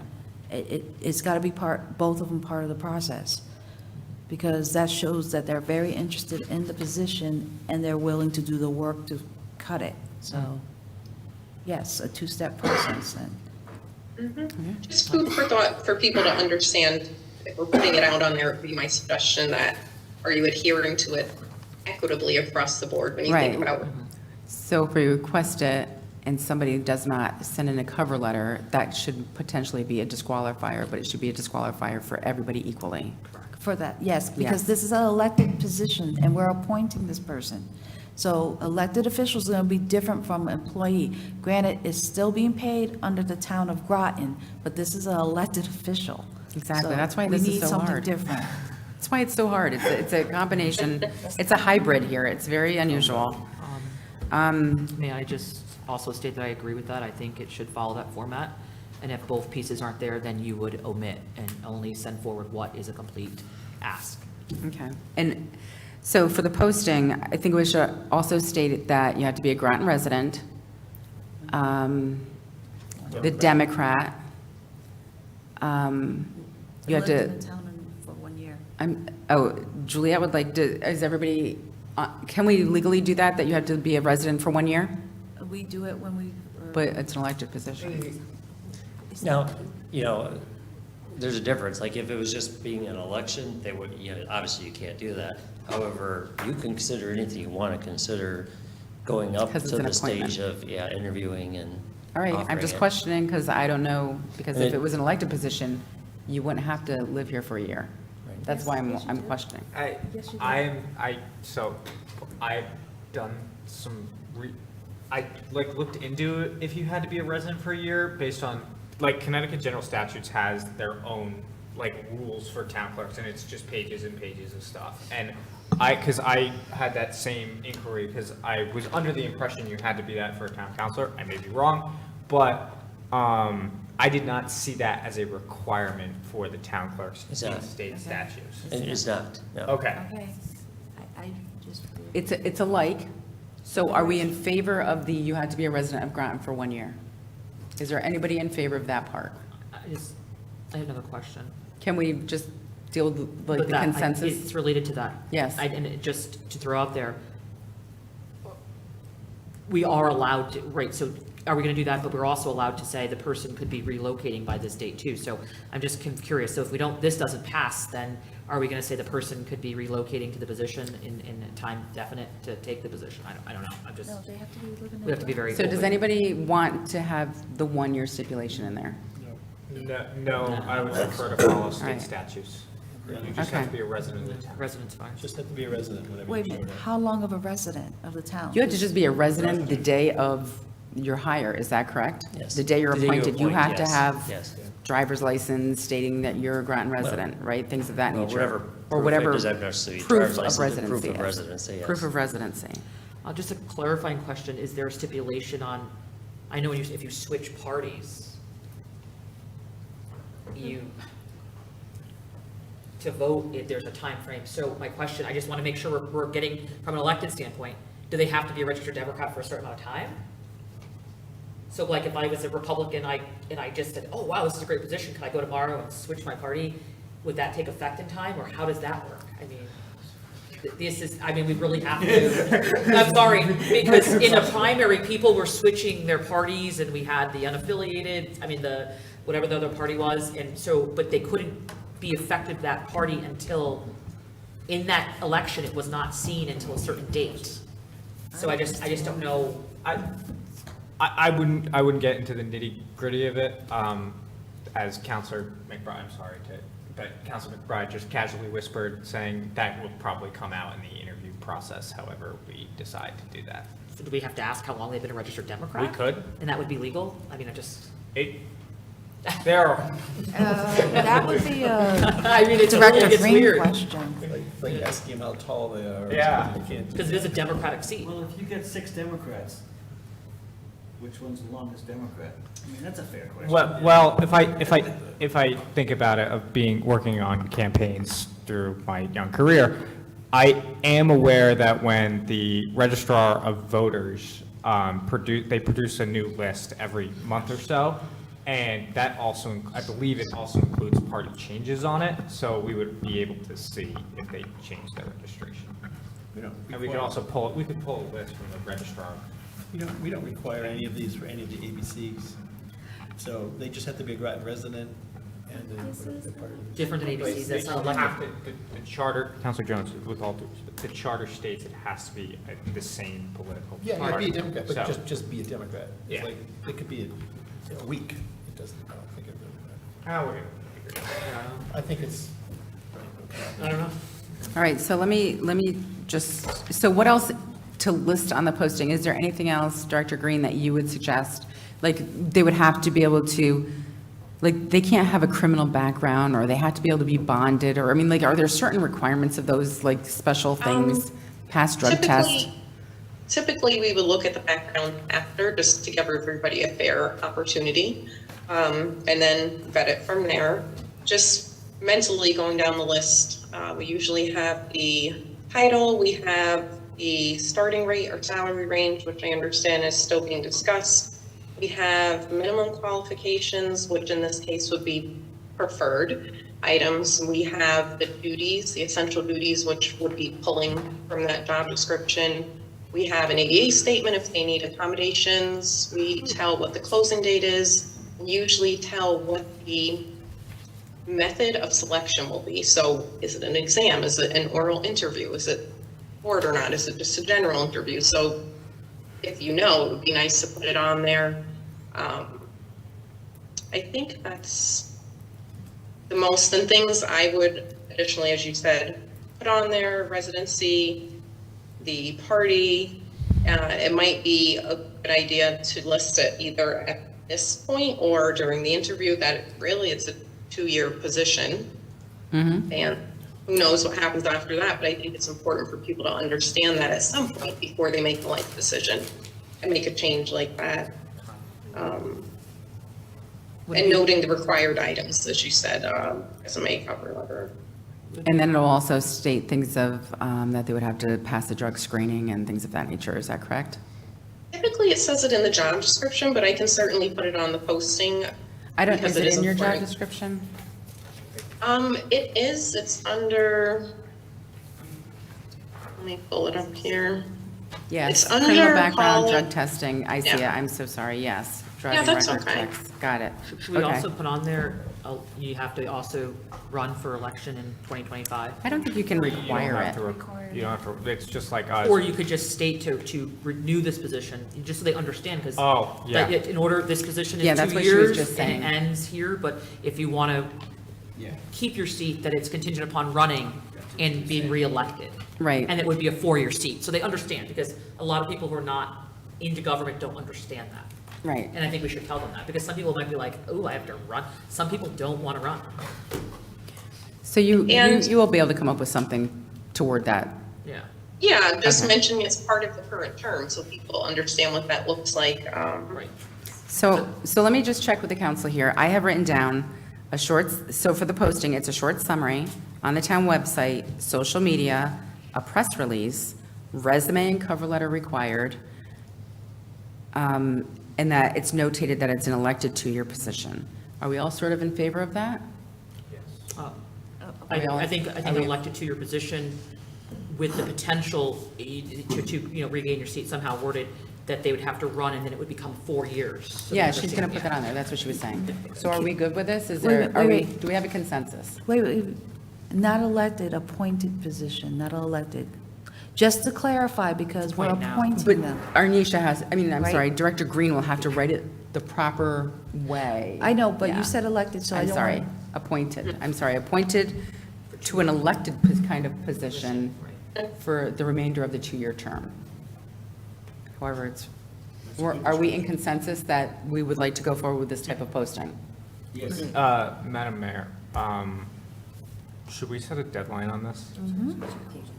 Okay. Yeah. And suggestions? All right. Well, you don't have a lot of time if you do decide to get an interview. You're probably only looking at a couple of weeks. Right, so should we put it out for 12 days?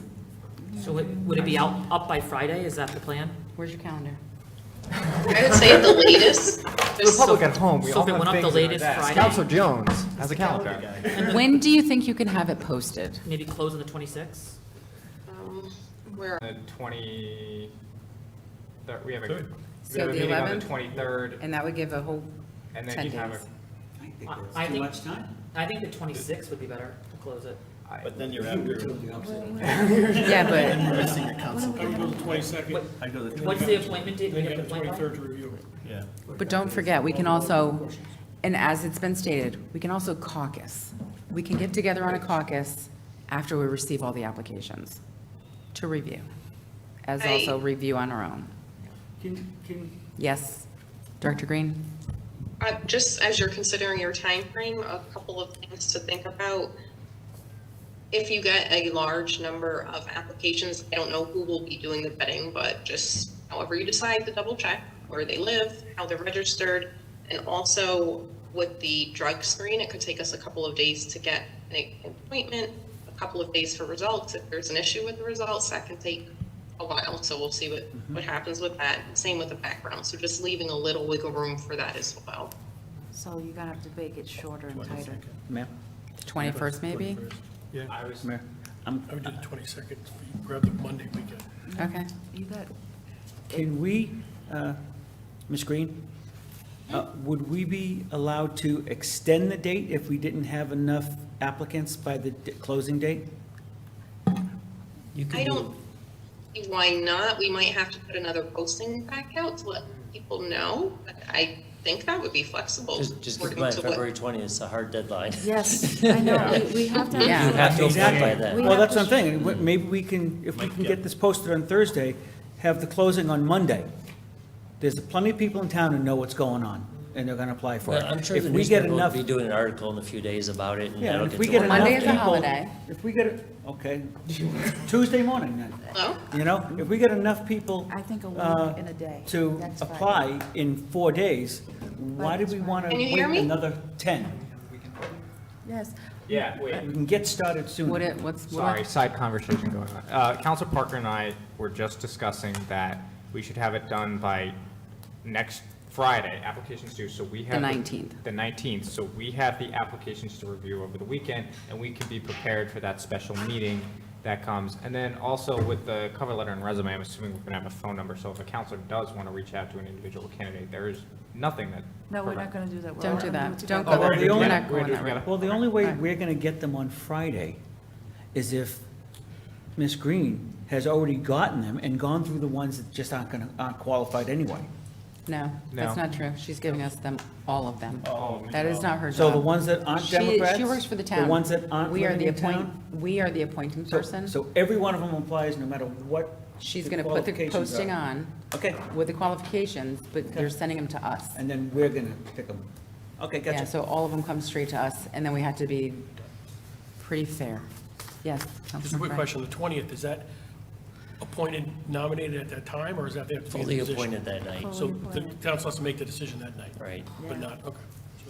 We have to make it, yeah, like they're being sworn in, I guess, by the 20th, around the 20th. So sworn in that Excuse- night, not appointed, not, Sworn in, like they have to be so sworn our in. decisions before that, because we're gonna have time for acceptance and all that. Yeah, yeah, I think yeah. Anisha's having Yeah, trouble. Anisha keeps asking. Yes. We just had an audio issue. It sounded like everybody was underwater for like the last 2 minutes, so I don't know if I missed anything important. I just heard the tail end, confirming that you guys would be doing the vetting. We're simply handing everything over to you.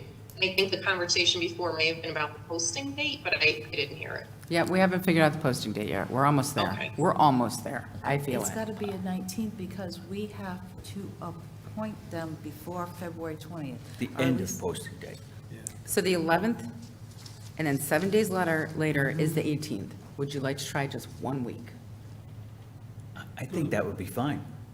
Why would you suggest 1 week and a day? Is there something that you think? Holiday. Is that why? Yeah, but people can still apply online. I think You the know, 20. even on holiday. I think the 22nd would be appropriate because it's, It gives us a couple days to do this stuff.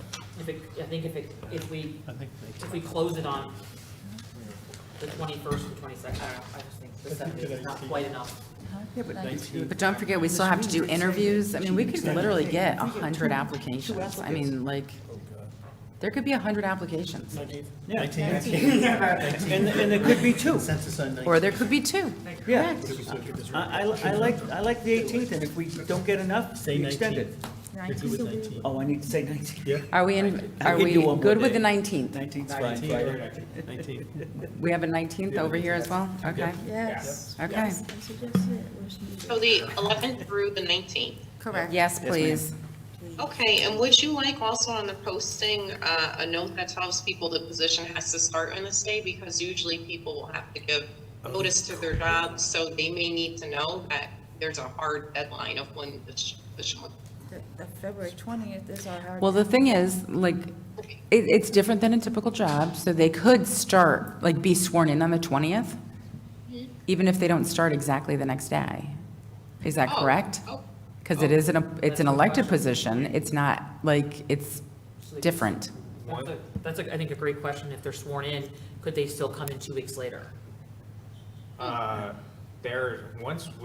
The understanding I have of this is once we vote on them, once we confirm them, and once they're sworn in, we have no jurisdiction over that. So then it seems They like. could February- take their first 3 weeks off. Yeah. They could go on vacation. They could go on a vacation for a month. Well, But I know, me. we might. But they So could. should we make a wanna determination be by the thrown out. 6th to tell the applicants that yea or nay so that they can put their 2-week notice in? Would that be something we should try to do? Expected start date. I February think, 20. like, we're sort of at a place, because it's getting super late now, like we were talking about, like, this is a good stopping place. Does anybody feel like we should discuss anything further at this point, or take the rest up on the 16th? I do think that she should say it's a starting date should be on that job description so people know. That the date, to be sworn in on February 20th.